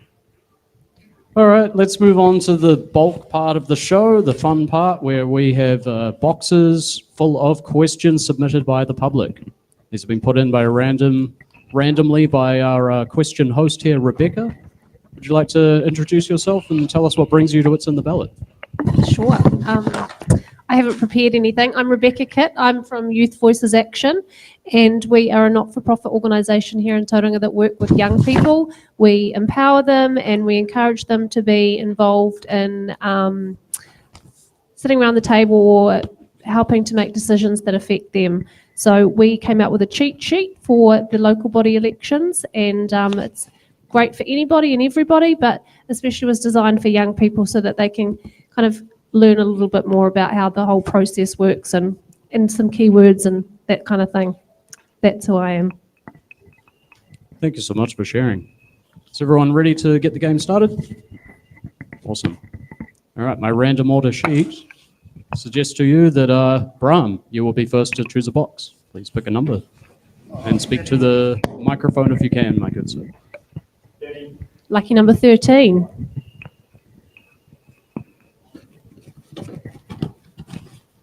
Okay, so we have the letter P for Peter.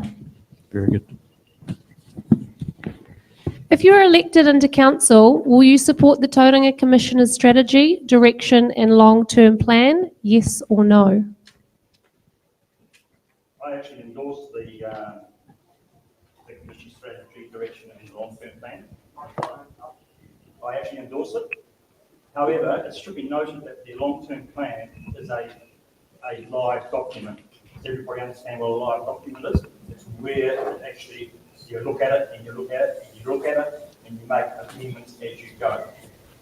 In 3 years' time, it is going to be completely reviewed. I believe that Tauranga does need a long-term plan, and it's actually such a requirement to have one. It also provides a visionary base of where for Tauranga to work on over the coming years. So it gives a base for us to understand where we want to go. Thank you. Excellent. Next up, Terry. Terry, please pick a box. Oh, I thought that was Brad going for unlucky 13. And it worked out right. I'll take 15. 15? Box 15, and please to remember your microphone so those at home can hear. Okay, number 15, we have N for Nigel. Do you support greater levels of intensification and the loosening of height restrictions in central areas, like that recently seen in the amended Wellington District Plan? That's an interesting one. We've got to look where we put the next 50,000 people in our city. I mean, as it is now, we've got congestion out on the roads, we've got all sorts of problems. Where we house people, whether it's greenfields or intensification, is very, very important. And yes, I do support the intensification where we can. I think it's vitally important that we go up as much as we possibly can. So yes, I do.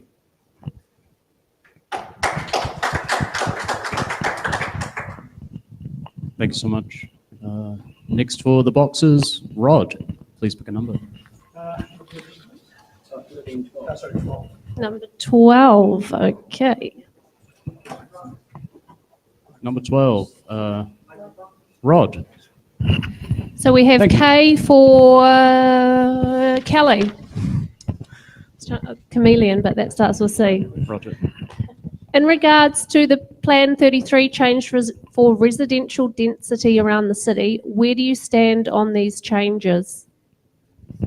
Very similar question to the last one. I did prepare an answer. I think the recent recommendations made by the panel of experts that the council paid to assess this should have been adopted in full. The report largely adopted intensification, but with a few adjustments. The Commissioner's amendments will need to be looked at by the new council. They appear to have done doesn't look particularly good, I don't think. And an investigation to what's happened here will be an urgent priority for the new council. Cheers, Rod. We also have a button from Bram who would like to answer the question. This is quite new to me. Just so you're aware, we live in the Kingsview Towers, and so I can clearly see what happens with intensification. I do have some photos here. If anybody's interested in looking at them afterwards, of what the result is of high-rise building. Growth will not go away. Let's be honest, growth won't go away, and that means more people and more of everything. Building heights are going to increase. The question is how we manage this. I'm a strong believer in air, sun, and amenities. That means we provide environments, living space that do not have tall buildings stack up one next to the other, and creating undesirable environments and surroundings. We need to avoid situations like this, like what I've got here. And if you put your buildings too close together, you'll have impact on and amenities. I do strongly recommend that we make sure that if we do anything like this, is that there is that facility there. Thank you. Thank you, Bram. Another button from Jim. Very good. Please proceed. All right. Yeah, the Mounties, they've always been a special breed, and I've always been envious of them. And, my dad used to have a butcher shop over there in the 60s. I can remember when the surf was up, many businesses would shut their doors and with a sign going, "Gone surfing." And then we built a bridge and ruined it for them. So a lot of time for the Mounties, and they've been quite steadfast in their opposition to Plan Change 33. And I say to them, get out and vote for the candidate that will kill it for them. Regarding the Papa ward, my stance for this ward is very different. We are constrained by a harbour on each side of the CBD. The CBD, in any city for that matter, once you hit a critical mass, then the expectation is the only way is up. The Mount is buzzing, the Tauranga CBD is not. That is the difference. We need intensification in the CBD to bring it back to life.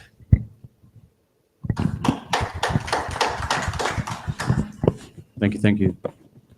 Okay, moving on to a new question, I guess. Where did we get to? Did Rod pick a box? Yep. Thank you. So now, Andrew, you are up. Well, I'd like you to rank me number one. So, number one, please. Number 1 it is. One is available. Okay, we have the letter G for George. It's a long one. Okay, are you prepared to support unpopular but necessary levels of rate increases in order to ensure the financial viability of the council, instead of voting for lower rate increases in the interest of your own re-election prospects at the expense of future councils being able to fund infrastructure, maintenance and upgrades? That's a very long question, and as I understand it, it's basically yes, I do support doing what is necessary for the good of the city over the long term, and if that means putting up rates, which at this current point of our city's growth and development, unfortunately, we do need to make up for some missed investment, and so I believe over the next 5 years, the rate rises have already been set. I think you'll be hard pressed to find a council that will change that. But what we need to do is invest that money wisely so that this city can start to pay for itself in the long term, and we're not relying on 10% rate rises every year, because we can't sustain that. So yes, I do support making unpopular but necessary decisions, but I want to make sure that any rate rises are prudent and efficiently spent so that we get the most out of our money, and that eventually we can just inflation. Thank you. I'd like to cut in. Can't let that go. Yes, Chef, please do. People, I can't let that go. I'm sorry. But there's a big difference here. I mean, what Andrew is saying is that we must plan for the future is correct. There's no doubt about that whatsoever. But we've heard from the commissioners and council over the last 5 years or so that there's been no investment in infrastructure or anything. Well, of course, that's simply not true. We've spent millions on infrastructure. And the other side of that coin is that if you look at the 10-year plan, all of these masterful things that they're going to pay these huge amounts of money for, none of them are infrastructure. None of them are new roads. It's all fancy buildings so that they can jack up the amount of money they can borrow from central government. No, I'm sorry. Before these rates go up and before you look at the rates, you must believe in the process that's going to give an advantage to the ratepayers. Just quickly, although in 10 years' time they're claiming that there'll be a 70-odd% increase in your rates, in 5 years' time it's going to be 150. On the average rate basis, that means that every single one of you or every single one of your homes is going to have to find something like $200, $250 before you go to the supermarket, before you put petrol in the car, before you pay your rent or your mortgage, before you pay for your insurances. You're going to have to find that money. No, sorry, that's too much. We've got to look at it straight away. And a very powerful rebuttal. Next up, Jim, please pick a box. Box number 7, please. Box number 7. Okay, we have E for egg. There we go, eventide. International studies have shown that an active appreciation of a society's diversity boosts both positive well-being and economic growth. Some might argue Tauranga City has in the past overly represented a specific demographic. How would you ensure Tauranga City Council actively reflects our whole society? Okay, I assume the specific demographic referred to would be the newlywed or the nearly dead, because that's the traditional view of Tauranga. Yeah, look, I went to the Multicultural Festival held here in March. I really enjoyed it. Despite the rain, it was a really good vibe. We have the likes of Multicultural Tauranga, so it's not like we're not already catering for this need. I've lived and worked in Melbourne for a short time, and I love that Melbourne was so diverse that no one really cared where you were from. And yes, we really need to be shaking off that newlywed and nearly dead mantle now, and diversity is going to increase and quite organically, and just bring it on. We appreciate it. Gosh, forgive me. My recall is not the best right now. I had a lot on my mind. But yeah, so next will be Chudley.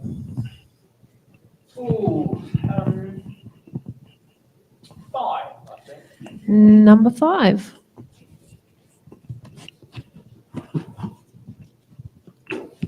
We have D for diesel. The most vibrant and successful cities on earth have grown societally and economically in part through abandoning concepts of homogeneous societies and embracing the diversity of our populations.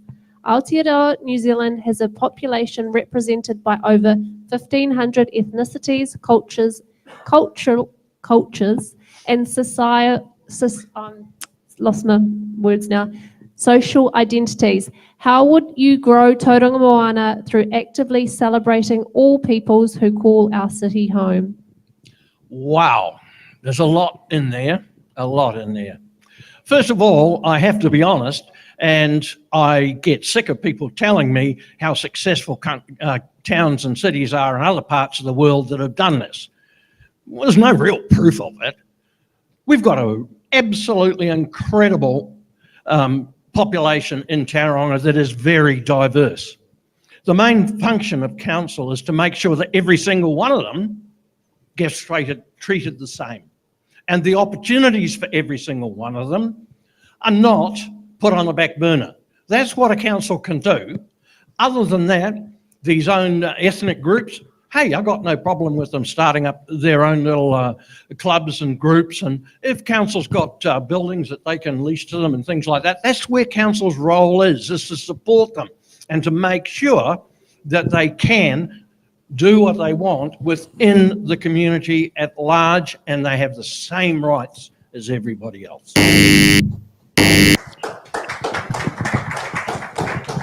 Great timing, most appreciated. Last in this round. Oh, sorry, button from Andrew.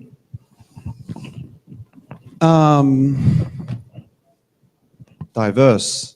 30% of our population comes from the migrant community, and it'd nice to see greater representation across more aspects of our society. For me, this question's come up across quite a few of these, and I wanted to take it down a different angle, and I wanted to talk about safety and visibility.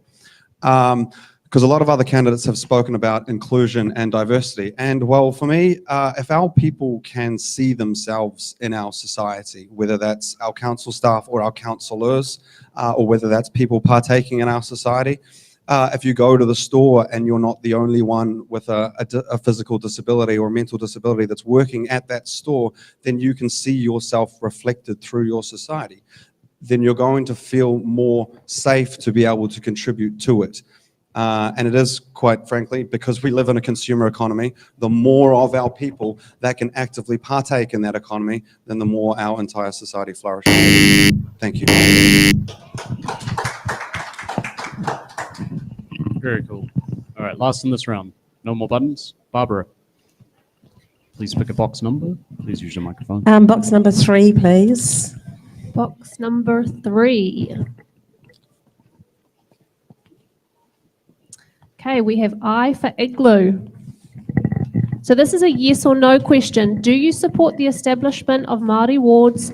Do you support the Treaty of Waitangi? Why? Absolutely, I support the Treaty of Waitangi. It's a living document for Aotearoa, New Zealand. I work at a school and it's part of our curriculum, and we're all well aware of what it means. They are the voice of our community. They are the tangata whenua of Tauranga and every other city in New Zealand. I recently, or today, attended the Tauranga commemorative 160 years of the Battle of Tauranga. It was very moving and it was very special.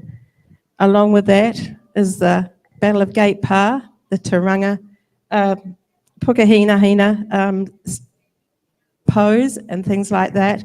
And this is something that we need as a town to understand better, to come to the realization that's our history, our main history, and we actually, whether we like it or not, need to learn more about it and be inclusive of the tangata whenua of Tauranga City.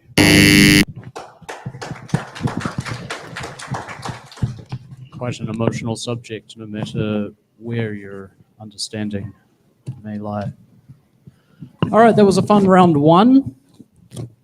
Thank you very much for participating. Let's go again. Oddly enough, we have Abram to be first in the list. Number what? Number 1 is gone. Last one then. 28 would be the last one.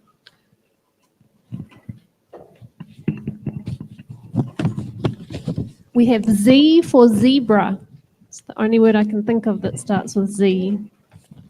What initiatives will you implement to reduce crime and make our neighbourhoods safer? I believe it's the community participation that is key to this happening. We are becoming more insular as people, and this is contributing to what is happening today. So please hold the microphone a little closer. Sorry to interrupt you, sir. I don't mind. When families and communities are actively involved in identifying and controlling unwelcome incidents, the more pleasant the neighbourhood becomes. We cannot keep on blaming the council or the government for some of these issues. However, we as council, we can provide the support, the background, and to enable communities to work together to make this happen. Thank you. Nicely said. Chudley, your question, please. 23. 23. There's a lot of strangeness around that number. I invite you to look into it yourself. If anyone remembers being 23, it was a strange time. AA for Alcoholics Anonymous. I don't know. What are your plans for implementing sustainable practices and green initiatives in our area? Well, that's a curly one. Well, my plans in particular, sustainable practices and green initiatives are things that come from a collective of council and from not only the local authorities. We have local authorities in the area whose job specifically is to do that, and then to bring their recommendations to councils. And as a councillor, I certainly look favourably on things that are going to improve the environment for ratepayers. Personally, I don't think that I am clever enough to do that or know enough about it. Quite honestly, I would leave it to the experts and the recommendations they make to council, and then make sure that council are doing things that benefit the ratepayers.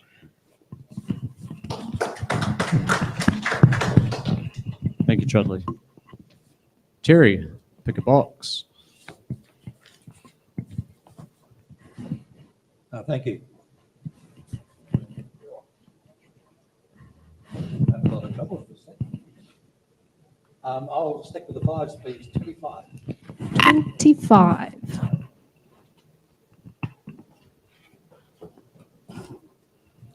Yeah. We have W for weather.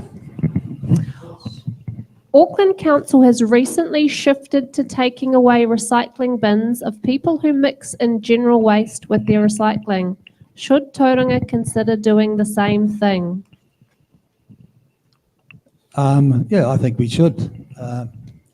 There's always a cost to these things, and I believe costs should, where we can, should lay with our born. The other thing I'd suggest possibly is they're going to have to monitor them to some extent to know who is putting the waste in. And another possibility would be to simply charge them extra. They've gone to the work of monitoring them, they know who they are. So if they are continually putting waste that shouldn't be in the bin, which creates problems and expenses for all of us, then they should be charged, I believe. Thank you.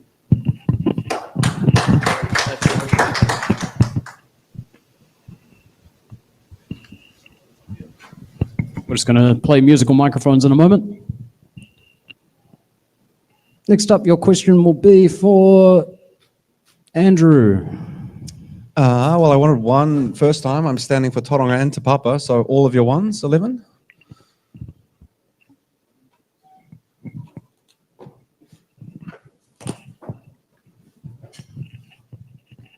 We have Q for Queen.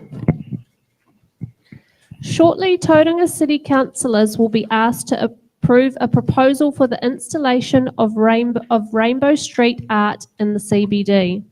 The aim of the project is to celebrate our rainbow community, acknowledge our wider diversity, and improve the vibrancy of our CBD. Would you vote in favour of the proposal? And if not, why not?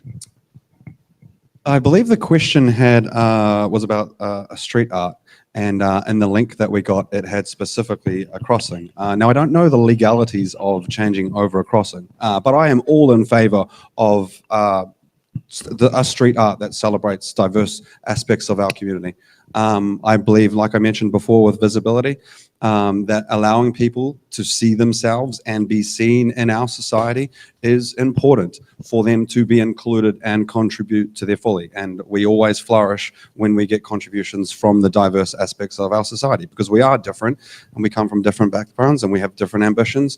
And collectively, when we kind of push towards our different ambitions, then that's when I believe we all flourish. So I would be in favor of supporting various artworks, but in this case specifically for our LGBT community. Thank you. Great answers. Jim, are you ready to choose a box number? Could I have box number 8, please? Box number 8. And sorry to those at home for me not switching the graphics locally. Okay, so we have a C for cat. In recent years, violence directed toward Aotearoa, and in this case, Tauranga Moana's LGBTQAI community, has increased, most notably with the destruction of our community's Rainbow Youth Facility in an attack. How would you create a Tauranga Moana that actively promotes an appreciation of our diverse communities? Okay, this really comes back to what is the role of local government and what business does it have in what goes on in our bedrooms. Look, I'm a big believer in keeping the state, whether local or central, out of our lives and particularly out of our bedrooms as much as possible. So I'd strongly advise inviting us in. Look, I work in the family law arena and I know how this can get messy.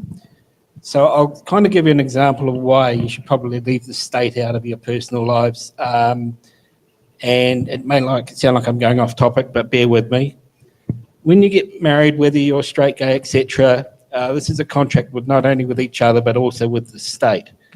And if you want to end the marriage, the state will force you to remain married for 2 more years before you can apply for dissolution. And this is absolutely ludicrous. So the legally good stuff is gone, like property rights, but the negative stuff remains. And if you want to get married for religious or cultural reasons, then get married in an ecclesiastical house of God and sign the paper. So yeah, just don't invite us into your personal lives. Trust me on this one. It's not a governance issue you really want. Oh, I'd love to respond to all answers as a citizen. However, I wish to remain neutral and just give the format for the audience at home to decide who is the best candidate. So next up, Rod. Rod, it is your turn. Thank you. Yes, 21. We have T for tomato. Are you able to pronounce Tauranga correctly? I probably should have spelt that out. And are you familiar with the local iwi and hapu in our city? Tauranga, and up until recently, I probably wasn't paying much attention to Ngāti. Sorry, the three iwi. So I'm not going to try and pronounce them tonight. I know there are 3, and there is one in Te Puke that is an ancient iwi that came on the first canoe. So I haven't answered the question particularly well. especially when I do have Ngāi Tahu ancestry as well. So someone wants to butt in and give me the correct answers, Andrew, it's probably right up your alley.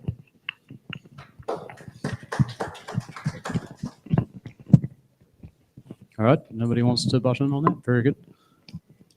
Barbara, please pick a box number. Number 7. 7 is gone. Oh, the next box to you. Number 6.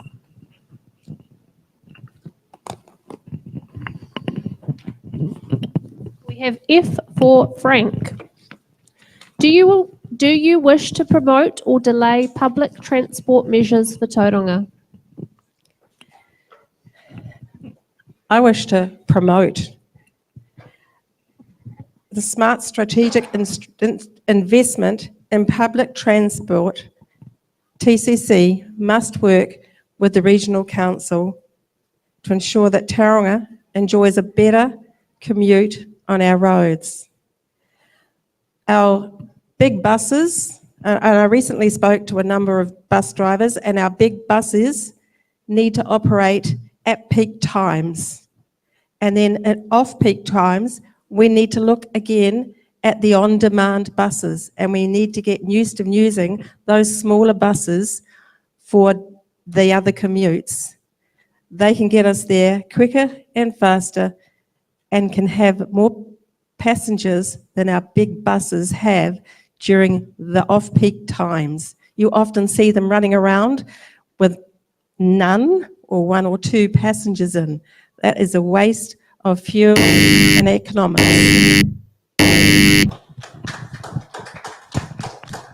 The on-demand bus service in Tawa, Wellington seems to be going quite well, so good luck in implementing this. New round, everyone feeling all right? I wish we were dancing next door, yeah? The randomizer seems to love Brahm. He is at the top of the list again. Okay, I'll do it at random. I'll close my eyes. Box number 16. We have L for lemon. Not a lemon of a question, hopefully. What is your strategic vision for Tauranga City, i.e. what will the city look like in 10 to 15 years? This is quite a hard question to answer, as anything can happen over the next 10, 15 years. 20 or 30 years ago, would the people that have been in Tauranga all that time, would they expect what they have today? I doubt it. Most long-term residents would say no. It was not that long ago that Matua was a series of orchards in front of Waitara Road. If we are fiscally responsible and have the regard for our community, we can accommodate Tauranga's growth in such a way that come to the future, our children's children will be in a position to enjoy the amenities, have good access around the city, and be proud to call home. And then they would be looking for their children to stay here as well. Thank you.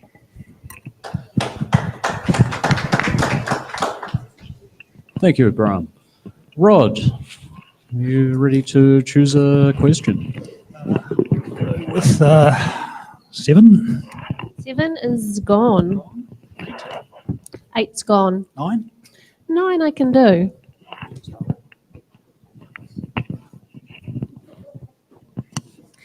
We have A for Apple. Direct question. What political party are you linked to? Easy answer, and then I don't affiliate with a political party. I think that all too often central government is starting to interfere too much in the local body politics, and I think we should keep them out. So staying independent is the key to being a successful councillor, I think.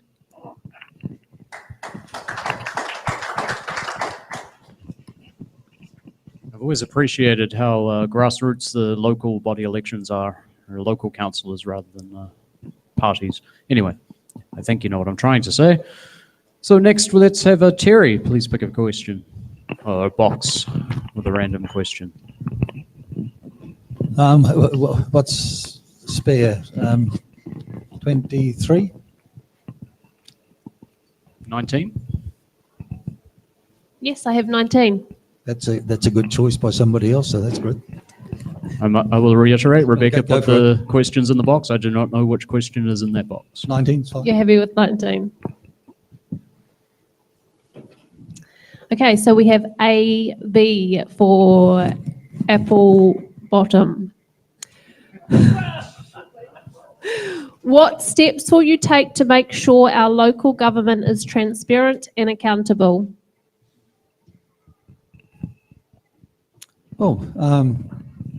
It's accountable. You have an election generally every 3 years. We've got a bit of an aberration this time, but generally every 3 years they are accountable. There's transparency through your 10-year plan, which is revised every 3 years, where they have to go through considerable public consultation. And if you don't like what your councillors have done, then you have that opportunity in 3 years' time to pick some more. That's all I can think of at the moment. Thank you.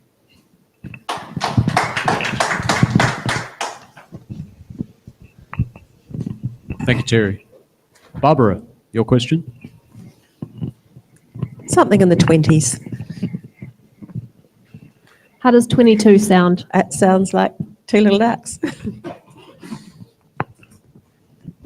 Okay, so we have S for Sam.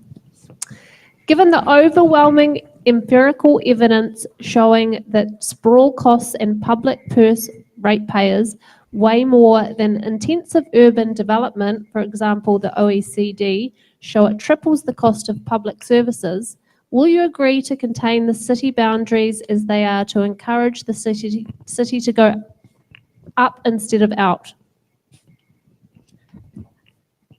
Yes, I think it's time that we forget the quarter-acre section. As nice as it is for us all growing up and having the space there, we can't afford it, and we need to look at infrastructure going up.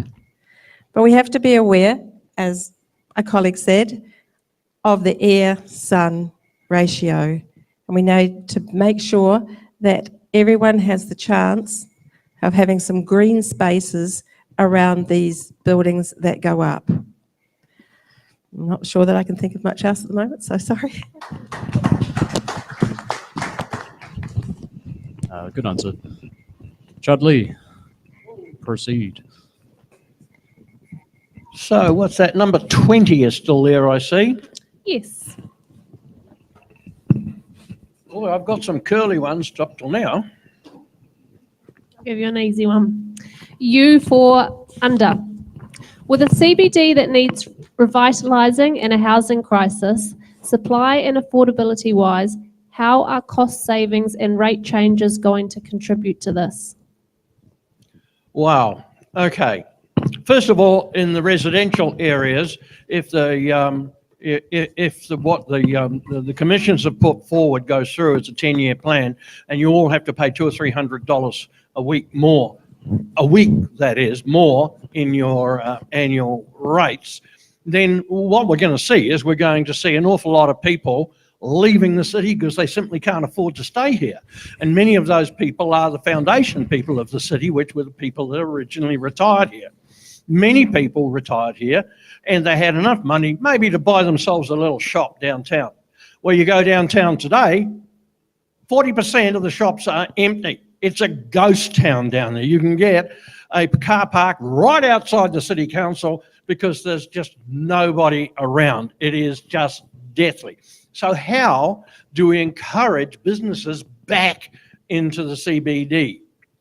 Well, there's a number of problems here. Number one is the value of the properties. Do we wait until they come down, or do we begin at the amount of rent that businessmen have to pay on top of their leases downtown? It's become unaffordable down there and people can't make any money out of it. So unless you address that problem and find a way you won't be able to revitalise the city centre. Thank you. Round it out. Very good. Andrew, are you ready for your question? Always. 14, I think I see. Number 14. Thank you. We have M for monkey.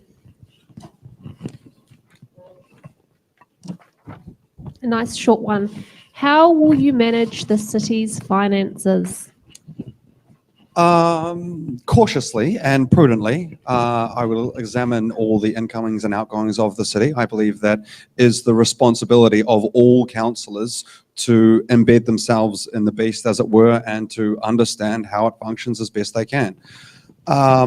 But while saying that, I also want to acknowledge that it is a time of development and growth for our city.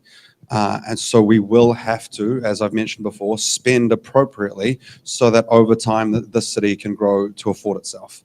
That's mostly it. Making sure that we're not being wasteful with our products, making sure that we're not duplicating our services. I know that they're contemplating redoing the waterfront playground, which they've only just put up. Things like that, making sure that we set a plan and we stick to it and we follow it through so we reduce a lot of this duplication waste.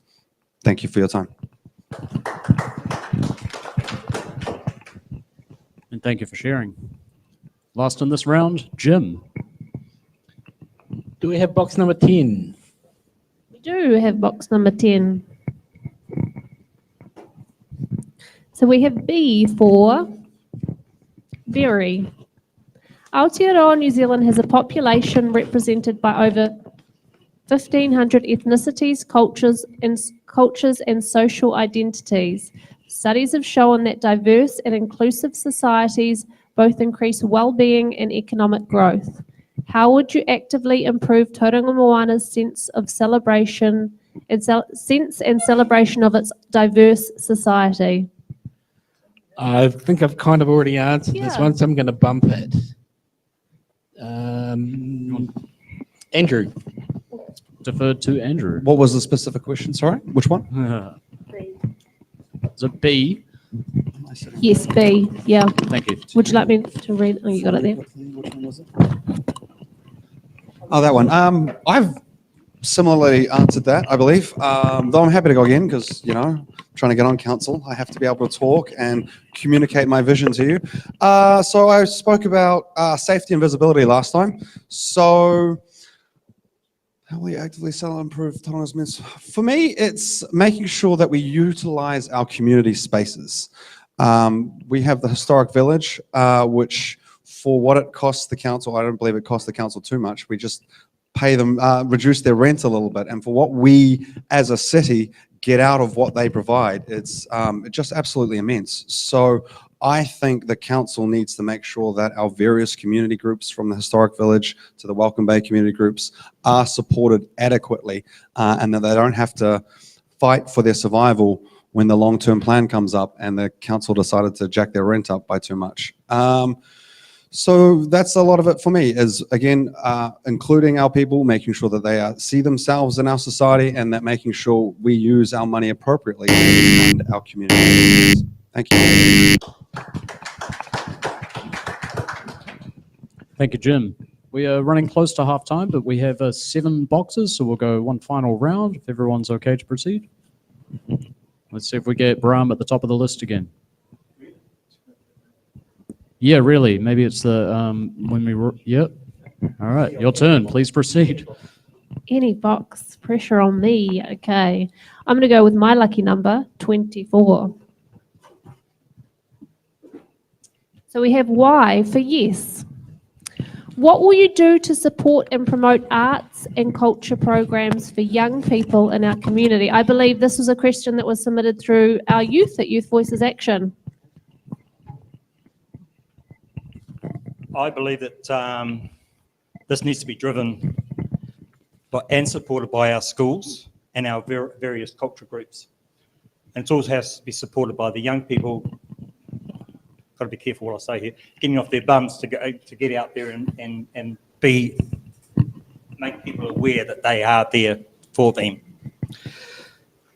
The council can supply suitable venues and provide support both directly and indirectly, not only to our young people, but to enable all our types of arts and cultures to express themselves. I've answered this question directly to the youth group already, so thank you. Awesome, thank you. Barbara. Another box. Another box. Another box. My other lucky number, number 4.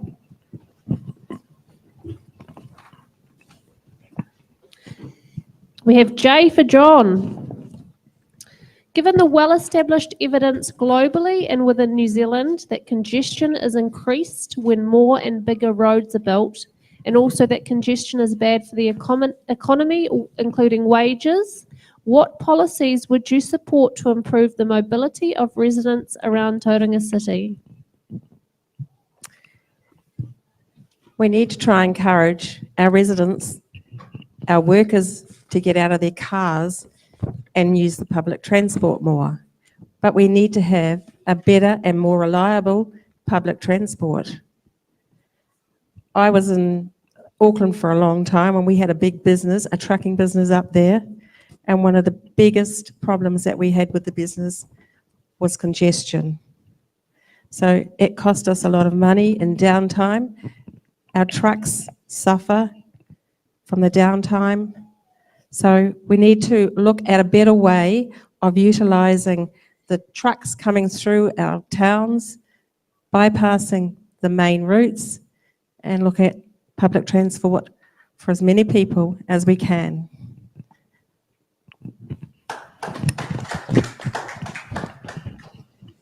Thank you. Ready for Jim? Okay, lucky dip. Lucky dip. We're going to go with number 17. We have R for Rebecca. If you are elected as a councillor, will you decelerate council spending on unwanted grand projects and concentrate on vital necessary infrastructure needs such as roading? Okay, I think my stance has been fairly consistent on this. It's back to basics. Things like the CBD stadium can wait, and as much as it pains me to say that, so can the Memorial Pools project. There's some things, such as the Civic Centre, where it's just too late to stop it. By the time we get into council and start making decisions, it'll just be too far advanced to responsibly put a halt to it. Rule of thumb will be, if the ground has not been turned on any of these type of projects, then there's an opportunity to review them.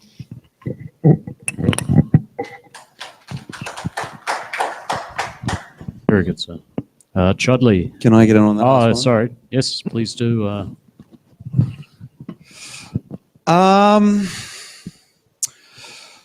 There's a reason the commissioners took the city down the path they did, and they didn't do it for fun, and they didn't do it to just waste all of our money. This city, as I've mentioned, needs to grow to be able to afford itself. And unfortunately, roads don't pay for a city. Roads don't pay rates, and roads don't bring me new rate payers. They might increase suburbia, but our city cannot afford more suburbs. We need to find new ways of paying for ourselves, and that's either through intensification or through the council generating an economy for itself. There are amenities that councils can build that will pay for themselves. They might look as $100,000 upkeep on the council books, but once you factor in all the jobs that are generated and all the money that's brought in from those, then they are economically beneficial amenities. And so that's what we need, because there are a lot of roading projects, and we could spend the entire 10-year plan on those roading projects, and at the end of it, we'll still have a lot more to build, and then we'll have no new income to pay for it. So beyond roads, the city has to pay its own way. Thank you.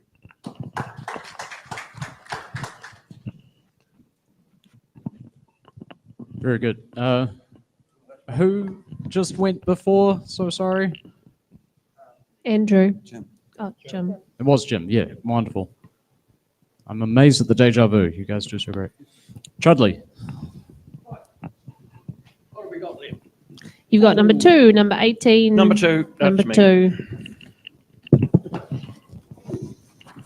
We have H for Henry, or housing. H for Haggett. Do you support the proposed CBD stadium? Absolutely not. At this stage. Yes, we do need to grow. Yes, we probably do need a stadium. But there's big differences in between what council staff have come up with the Tauranga Stadium and some $220 million to put it up there, when we've got one of the mayor's candidates saying he's got an offer on the books to build the same sort of stadium at Blake Park for 48 million. What's going on?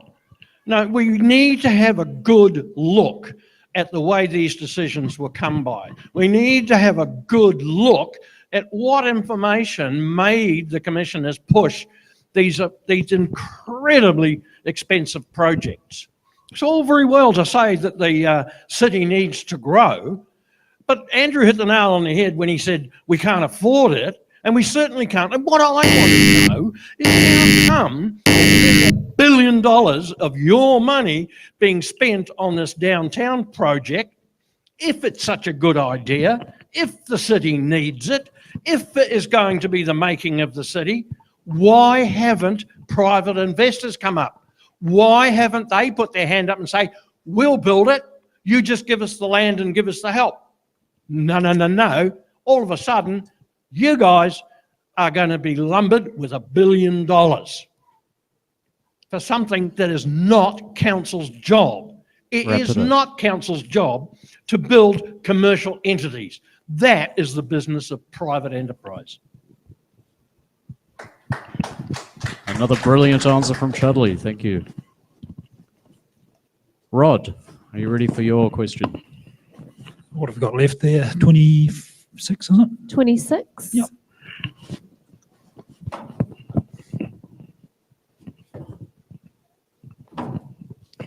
V for vampire. Do you support ratepayers paying for growth infrastructure?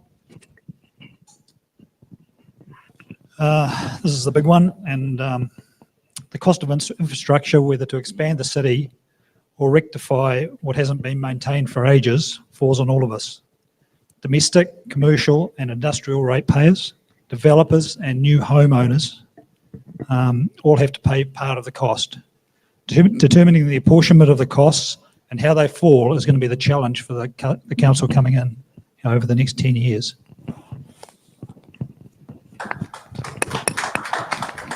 Succinct, very good. Terry, your turn.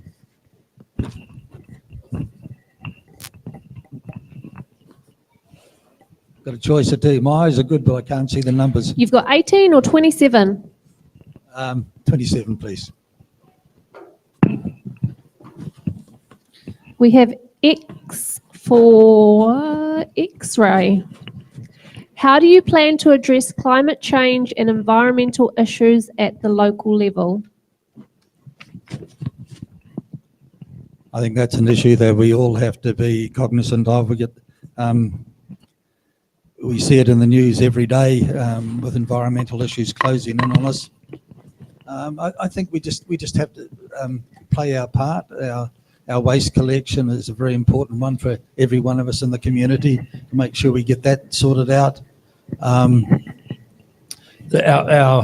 use of power, all the supplies that we have, power, water, we need to once again do our best to save those assets that are coming in. And we just all have to be very, very careful. I think the whole community and council needs to lead it where they can. Thank you.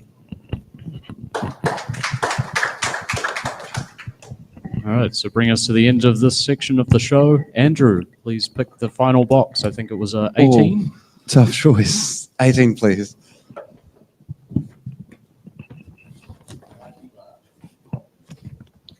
It's another long question, so I'm going to take a deep breath in. We have O for octopus. During stage 1 of the Cameron Road project, businesses were severely impacted by the works and owners were harassed by the council and commissioners. What lessons have been learnt by this project and how do you ensure that the council doesn't bully businesses and people again? Will you take personal responsibility for stage 2 or any other council-run projects? Absolutely. If I put my name to a project, sign off on the line-term plan, then I absolutely am willing to be responsible for that and be held accountable for delivering that. I have heard the commissioners speak, and they've obviously done a lot of reflecting. They were the ones involved in the organisation and planning and the council itself, and they've reflected on that the cones were out too long, it wasn't phased appropriately. So the council itself has learned a whole bunch of lessons from that. Is this the one where it's my thoughts on the plan itself? No, otherwise I think the Cameron Road plans are excellent. And as for bullying businesses, look, our council really shouldn't be bullying its constituents anyway. I think it's about a much more approachable manner. About communicating with the businesses and letting them know your plans of what's happening, how long the disruption is going to be, and by goodness, sticking to it. Because obviously every overrun and every delay has a massive impact on our businesses. Thank you. Yep. Let's use those button cards. I think Chudley got there first. Yeah, hi. Now, this question really speaks to the total dysfunction of council. It has been a disaster, the Cameron Road, and you all know it's been a disaster. There have been areas where, for example, the stretch between 11th Avenue and 13th Avenue was ready to be sealed on a Monday morning before somebody found out that the stormwater drain hadn't been put in. And so they had to dig it all up and start again. And then we've got the blowout of millions of dollars over the budget. Money just kept going down a great black hole and nobody was held to account. I mean, there are private contractors who are contracted by the council to do this, but council had their own people on the job ticking things off as it went. But we still got masses of problems. We got delays. We got businesses going out of business because people couldn't get to them. And then at the end of the day, we've got masses of cycle lanes we don't need, masses of bus lanes we don't need, and we've got big humps on every corner that are going to take the suspension out of everybody's car over a period of time. And then to add insult to injury, they start stopping people from turning left onto Cameron Road. None of this was discussed with the people. None of it was discussed with the ratepayers. Council and the commissioners went on their merry way and created a disaster. Stage 2 must not be the same.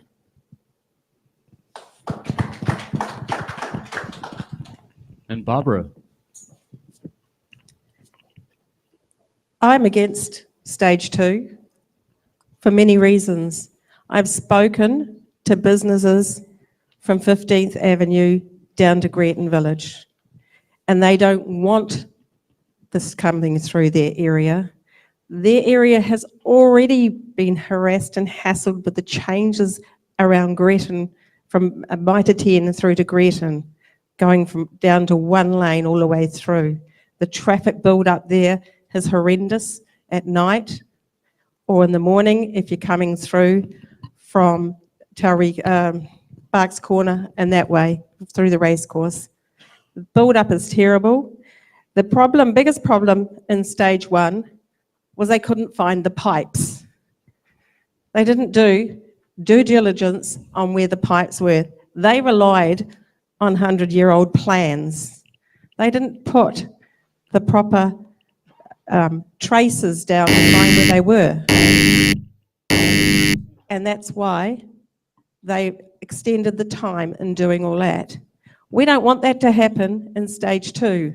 We want them to, if they're going to continue, we want them to find out where the pipes are first, because they're the things that need replacing. Recently, Dive Crescent stormwater failed. 12th Avenue stormwater failed last week, causing all brown water in the area. It's just got to stop. We've got to do something proper. We've got to do due diligence properly. And the people in the second half of Te Papa don't want stage 2 at this stage.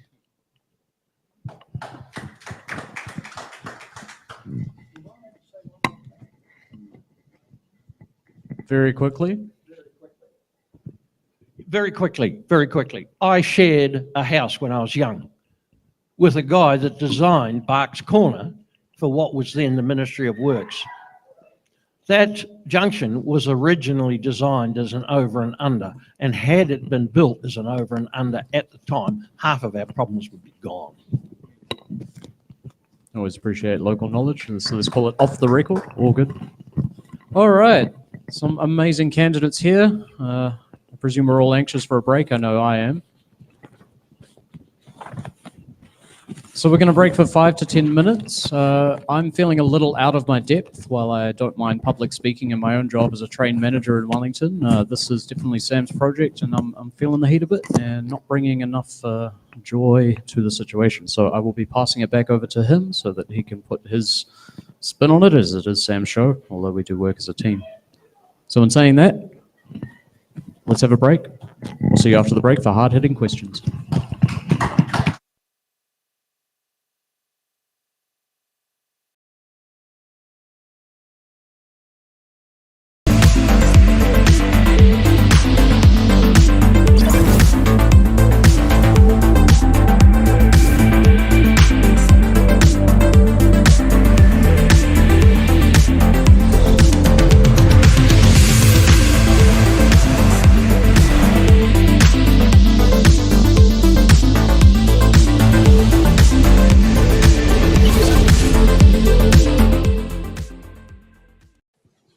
Okay, and let's get to the fun part of hard-hitting questions. These are the questions where every candidate has to sit down there and answer every question. So they cannot use their button cards or their defer cards, well, because they're going to be answering anyway. So let's talking about random list order sheets. Okay, finally we have a different order, and that sets her to it. Andrew, you get to go up first with So, actually, no, you get to go first, but I need to actually tell the people what hard-hitting question number 1 is. Do you support the Tauranga City Council's long-term plan 2024 to 2034? Far away. Yes, overall, I do support the plan. I believe it's moving the city in the right direction. I believe it's developing key areas like improving our transport network so our people can more easily get around our town without relying on just the personal car. And I believe it's got a heavy focus on revitalizing our CBD, which is one of the most important issues for Tauranga at the moment. The fact that we have an economic dead zone in the heart of our city means that we're all paying for it anyway. So if we pay for it to develop appropriately into a city CBD and stop trying to pretend that it's still a town CBD, then we will, then it will grow to be able to contribute to the rest of Tauranga's economy, which it's currently not doing. So overall, yes, I think there might be some things to refine, but I think the direction is good and I intend to finish it should I be elected. Thank you. Okay. Next up, Chudley. Oh, yes, as I told you, I'm very strict on timekeeping, yeah?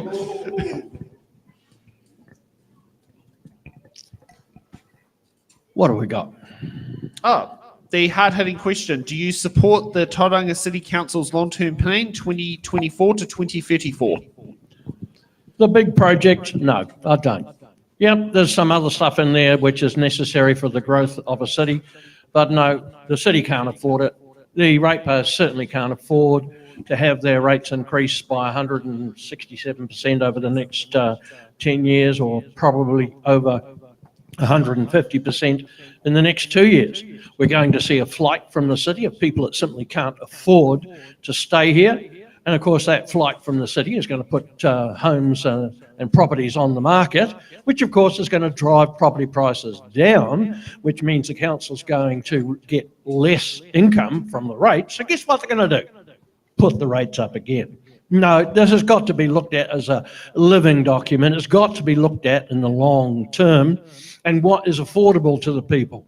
And how, I mean, what Andrew said is quite right. The downtown area is as dead as a doornail and it needs to be revitalised.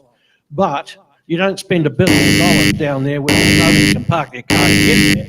So, no, it has to be looked at again. It's totally inappropriate at the moment.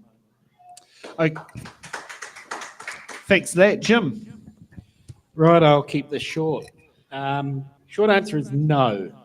And I'll tell you why. The document needs to be reviewed and it needs to be given legitimacy. The long-term plan was brought in by an unelected statutory body, and an elected council needs to go through and review it. But to be fair, as many people have already said, it's a living document, so we can do that, and it is not set in stone. That's not to say that we throw the baby out with the bathwater. There's some good stuff in there. But, you know, it would need to tweak it, think harder about the costs and the timeframes. And some of the projects and aspirations contained within the plan may well need deferring.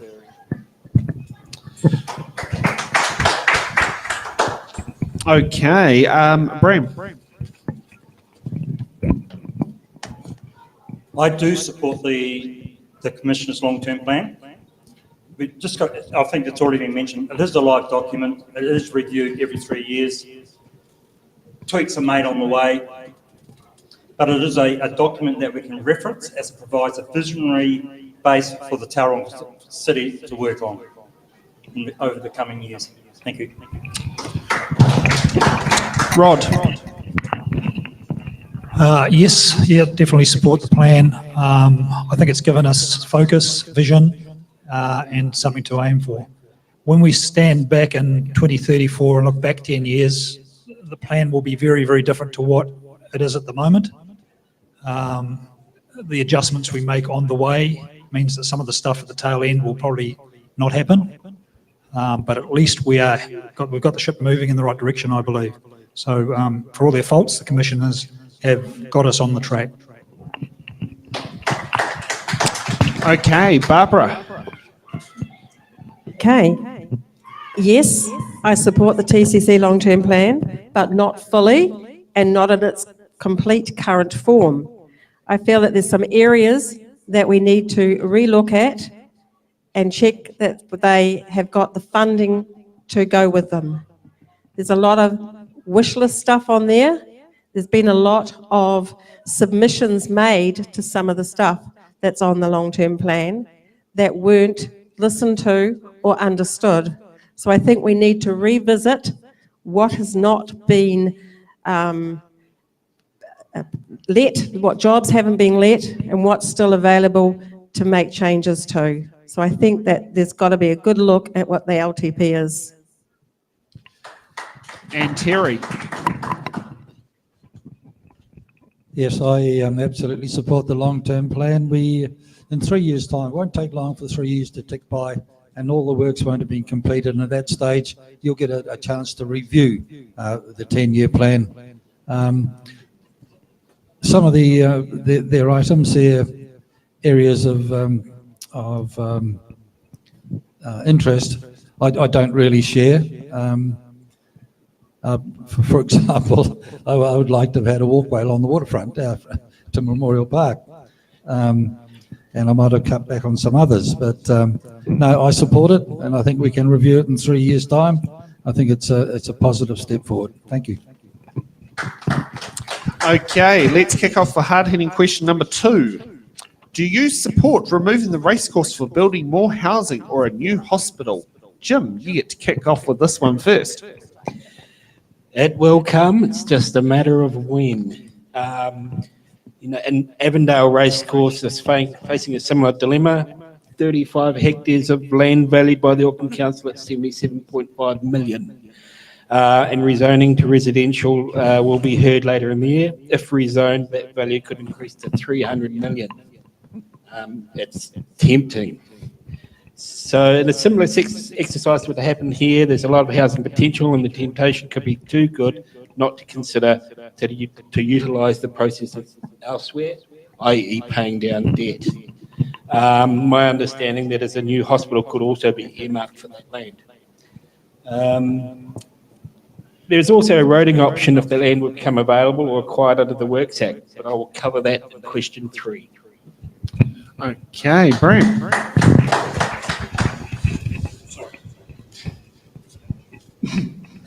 I suggest that we consider more than just the racecourse and the hospital. In my opinion, the racecourse, airport, other green spaces will all come under more pressure as highly productive land runs out and the demand for accessible, affordable housing, including commercial and industrial land, increase the need for that with the population growth. If this does happen, we will need to further investigate and consult to ensure that the right infrastructure is in place and the final outcome is for the benefit of Tauranga. The hospital could remain in its current location as there is room for expansion. Irrespective parking has to be readdressed. This could be achieved by building a multi-storey car park on the lower level that is behind the existing hospital and at the same time builds more wards on top. This is all dependent on the strength of the ground underneath. We know what the grounds around Tauranga is like. Shit. Sorry. And the other I'll raise is the Tauranga port. It is just at its limits, and maybe there is further reclamation required. Terry. No, I don't support the racecourse. I support it being kept as it is. I've talked before about planning, and we have to look 50 years ahead or even 100 years ahead. Tauranga is going to be, have a couple of 100,000, 300,000 people.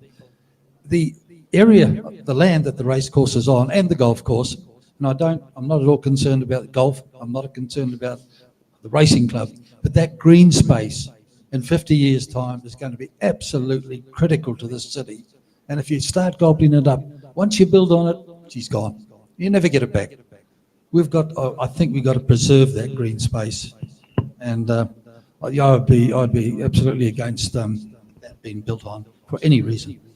Thank you. Okay, Andrew. Well, I believe the land there is under treaty stipulations or mana whenua controls, so I don't know what the council actually has the authority to do. I believe, as I said, there are stipulations that it has to remain recreation. And I'm quite in favour of it remaining a green space. As was well mentioned, we are going to run out as we get bigger, as we get wider. We are going to have to take care of our green spaces that we do have. I'm not particularly in favour of the horse racing industry. I'll be straight up honest about that. If we want to have a horse racing track, I suggest moving it to Matamata. They tend to breed the horses out there. It's nice and convenient, good for their economy. And we should probably just use that for green space for ourselves. And a similar response for the hospital on that land. I think there's better use for it, and I'm honestly not sure of the permission the council has to use it without getting sign off of tangata whenua. And as I understand it, they're being used for non-recreation space. Thank you. Rod. Absolutely not. Green space has become more precious as the city has expanded and spread. It will become even more important as we intensify and the population increases. I don't believe horse racing will survive in the long term, but this taonga should be utilised as open space, public gardens and playing fields. The proposal to build on this land for either housing or a hospital was soundly rejected in a public survey the council undertook a couple of years ago. If elected, I would push to enforce the result of the survey on behalf of our grandchildren who will be finding it hard to find a place to play, I think, in 50 years' time. And Chudley. Well, it seems there's one thing we all agree on, that the green space out with what we know as the racecourse should remain.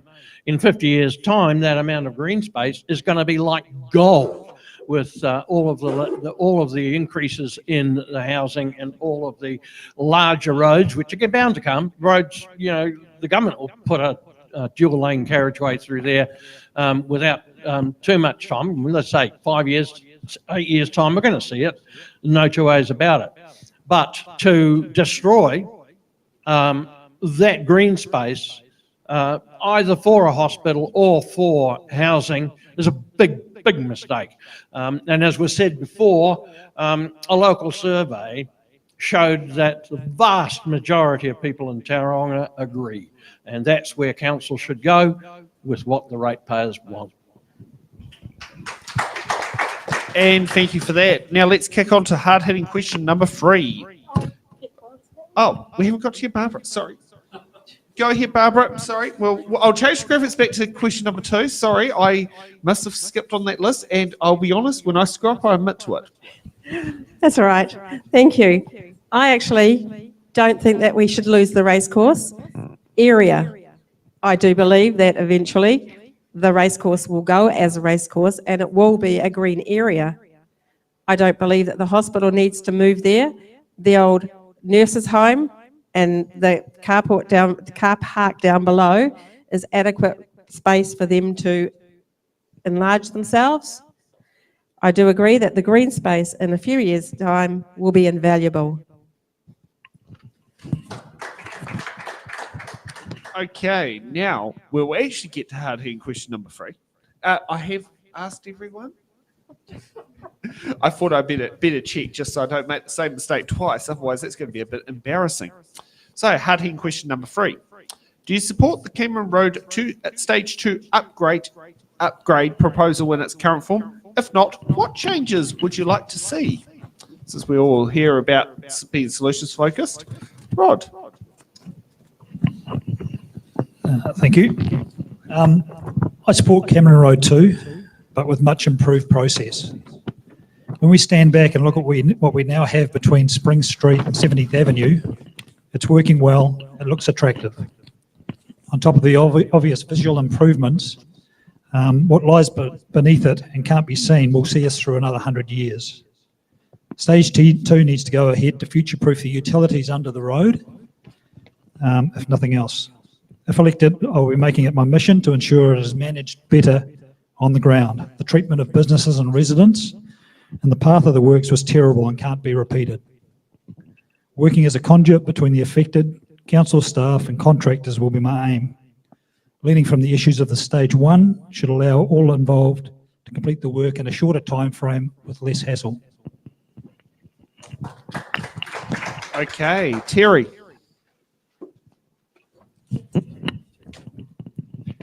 Yes, I support going into the future. Our services underground need to be fit for purpose. Our roadway needs to be fit for purpose. So I believe that work needs to be done. The thing that concerns me and always has is that you have shopkeepers, you have businesses along that road frontage, and somehow or other the council needs to try and look after them, because I think it's unfair to say, well, it's just bad luck, you just got to suck it up.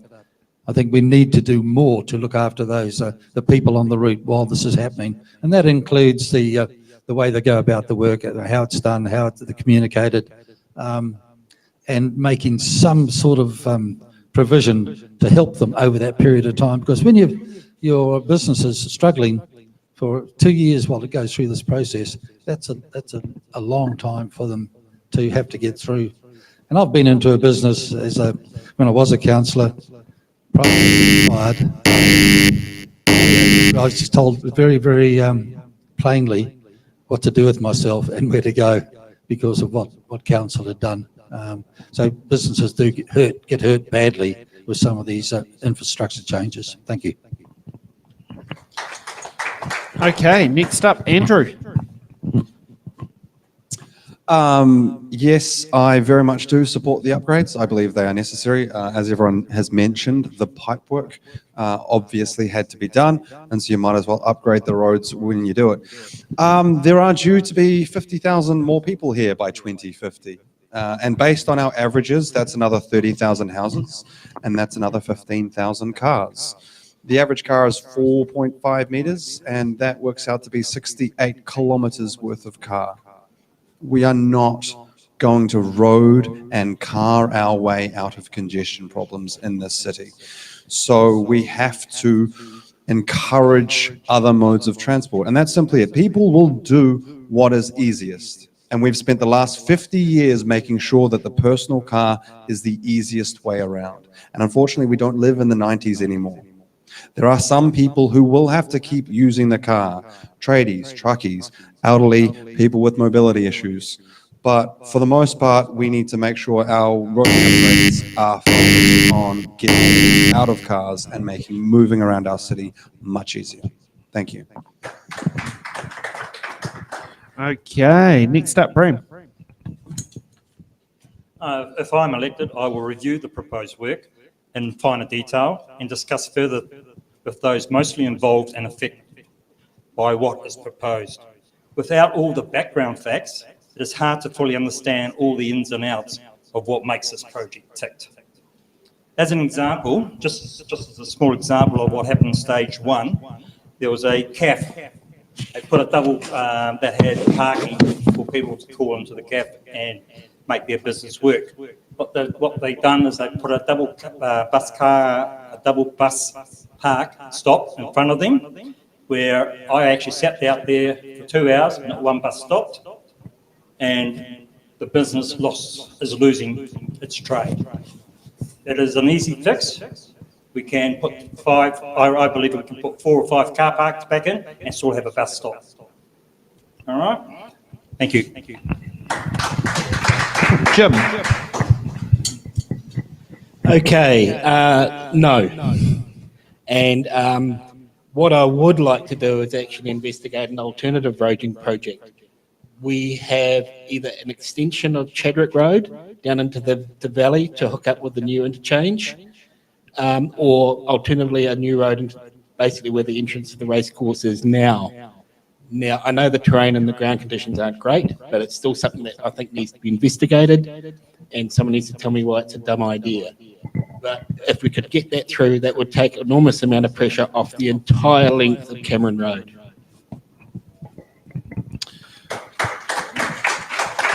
Chudley. Right. I'm with everybody else. I want to have a good look at the ideas that are being put forward for this. If it's anything like stage one, it'll be a disaster. And the total incompetence that's going along with all of these designs needs to be addressed before you do anything else. And there's no sense in doing anything about the congestion on Cameron Road until you fix Parks Corner. And to do that, you have to get hold of National Transport, because they can do it. They can put an over and under roundabout there, and all of a sudden the pressure goes off. Because it doesn't matter how good the road is from here to Barks Corner. When it gets to Barks Corner, it's still going into one-lane roads. So the pressure's going to say it's just a waste of money, because it's not going to make any real difference. It's just like spending all that money on 3-laning 15th Avenue. What difference has it made? I mean, none. It's cost an awful lot of money, but when they get down to the Turret Road Bridge, the same problem happens all over again. It just has not achieved anything except keep people quiet. So yeah, I'd like to look at what they're proposing. There is an awful lot in the stage one we don't need. We don't need all those traffic lights. We don't need all those humps on the side of the road, and we don't need all those bus lanes, and we don't need all those cycle lanes. Barbara. I've said before that I am against the stage 2, as are many of Gate Park and Greeton residents. We don't need a wide footpath for a few people to walk along, and the cyclists are supposed to be on, but they're still on the road. What needs to be fixed is the water and the sewerage pipes. But we need to make sure that we do due diligence to find where they are before it starts. We don't want a huge delay, start digging up one part and then not finding where it's supposed to be, so they move on to another part. What we do need though, or what we don't need along there, is these beautiful gardens that are along the side of the road, full of weeds. So we need to look at something better and something alternative. I think by the sounds of it, we need to designate Cameron Road, the road part, a motorway, and then it will force the cyclists into the cycle lanes. I believe that's what they did with the Maunganui River Bridge to stop pedestrians walking over it back in the day of New Zealand's shortest motorway that since has been revoked. So, yeah, some of the things in there. Okay, so now it's time for closing statements. And this is where the candidates will sum up on why you, the voter, should give them why you, the voter, should give your first preference vote to them. And we start off with Chudley. Thank you. Well, once again, people, thank you for coming along and going through all this dreary nonsense you have gone through today. I do appreciate you coming along and taking a personal interest in those people who want to represent you at council. Now, I'm retired, as it's pretty obvious, and I have had quite a successful career in business. I was trained originally as an automotive engineer. And I have been on council before. I do know how the system works, and in some cases I can see absolute problems everywhere and nobody is addressing it. There are elephants in the room all over the place and nobody wants to address it or look at it. They just hope that it will go away. I believe I am a good manager and leader, and I think that this city needs leadership. Everything that's been said so far about the city needing to look towards the future is correct. But we have to do it in a way that's affordable to the ratepayers. We don't want to go to the ratepayers way, but we want to improve the city. Okay, Barbara. Sorry, I wasn't ready for that. We're here about surprises. Okay. I love Tauranga. I've lived here for quite a while now, since moving down from Auckland, and I've seen the changes. We've gone from $10 Tauranga to one with lots more business and a bigger paycheck. But what we can't afford is huge rate increases. We need to balance the long-term pain to make the city grow, but to enable people to still live here. Tauranga is rapidly changing and growing with a wonderful harbour and beautiful beaches. But we've got a CBD that is dead. There's a sinister side to Tauranga with infrastructure and roading problems. We need to look deeply at what we can do to fix these. We need to look not only at alternative transport, but alternative use of a lot more of our roads.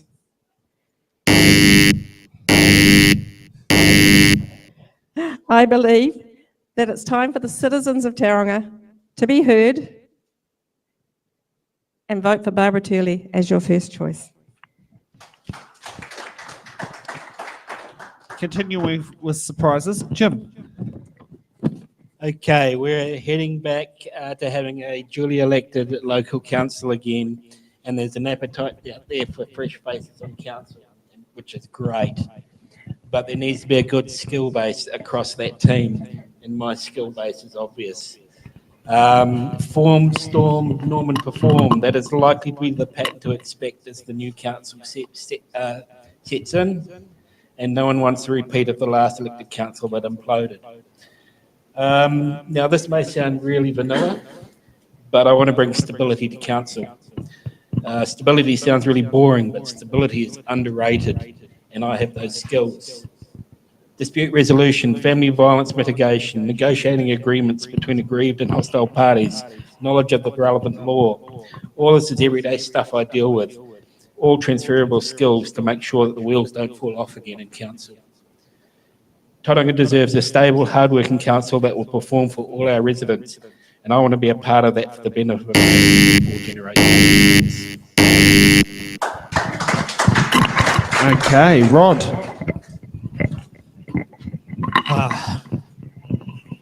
Just got hooked up. I'm here to make the CBD move again. I don't think it's dead. It definitely isn't dead. It's probably going through the biggest growth phase that it's ever seen. That comes with a lot of pain, and I don't know that that's been particularly well managed. both by the commissioners and the council staff. So my reason for standing, I have skin in the game. I have 2 businesses in town, and I'm all about making the 10-year plan happen. Yes, maybe a few changes as we hit the end of it, but it needs to be pushed along, and we spent a lot of money making it or putting it in place, and I want to see it achieved.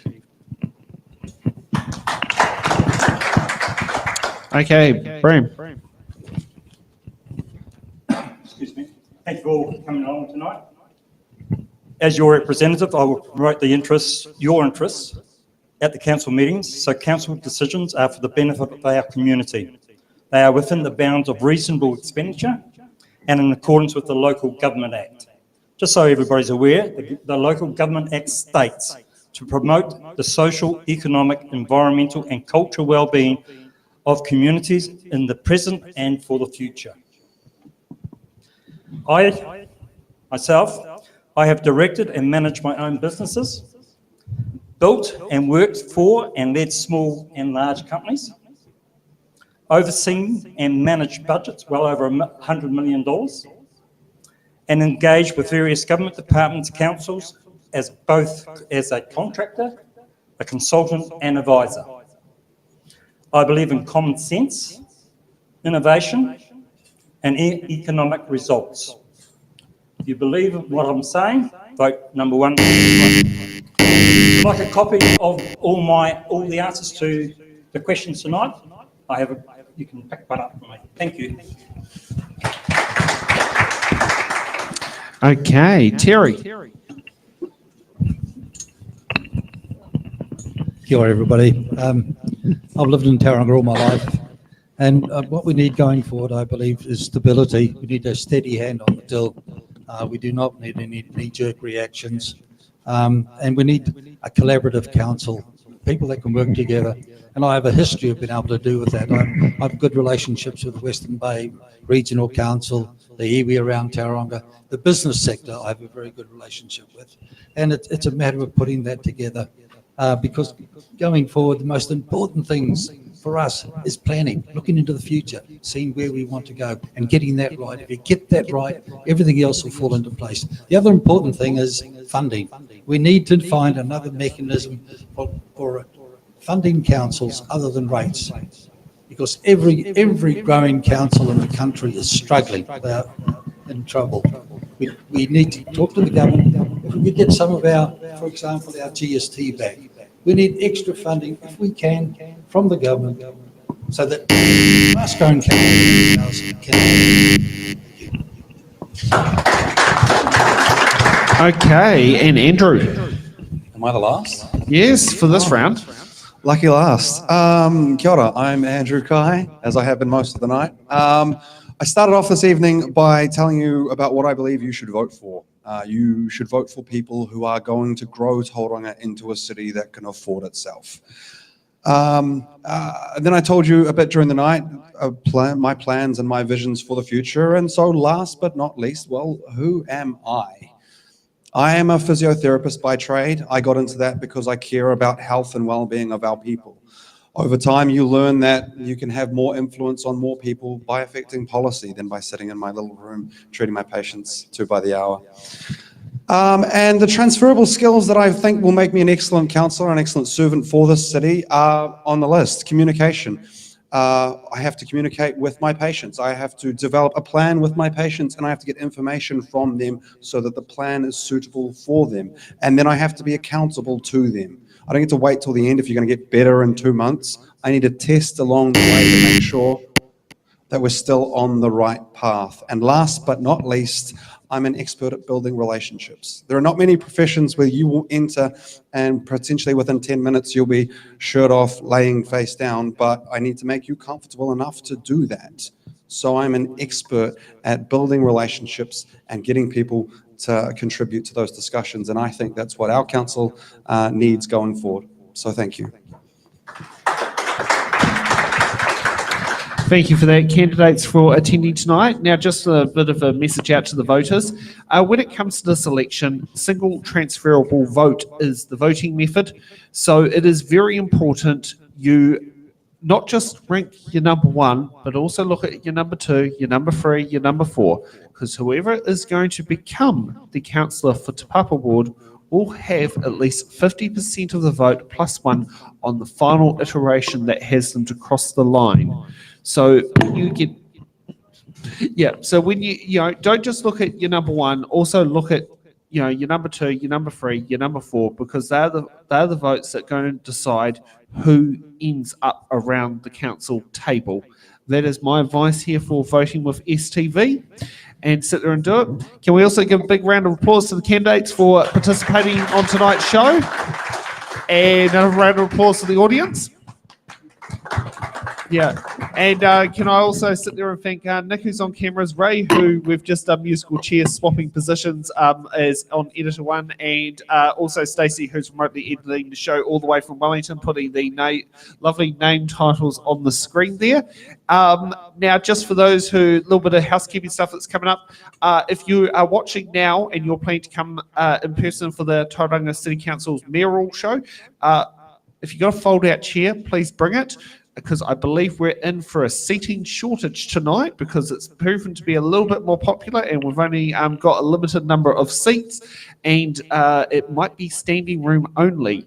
So back here at 7 o'clock, you can join the mayoral debate of It's in the Ballot with myself, and I'll have Paul Ballot here as question host. And just before we go, we've got to thank Rebecca for doing the job of question host for the first round today.